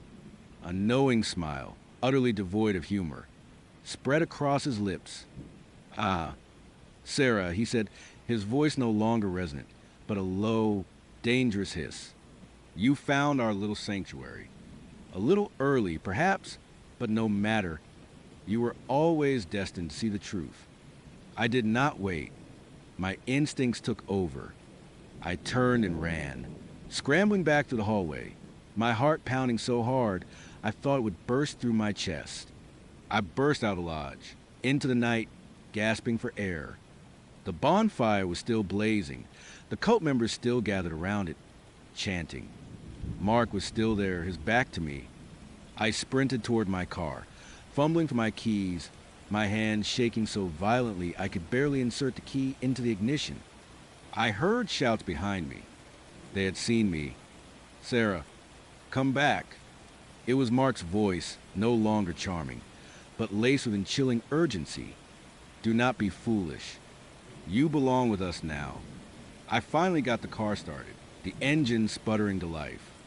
I slammed it into reverse, tires spitting gravel, and then shifted into drive, flooring the accelerator. The car lurched forward, bumping over the uneven ground. Headlights flashed behind me. They were coming. I drove like a maniac, weaving through the trees, the dirt track barely visible in my headlights. The pursuing car was gaining on me, its brights blinding me in my rearview mirror. I could hear their engine roaring. Closer, closer. My mind raced. I could not outrun them on this road. I had to do something. I remembered a small, overgrown path I would pass on the way in, barely a gap in trees. A desperate gamble. With a sudden, violent swerve, I yanked the steering wheel, turning sharply off the main track and plunging into the dense undergrowth. Branches scraped against the sides of my car. Twigs snapped beneath my tires, but I kept going, pushing through the thicket. The pursuing car, caught off guard, overshot the turn, its headlights momentarily disappearing before it started to back up. I did not stop. I continued to crash through the woods, praying I would not hit a tree or get stuck. The path was barely wide enough for my car, and I could hear the sounds of their car trying to follow, the angry shouts of the cult members. After what felt like an eternity, I burst back onto the main gravel road, further down from where I would veered off. I did not look back. I just floored it, the car rattling and protesting, but moving. The headlights behind me were still there, but now they were further away, struggling to navigate the dense woods I would just plowed through. I drove and drove, not stopping until I saw the first signs of civilization, the faint glow of distant streetlights. My hands were clamped to the steering wheel. my knuckles white. My entire body was trembling uncontrollably. I pulled into the first gas station I saw, a brightly lit beacon of normalcy. I stumbled out of my car, my legs weak, and fumbled for my phone. No signal. Of course. I ran inside, my eyes darting around, half expecting to see Mark or one of the other cult members. The cashier, a bored-looking teenager, barely looked up from his phone. I grabbed a prepaid burner phone from the rack, my hand still shaking, and paid for it with cash, avoiding eye contact. Outside, I managed to activate the burner and call 911. My voice was hoarse, barely a whisper as I tried to explain what I would seen, what had happened. The dispatcher listened patiently, asking for details, for the address. I gave them what I remembered, the cross streets, the general direction. They said they would send a unit to investigate. I did not wait around. I got back in my battered car, the side panels scratched and dented, and drove home. The entire drive. I kept checking my rear view mirror, convinced I would see them, that they would find me. When I finally pulled into my driveway, the familiar comfort of my home felt like a fragile illusion. I locked every door, every window, pulled down every blind. I did not sleep that night. I sat in the living room, a kitchen knife clutched in my hand, staring at the front door, listening to every creak and groan of the old house, every rustle of leaves outside. The next day, I called the police again. They said they had investigated the address I gave them. They found an old, abandoned lodge. No signs of any cult, no strange machines, no bound victims. Just an empty building, dusty and silent. They suggested it might have been a prank, or perhaps I would have been disoriented in the dark. They asked if I would have been drinking or using any substances. My blood ran cold again. They cleaned it up. They knew I was coming. Or maybe they were never truly there when the police arrived. Maybe they had a network, a way to vanish and reappear. I knew what I saw. I knew what I escaped. Mark, the charming, kind-eyed man from Tinder, was a monster, a recruiter for something unspeakably evil. And those placid, empty smiles of the cult members. They were not just brainwashed. They were complicit. Or perhaps they were just the next victims, waiting their turn for the machine. I deleted all my social media, changed my phone number, and even considered moving. I still check my locks compulsively, but now it is not just habit. It is a primal fear. Every unfamiliar car that slows down on my street, every shadow that dances in my peripheral vision, sends a jolt of terror through me. I tried to tell a friend, but the words sounded insane, even to me. She looked at me with pity, suggesting I get some rest, maybe talk to a therapist. How could I explain that the man who had charmed me with his kindness was part of a group that drained people of their very essence? How could I explain the metallic smell, the humming machine, the vacant eyes of the victim? I am still here, still in my predictable life, but it is shattered now. The loneliness I felt before was nothing compared to the isolation of knowing what I know, of carrying this terrifying secret. I see faces on the street, and I wonder. I see couples laughing, and I wonder if one of them is like Mark, subtly recruiting, subtly drawing someone into the darkness. I do not know if they are still looking for me. I do not know if they will ever find me. But sometimes, late at night, when the house is silent and the shadows play tricks on my eyes, I swear I can still smell that sweet, cloying odor and hear the faint, rhythmic thump-thump-thump of that machine forever echoing in the deepest, darkest corners of my mind. And I know, with chilling certainty, that the horror I escaped is still out there, lurking in the shadows, waiting for its next deeper connection. The first thing I registered was a dull ache behind my eyes, a throbbing pressure that felt like my skull was a drum being gently tapped from the inside. My mouth was dry, a desert wasteland, and my tongue felt thick, coated in something faintly metallic. A strange, heavy lethargy still clung to my limbs, like I was trying to swim to molasses, but there was also a buzzing energy beneath it, a frantic hum just out of reach. I blinked, trying to clear the fog from my vision. The world was still a bit wobbly, like looking through a warped pane of glass. My head lolled to the side, and I became aware of a rough, scratchy texture beneath my cheek. It felt like cheap fabric. A bed. I was lying on a bed. The air was stale, close, smelling faintly of old cigarette smoke and disinfectant, a combination that made my stomach lurch. Panic, cold and sharp, began to cut through the lingering haze. Leo, the liquid, his chilling smile. My heart, which had been sluggish moments before, now thudded against my ribs like a trapped bird. I forced my eyes open wider, pushing against a weight that still seemed to be pressing down on my eyelids. The room was dim, illuminated by a single, weak bulb and a fixture on the ceiling, casting long, distorted shadows. It looked like a motel room, the kind you see in bad movies, or the ones you book when you're desperate and on the run. Peeling wallpaper, a cheap, stained carpet, a rickety dresser with a missing knob. Generic, utterly, terrifyingly generic. But it was not empty. As my vision finally sharpened, I saw them. Figures, standing motionless, just watching me. My breath hitched. There were 3 of them, spread out in the small room. One stood by the door, a tall, gaunt man with receding hairline and eyes that seemed too wide, too still. Another, a woman, was perched on the edge of the other bed, her hands folded neatly in her lap, her gaze fixed directly on my face. The third, a younger man, maybe his late 20s, leaned against the wall near the window, or where a window should have been. There was no window, just a blank wall. They were not moving. Not a twitch, not a blink, just watching, like statues carved from fear. A new wave of terror, colder and more profound than before, washed over me. These were not Leo's goons. Not exactly. They looked ordinary. Too ordinary. Their clothes were plain, unremarkable.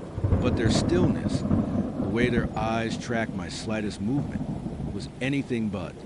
It was predatory, yet strangely vacant.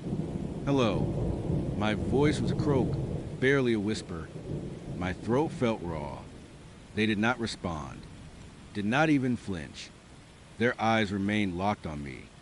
It was like I was a specimen under a microscope, or a particularly interesting bug. I pushed myself up, my muscles protesting with a dull ache. The bed groaned beneath me. As I sat upright, the room swayed again and a wave of nausea rolled through me. I squeezed my eyes shut for a moment, trying to reorient myself. When I opened them again, the 3 figures were still there, still watching, unblinking, unmoving. Who are you? I demanded, my voice gaining a fraction of its strength, though it still sounded reedy and thin. Where am I? What is this? Silence. The only sound was a frantic pounding of my own heart in my ears. And then a faint, almost imperceptible hum that seemed to vibrate through the floorboards. I swung my legs over the side of the bed, my feet hitting the cold, grimy carpet. The feeling of the carpet against my bare skin was sickeningly real. This was not a dream. This was happening. My mind raced, trying to piece together the fragments of the last thing I remembered Leo, the amber glass, the strange liquid, the fading light. My eyes scanned the room, desperately searching for an exit, a weapon, anything. The door was a standard motel room door, but it looked heavy, solid. No visible locks from my side, but the way the man stood by it, almost guarding it, implied it was locked from the outside. The blank wall where a window should be confirmed my growing dread. There was no escape, through natural means. Are you with him? I asked, my voice barely above a whisper, my gaze sweeping over the 3 silent observers. Leo, is he here? Still nothing. No nod, no shake of the head, no change in their blank expressions. It was like talking to mannequins. But mannequins do not breathe. I could see the faint rise and fall of their chests, the subtle shifts in their posture that betrayed the fact that they were, in fact, alive. Just unervingly quiet. My eyes darted to the young man leaning against the wall. He was thin, almost skeletal, with dark hair that fell over his forehead. His eyes, though fixed on me, seemed to hold a deep, unreadable sadness. Or was it something else? Resignation, despair.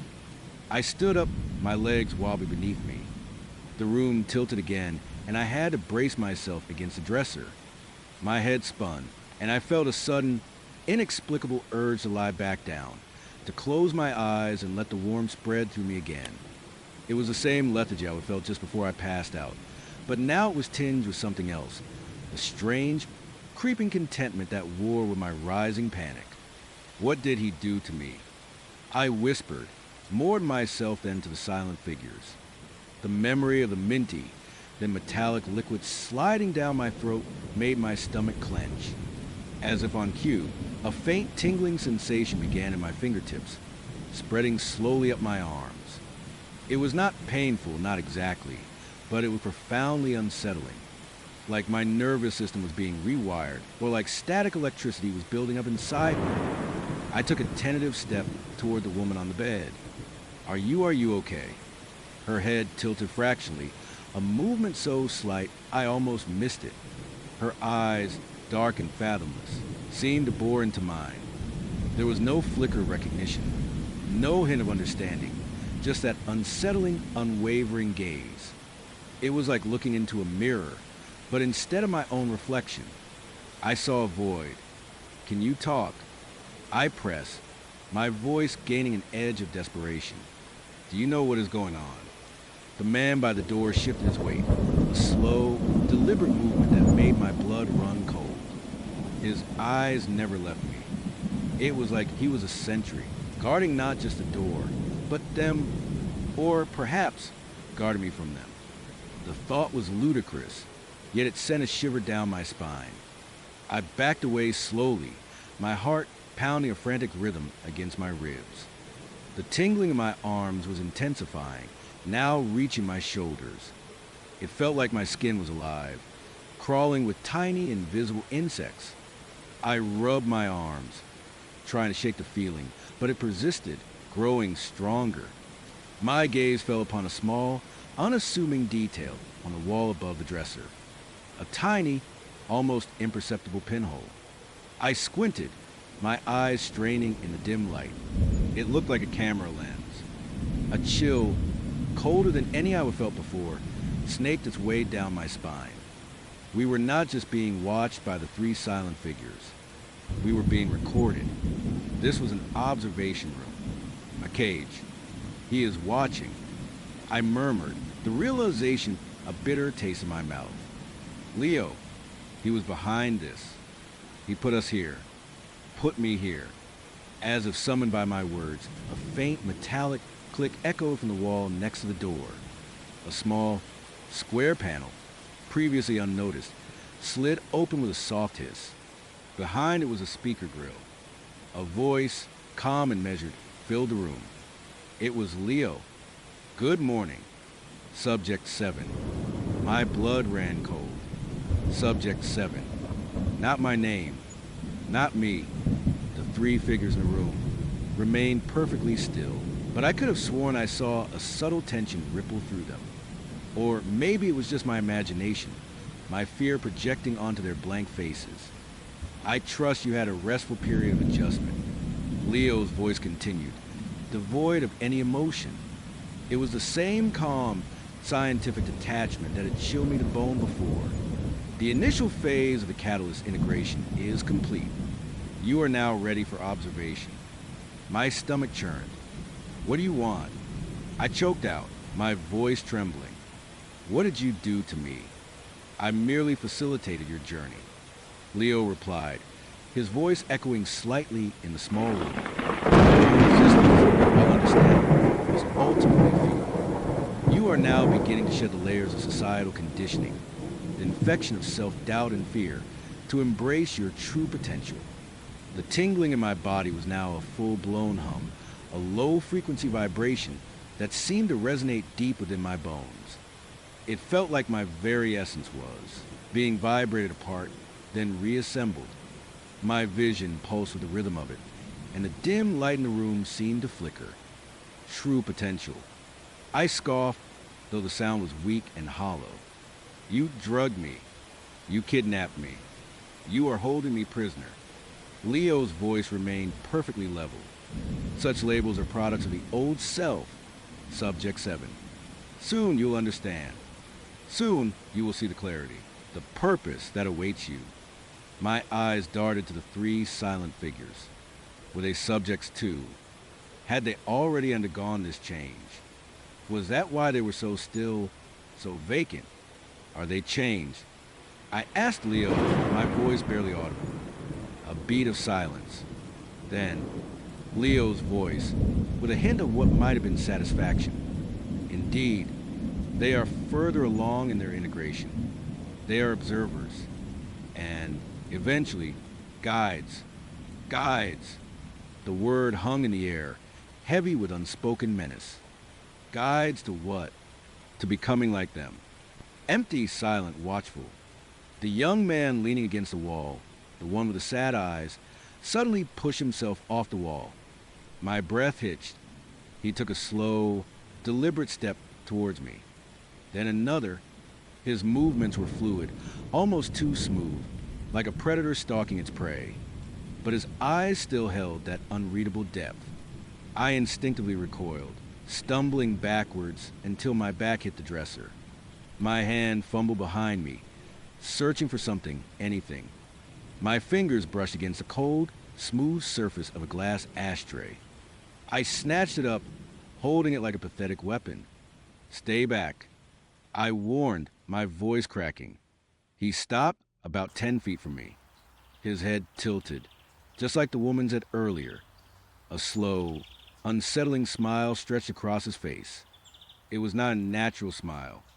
It was too wide, too slow, and his eyes remained utterly devoid of warmth. It was the smile of someone trying to mimic an emotion they did not feel. He is not a threat. Subject 7. Leo's voice cut in, calm as ever. He is merely demonstrating the next phase of integration, the removal of unnecessary aggression, the embrace of collective purpose. The young man's smile widened, showing perfectly white, unnervingly uniform teeth. He raised a hand, slowly, deliberately. His fingers, long and slender, curled into a gesture that was almost beckoning. My heart hammered against my ribs. The tingling in my body was now a constant, vibrating thrum, and it was getting harder to distinguish it from my own frantic pulse. My head felt light, my thoughts fragmented. A strange sense of calm, an almost pleasant attachment, was beginning to creep in, warring with my terror. It was the lethargy again, but deeper, more insidious. Do not you feel it? Subject 7. Leo's voice was almost a whisper now, yet it filled the room. The shedding of the old skin, the lightness, the clarity. I did feel it, and that was the most terrifying part. A part of me, a small, insidious part, did feel lighter. The fear, though still present, was losing its sharp edge, softening into a dull hum of anxiety.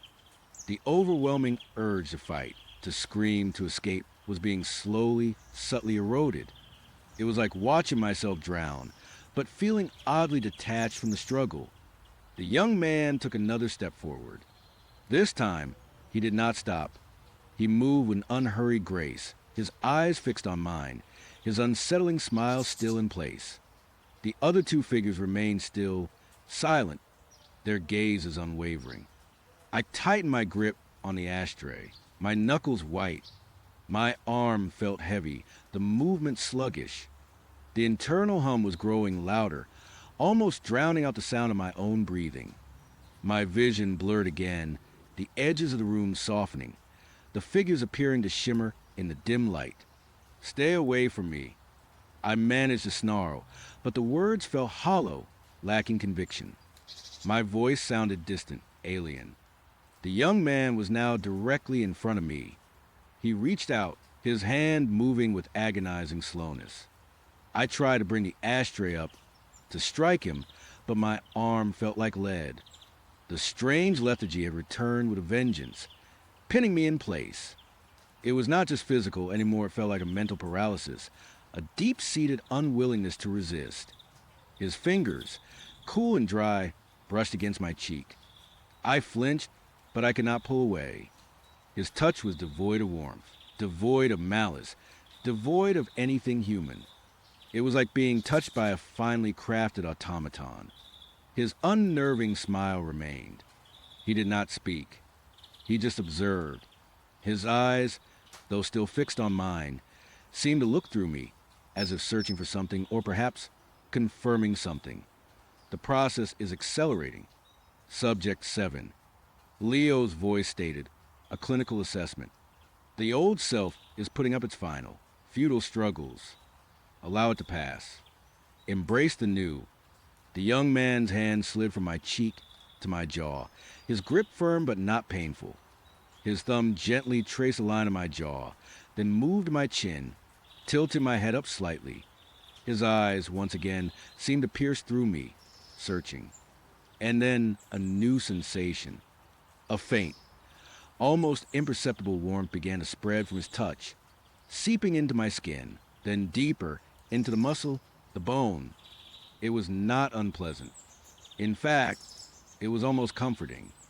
It was the same warmth I would felt after drinking the liquid, but now it was localized, emanating from his touch. My terror, which had been a roaring fire moments ago, was now flickering, sputtering. The strange attachment was growing stronger, wrapping around my mind like a soft, suffocating blanket. My thoughts became sluggish. My ability to process information dulled. He is transmitting comfort. Subject 7. Leo's voice explained, as if reading my thoughts. A simple, non-verbal affirmation. A connection. A connection. The word echoed in my mind, devoid of its usual meaning. What kind of connection? A hive mind. A shared consciousness. The thought was horrifying, yet the warmth emanating from the young man's touch was so soothing, so inviting. My eyes, which had been wide with fear, slowly began to droop. My grip on the ashtray loosened, and it clattered to the floor with a dull thud. I did not even flinch. The sound seemed distant, unimportant. The young man's smile remained fixed. His eyes, still fixed on mine, seemed to deepen, to draw me in. I felt a strange pull, a desire to simply surrender, to let go of the struggle, to embrace the warmth, the quiet, the clarity. The tingling in my body had evolved into a full body hum, a constant vibration that now felt less like a threat and more like a natural state of being. My vision was swimming, the room blurring into indistinct shapes and colors. The dim light pulsed with the rhythm of a hum. You are almost there. Subject 7. Leo's voice was laced with a quiet triumph. Almost free.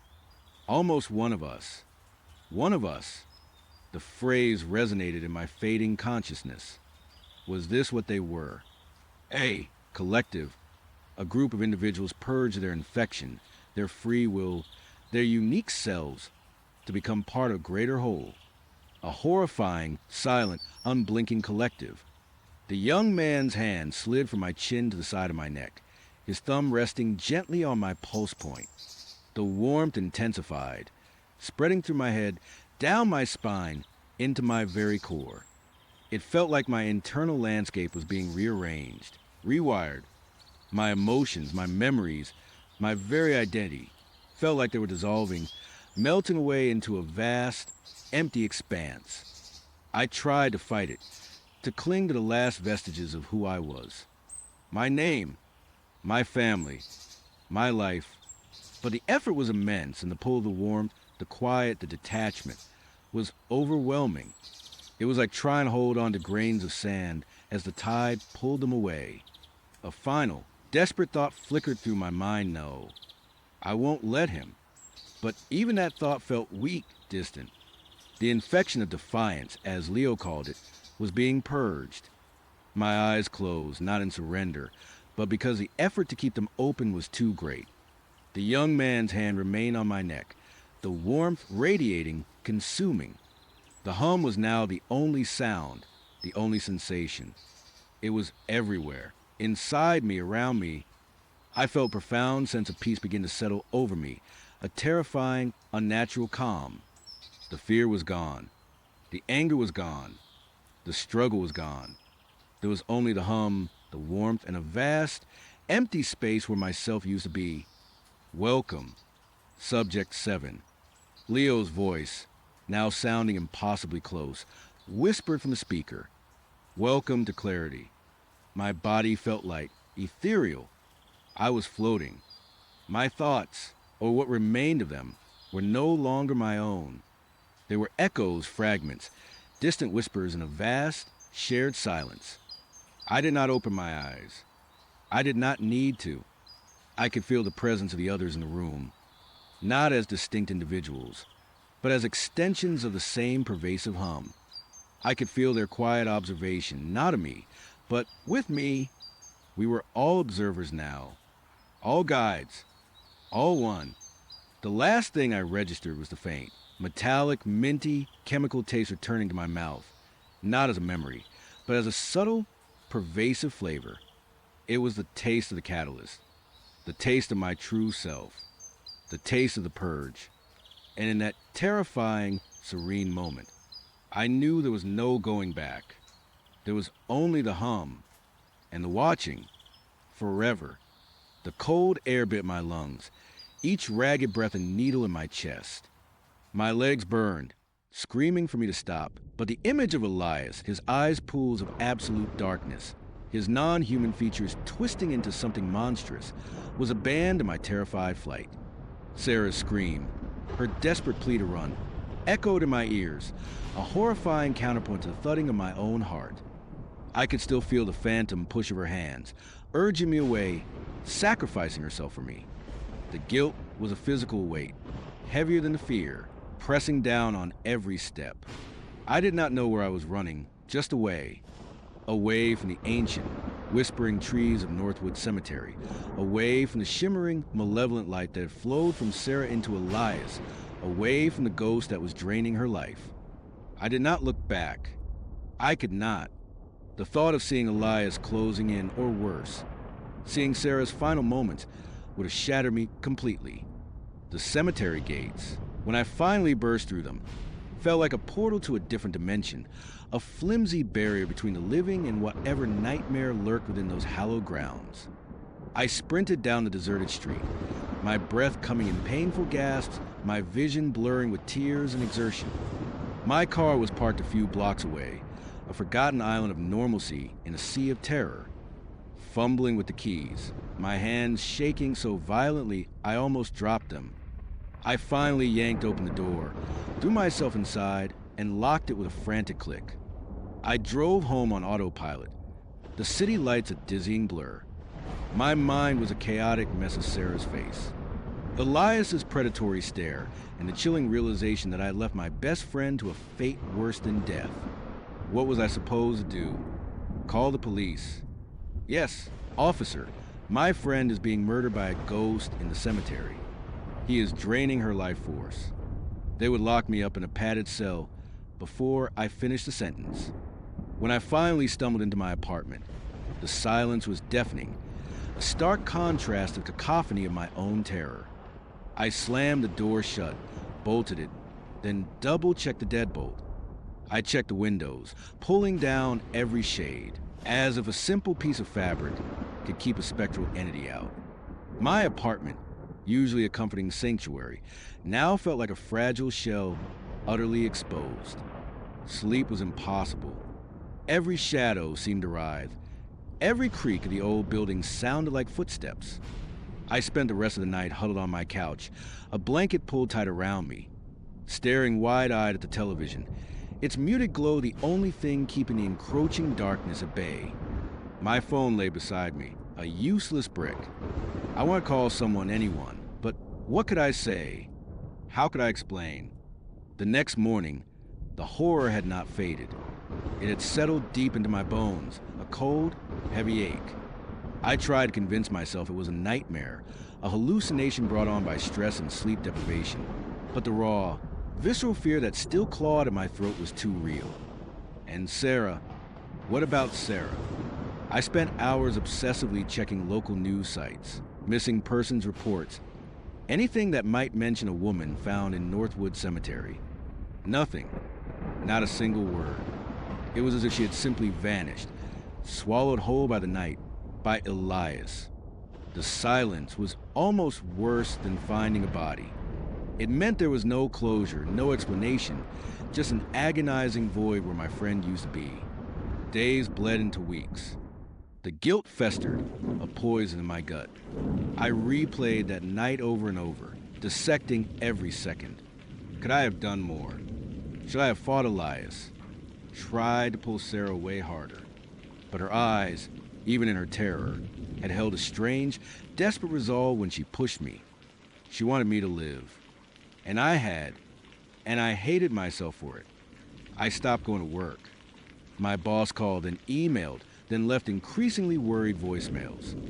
I ignored them all.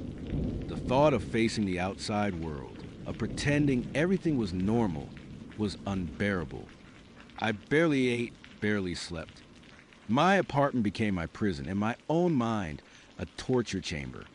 My physical appearance started to mirror my mental state. My clothes hung loose, my skin was sallow, and dark circles bloomed under my eyes.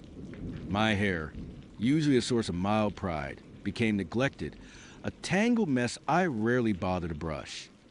I caught glimpses of myself in the mirror and barely recognized the gaunt, haunted stranger staring back. One morning, after another fitful night filled with fragmented nightmares of shimmering lights and shadowy figures, I dragged myself out of bed. I felt an odd itch on my scalp, a faint tickle. I ran a hand through my hair, tried to smooth it down, and something fell off. It was hard to pinpoint, but a section of my hair, near the back of my head, felt shorter, almost choppy. I squinted at myself in the bathroom mirror, trying to get a better angle. My hair was long, usually falling to my shoulders, but now at the nape of my neck, there was a noticeable difference. A chunk, perhaps 2 inches wide, was significantly shorter than the rest, almost as if someone had taken a pair of scissors and just snipped it. It was jagged, uneven. I stared, confused. Had I done this in my sleep? It seemed unlikely. I did not own a pair of scissors that sharp, and even if I did, why would I cut my own hair so haphazardly in the dark? Maybe it was just static, or I had pulled it out. I dismissed it, telling myself my mind was playing tricks on me. I was exhausted, stressed, probably imagining things. I brushed it off, literally, and tried to forget about it.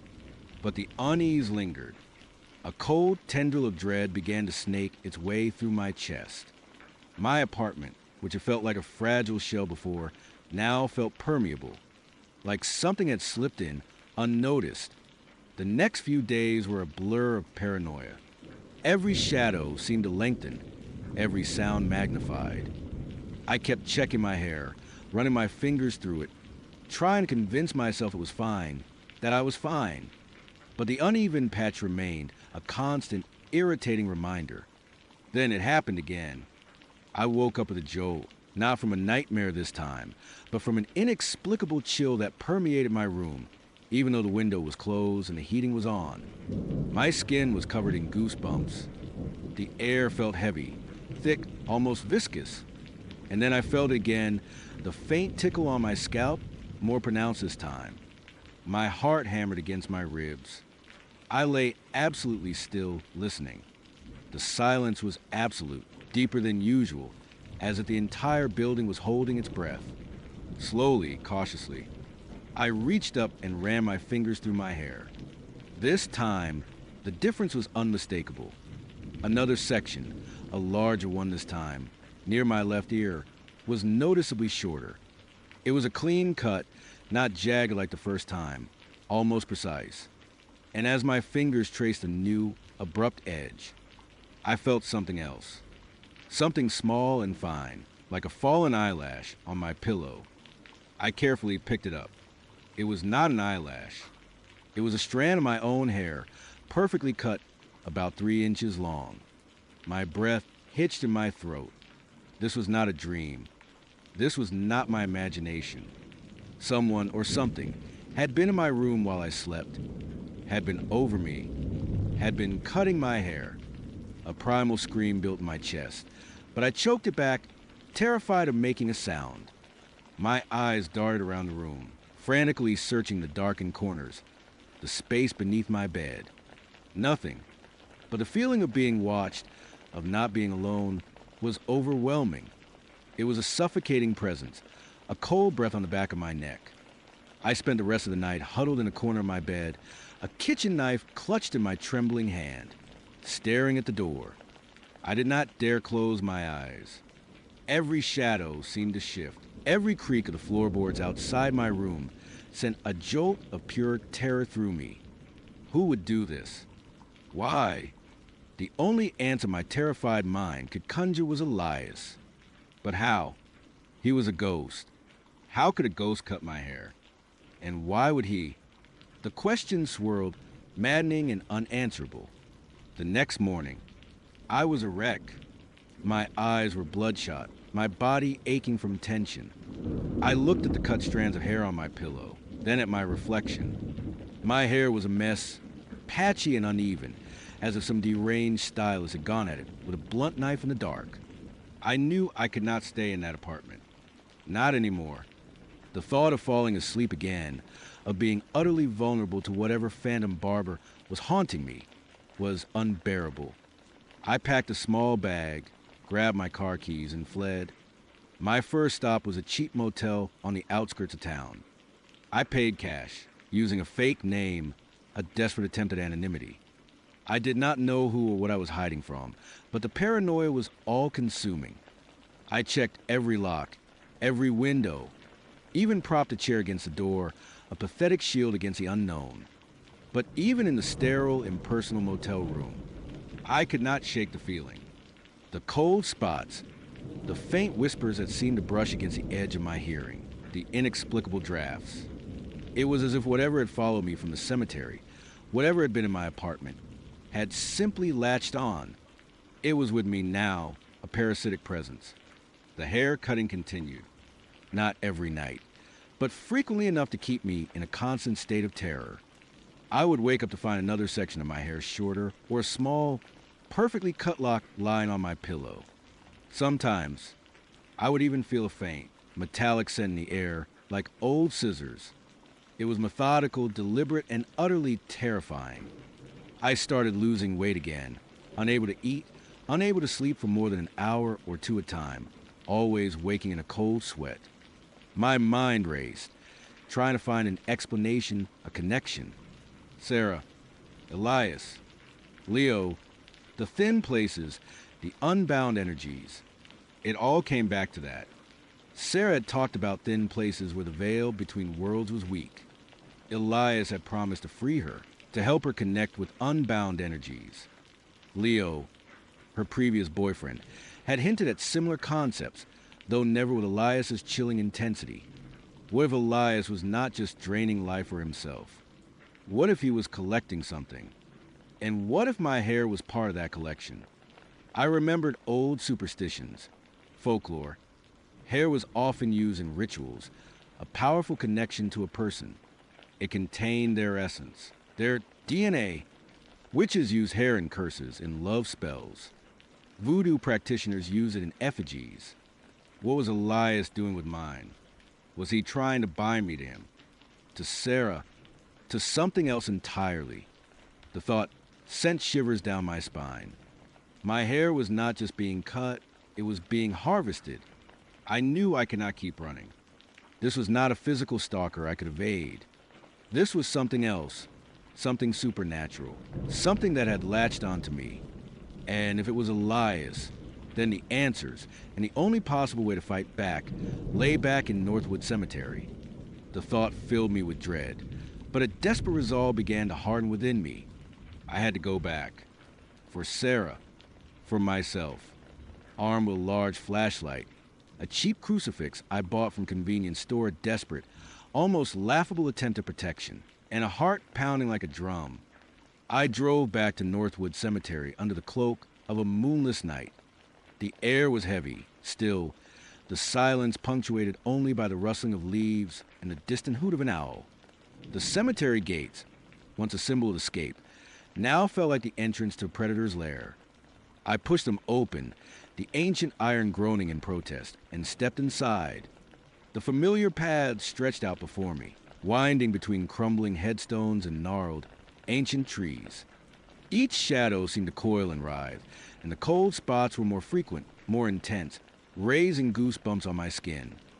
I walked slowly, my flashlight beam cutting a shaky path through the darkness, my eyes darting from side to side.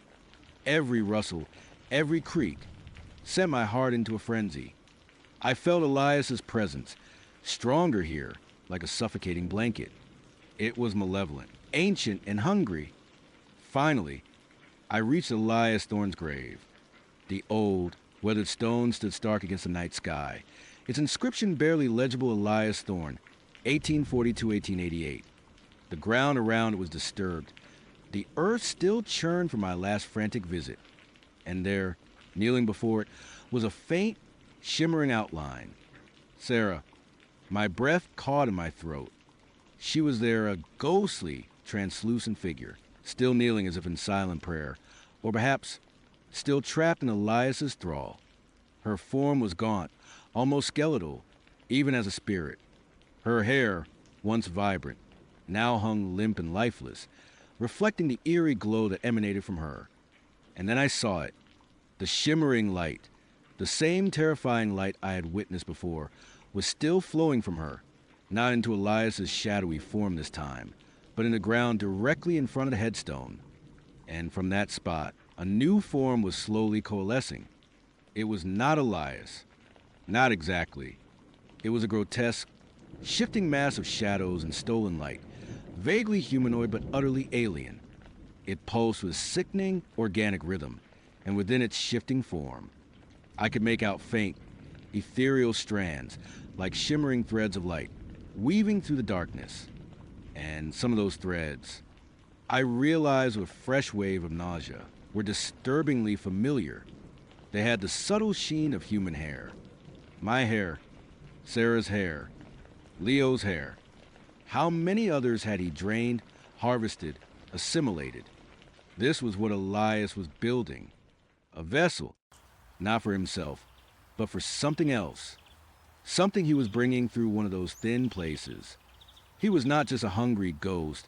He was an architect of terror, a gatekeeper, a conduit. And all the talk of unbound energies and freeing people was just a twisted lie, a lure to feed his horrific creation. My blood ran cold. Elias was not just draining life. He was collecting the very essence of people, their life force, their identity, their physical markers, weaving them into this monstrous entity. The hair, the life force. It was all being used to give this thing form, to anchor it to this world. As I watched, paralyzed by terror, the shadowy mass began to solidify further, its movements becoming more deliberate, more aware. And then, from the ground beside it, Elias's form slowly rose, his eyes those terrifying pools of darkness fixed directly on me. He had not noticed me until now, so absorbed in his gruesome work. His form was more defined than before, more solid, as if he too was drawing strength from this nascent horror. A chilling, guttural sound, not quite a voice, but a psychic echo of pure malice, filled my mind. You came back. Foolish. Now you will join her. You will complete it. Sarah's shimmering form stirred, her head slowly turning towards me. Her eyes, though still translucent, held a flicker of recognition, a ghost of her former self. A faint whisper, like dry leaves skittering across pavement, reached me. Run, do not let him. Elias extended a shadowy arm towards me, his intention clear. He was going to drain me, just like Sarah, and my hair, my essence, would become another thread in his monstrous tapestry.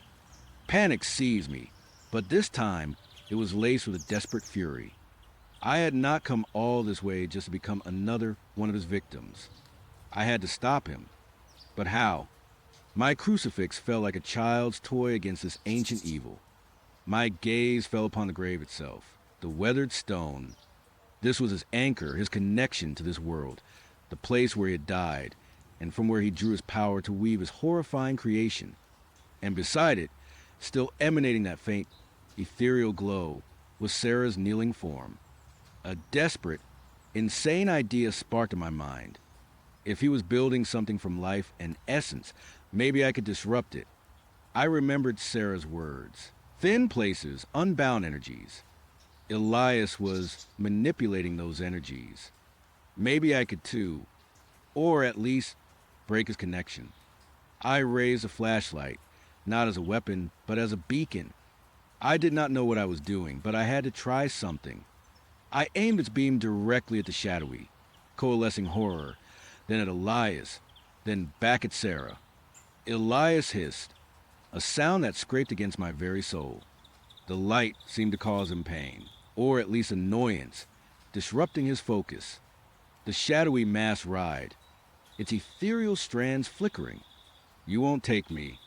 I screamed, my voice raw and trembling, but filled with a desperate defiance. "You won't take anyone else." I lunged forward, not at Elias, but at the grave itself. My plan, if it could even be called that, was reckless, suicidal. I started kicking at the headstone, grunting with effort, trying to dislodge it. It was heavy, cemented into the earth, but the ground around it was soft, disturbed. Elias roared, a sound that shook the very air. He moved towards me, faster than I thought possible, his shadowy form lengthening, reaching. I felt an icy grip on my arm, the cold seeping into my bone. My strength began to drain, a sickening emptiness spreading through me. But I refused to yield. With a desperate, adrenaline-fueled surge, I kicked harder, aiming for the base of the headstone. The ground groaned. A crack appeared in the ancient stone. The shadowy entity pulsed violently, as if in agony. Sarah's form flickered, her whisper run, now a desperate plea, almost a wail. Elias's grip tightened, the draining sensation intensifying, my vision starting to gray at the edges. But I saw it. The headstone, with a final, shuddering groan, began to tilt. With a final, desperate cry, I pulled my arm free from Elias's icy grasp, tearing a searing pain to my flesh, and threw my entire weight against the teetering stone. It crashed down with a deafening thud, splintering as it hit the earth, the old concrete base crumbling. The effect was instantaneous and cataclysmic. Elias shrieked, a sound of pure, unadulterated agony and rage. His shadowy form convulsed, flickering wildly, his eyes glowing with infernal light before rapidly dimming. The coalescing horror behind him, the monstrous vessel of stolen essences, exploded outwards in a burst of shimmering light and dark tendrils, like a shattered mirror.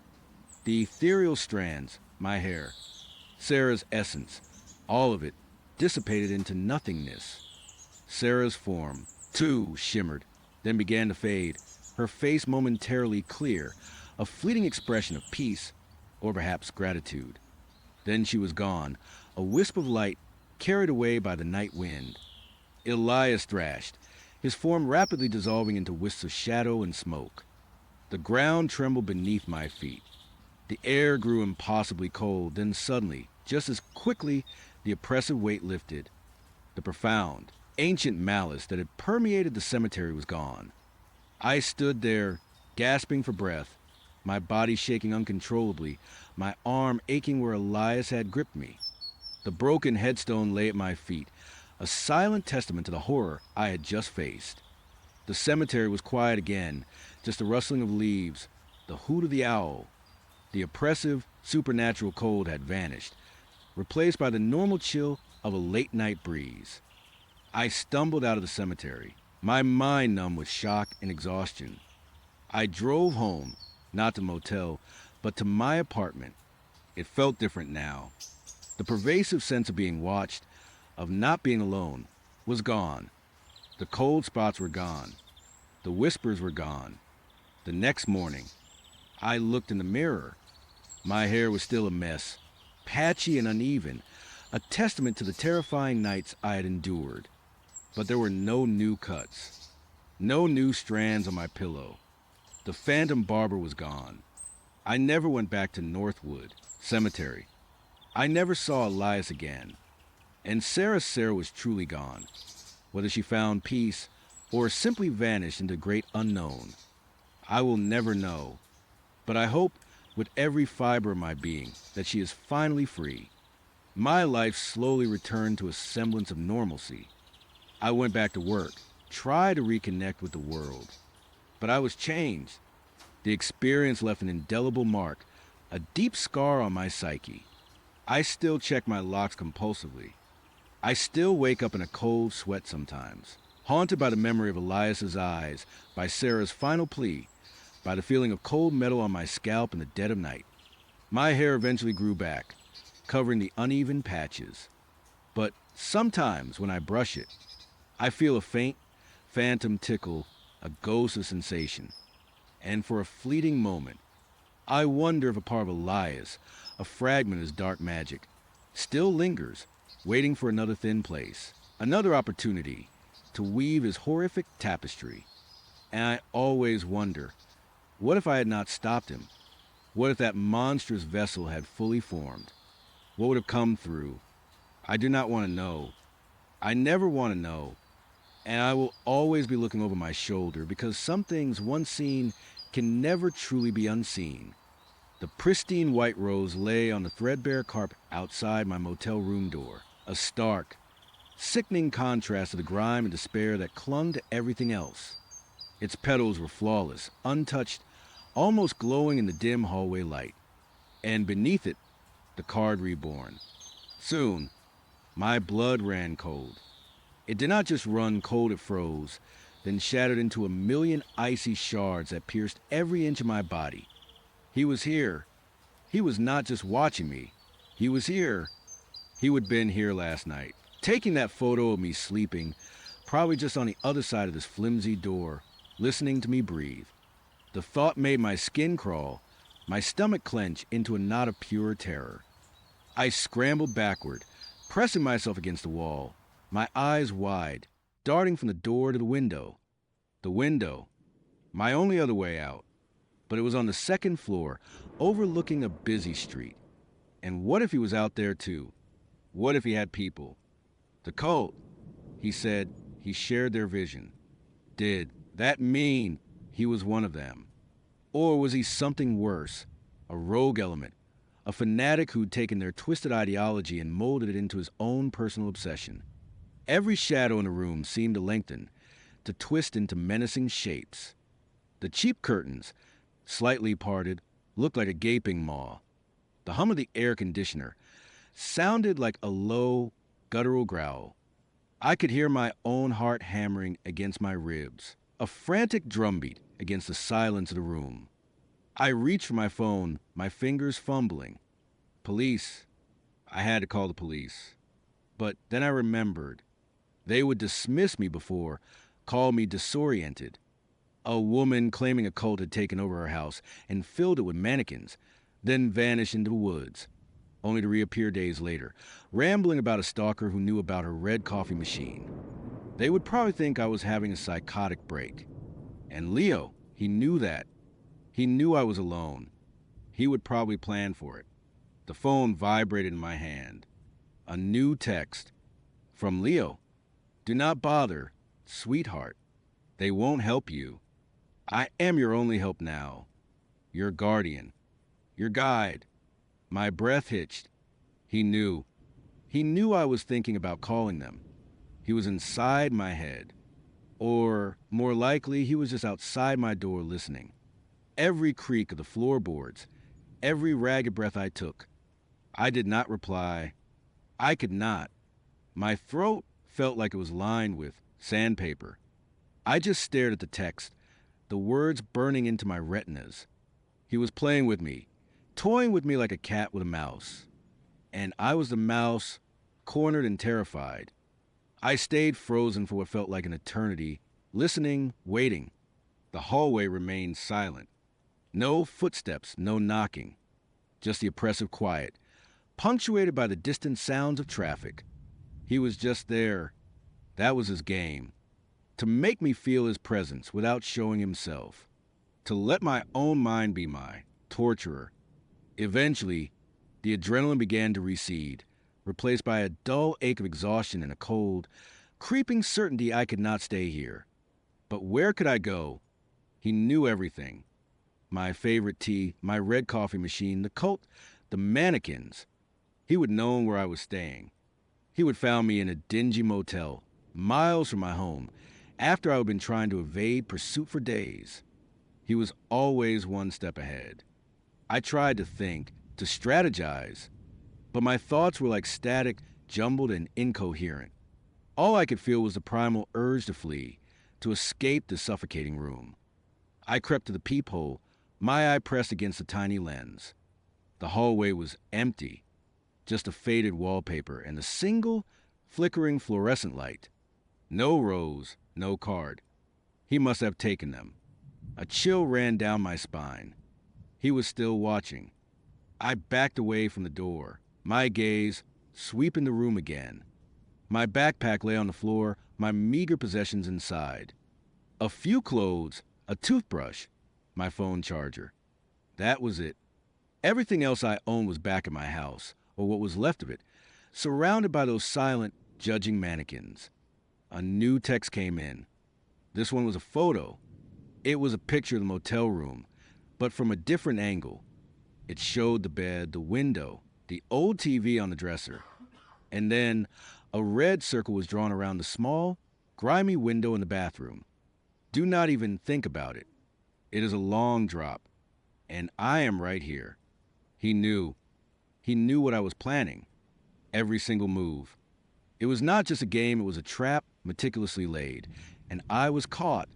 Panic surged anew, a wave so strong it threatened to drown me. I was shaking uncontrollably now, my teeth chattering. I felt like screaming, but I bit my lip, tasting blood. He was listening. A soft tap on the door. Just one, gentle tap.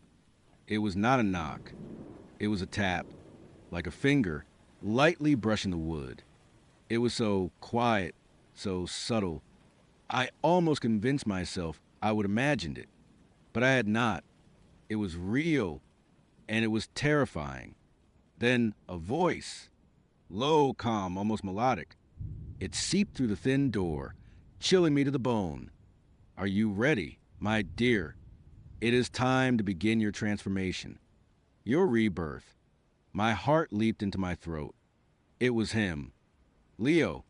His voice was nothing like I would imagined. It was not rough or menacing. It was smooth, almost seductive, laced with disturbing undercurrent of absolute conviction. It was the voice of a man who truly believed he was doing something good, something necessary, and that made it infinitely more terrifying than any threat. I pressed my back against the wall, sliding down until I was huddled on the floor, my knees drawn up to my chest. I could not speak. I could not move. I just listened, my breath ragged. Do not be afraid, he continued, his voice still soft. This is for your own good. The cult, they had the right idea, but they were too crude, too messy. I understand the nuances. I understand you. He paused, and I imagined him on the other side of the door, smiling, a cold, predatory smile. They just wanted to cleanse you, to strip away what they considered impure. But I see the beauty in your brokenness. I see the potential. You are not just a vessel to be emptied. You are a canvas to be painted. And I am the artist. My stomach churned. A canvas to be painted. What did that even mean? What kind of art did he have in mind? The mannequins dressed in my clothes, each a tableau of my life. Was that the art? Was I destined to become another one of them? A silent, lifeless replica of myself. I know you are scared, he said, his voice dropping to a near whisper. But fear is just a first step. It is the shedding of the old skin. The old you, the one who was hurt, betrayed, lost. We are going to build a new you, a stronger you, a perfect you. He made it sound so reasonable, so appealing. A stronger me, a perfect me. But his words were poison, coated in sugar. He wanted to erase me. to replace me with his own twisted creation. "Come out, my dear," he coaxed. "Let us talk. We can discuss the details. Your new home awaits. It is much safer than this squalid place." I squeezed my eyes shut, willing to go away, to disappear. But he would not. He was here, and he was not leaving until he had me. After another long moment of silence, I heard a soft click, the sound of a key turning in the lock. My eyes snapped open. The door. He had a key. Of course he did. He would probably pay it off the motel manager or just broken in. Nothing was safe. Nowhere was safe. The doorknob slowly turned. My heart hammered against my ribs, a trapped bird desperate for escape. I pushed myself further into the corner, trying to make myself as small as possible, trying to disappear. The door creaked open, just a sliver at first, then wider. He stood there, framed in the doorway, a tall silhouette against the dim hallway light. He was not what I expected. No menacing grin, no wild eyes. He looked ordinary, clean-cut, dressed in simple, dark clothes. His face was obscured by shadow, but I could make out the faint glint in his eyes, watching me. They seemed to hold an unsettling calm, an almost paternal gaze. "There you are," he said, his voice still gentle. He stepped inside, closing the door softly behind him. The click of the lock seemed to echo in the small room, sealing my fate. He did not approach me immediately. He just stood there, observing me, his head tilted slightly. I could feel his gaze dissecting me, analyzing every tremor of fear, every desperate breath. It was like being under a microscope. "You are a mess," he stated, not unkindly, but with a detached clinical tone. "But we will fix that. We will strip away the fear, the paranoia, the weakness. We will reveal the true you." He finally took a step closer, then another. I instinctively recoiled, pressing myself harder against the wall. "No, no, do not worry," he murmured. "I won't hurt you. Not physically. That is not my way. My methods are more refined." He knelt down a few feet away from me, his eyes still fixed on mine. Up close, I could see his features more clearly. He was handsome, in a severe, almost ascetic way. His eyes were a startling shade of blue, unnervingly bright. They held an intensity that made me feel like he could see directly into my soul. "I know you are confused," he said, "but soon you'll understand. Soon you will thank me." He extended a hand towards me, slowly. My breath caught in my throat. I flinched, pulling back. He paused, then slowly retracted his hand. "Very well," he sighed, a hint of disappointment in his voice. "We will do this your way. No rush. We have all the time in the world." Then he stood up. "Pack your things. We are leaving." I just stared at him, unable to move, unable to speak. He walked over to my backpack, picked it up, and slung it over his shoulder. "Come on," he said. "Let us go." His voice had lost its gentle edge, replaced by a quiet, unyielding authority. It was not a request. It was an order. I slowly, shakily, pushed myself to my feet. Every muscle screamed in protest. My legs felt like jelly, but I knew there was no point resisting. Not now. Not here. He had me. He led me out of the motel room, down the dingy hallway, and out into the cool night air. A dark, nondescript sedan was parked in a shadowed corner of the lot. He opened the passenger door for me. I hesitated, my eyes darting around, searching for any sign of life, any chance to scream, to run. But the lot was mostly empty, and the few other motel guests were either asleep or keeping to themselves. "Do not make a scene," he said, his voice low but firm. "It won't change anything. It will only make things more difficult for you." I slid into the passenger seat, my body stiff with dread. He closed the door, then walked around to the driver's side and got in. The car smelled faintly of antiseptic and something else, something metallic and unsettling. He started the engine, and we pulled out of the motel parking lot, leaving my last semblance of freedom behind. I did not know where we were going, but I knew it would not be good. The drive was long, silent, and agonizing. I stared out the window, watching the city lights gradually fade into the darkness of the countryside. My mind raced, trying to piece together what was happening, what he wanted. He was obsessed with rebirth, with transformation. Was he going to turn me into a mannequin? Was he going to kill me and then preserve my body? The thought sent a fresh wave of nausea through me. After what felt like hours, we turned off the main road onto a narrow, unpaved track that wound through dense woods. The trees pressing on us, their bare branches like skeletal fingers reaching for the car. There were no streetlights, no houses, just the oppressive darkness and the rhythmic crunch of tires on gravel. Finally, we pulled up to a small, isolated cabin nestled deep within the trees. It was old, rustic, and completely devoid of any light. It looked like something out of a horror movie. "Welcome home," Leo said, a hint of satisfaction in his voice. He turned off the engine, plunging us into absolute silence. The darkness outside was absolute, broken only by the faint glow of the moon filtering through the dense canopy. I could hear the wind rustling through the leaves, a mournful whisper. He got out, then opened my door.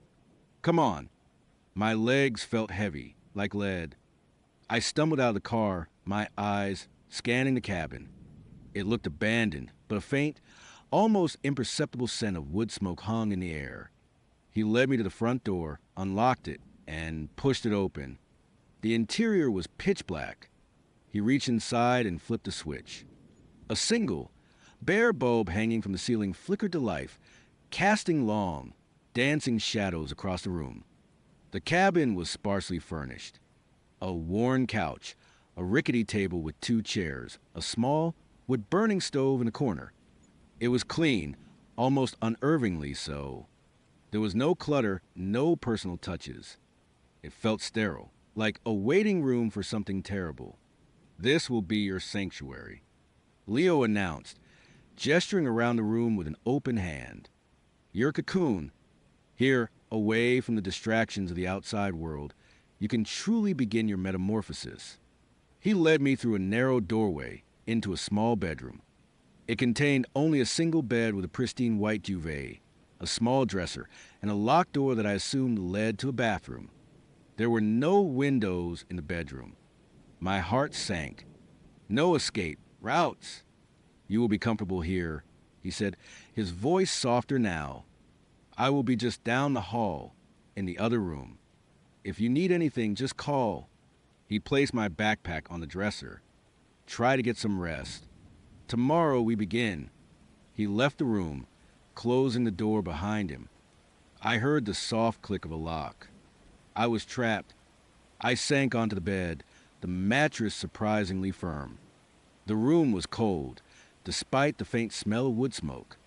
I pulled the duvet around me, trying to find some semblance of comfort, but it was useless. Every creak of the cabin, every rustle of leaves outside sent shivers down my spine. I lay there for hours, wide awake, listening. I heard Leo moving around in the other room, soft footsteps, the clinking of something. He was not just my captor, he was my roommate, my warden. Sleep finally claimed me, not as a peaceful respite, but as a desperate plunge into oblivion. But even in sleep, there was no escape. My dreams were a kaleidoscope of terror mannequins with my face. Leo's gentle voice whispering promises of rebirth, the cult chanting in the shadows. Days bled into weeks. Time became a blur. Leo maintained his unsettling routine. He would bring me meals simple, healthy food, and talk to me. He never raised his voice, never threatened me explicitly, but his words were a constant, insidious assault on my sanity. He would sit across from me at the rickety table, watching me eat, discussing his vision. He believed that modern society had corrupted me, filled me with fear and self-doubt. The cult, he explained, had tried to cleanse me of these impurities, but they lacked the finesse, the understanding he possessed. He saw himself as my ultimate savior, the one who would guide me through a true, profound rebirth. You see, he would say, stirring his tea, the mannequins, they were symbols, representations of the different facets of your life that needed to be shed, the roles you played, the expectations you tried to meet. But they were just representations. I understand the essence. He would talk about my past, details he would glean from my life, from my social media, from who knows where else. He would dissect my relationships, my ambitions, my fears, twisting them to fit his narrative. He knew about my estranged sister, my failed dreams of becoming a photographer, my anxieties about loneliness. He used it all against me, subtly, gently, convincing me that he understood me better than anyone, that he was the only one who could truly help me. You yearn for connection, he would say, his blue eyes fixed on mine, but you fear intimacy. You crave purpose, but you are paralyzed by choice. I can free you from these burdens. I can give you a purpose, a singular, beautiful purpose. I tried to argue with him at first, to assert my own identity, to tell him he was wrong. But he would just smile, a patient, knowing smile, and gently dismiss my words.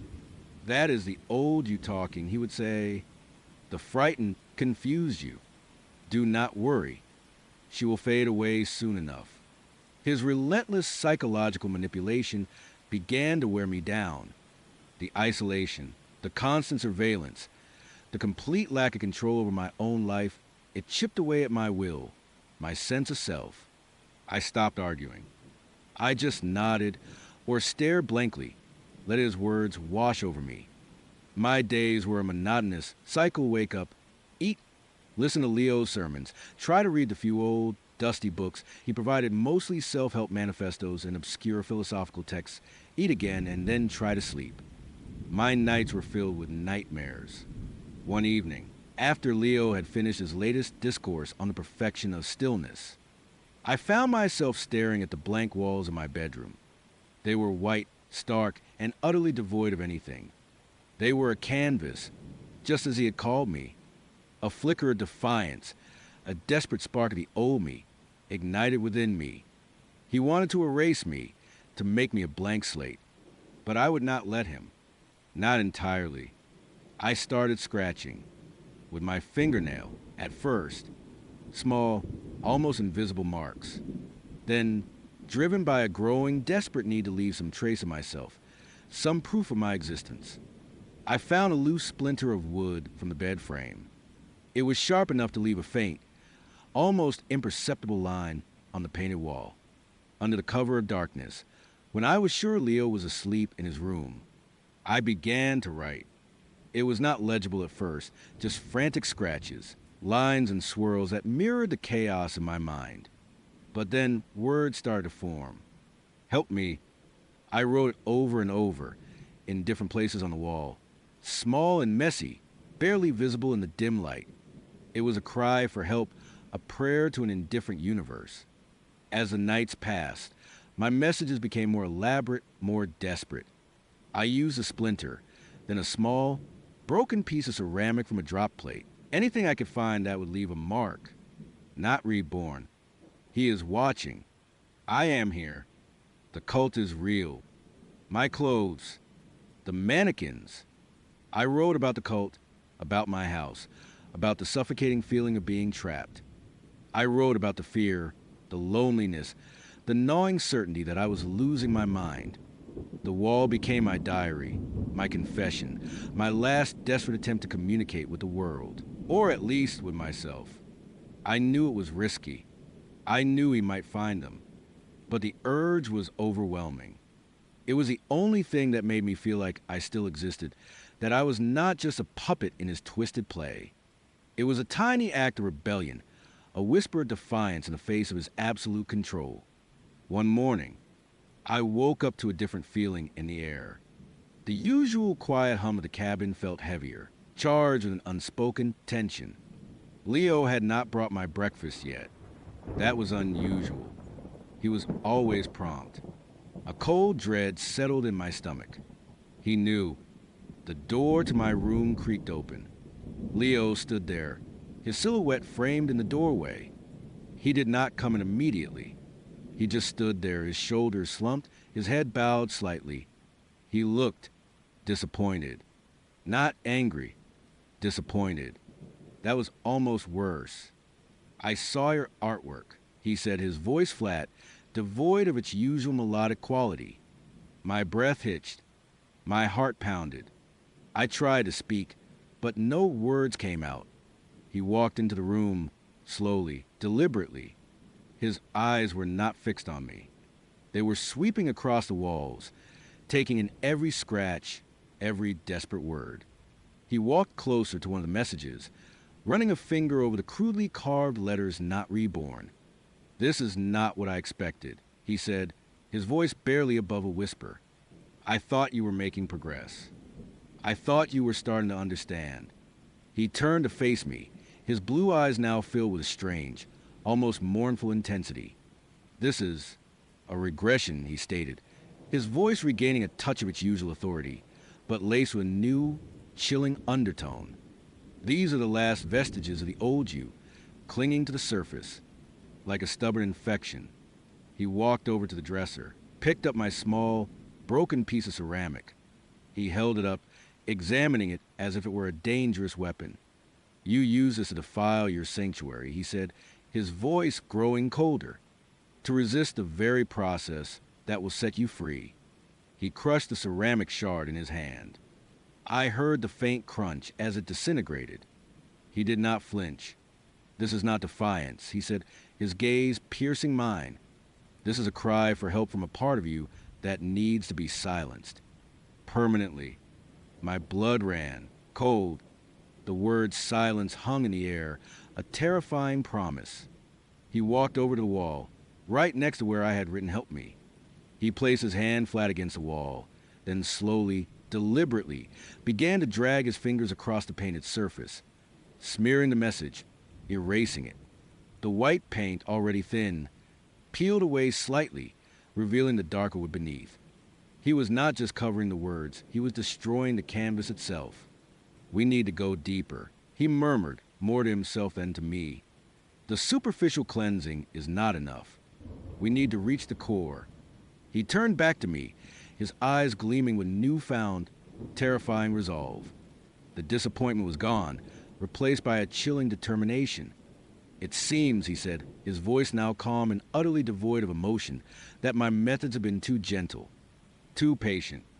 It is time to accelerate your rebirth. My dear, it is time for the true transformation to begin." He walked towards me, and this time there was no hesitation in his steps, no gentle coaxing, just a cold, relentless purpose. I scrambled backward on the bed, my heart hammering against my ribs, a desperate, silent scream tearing through my throat.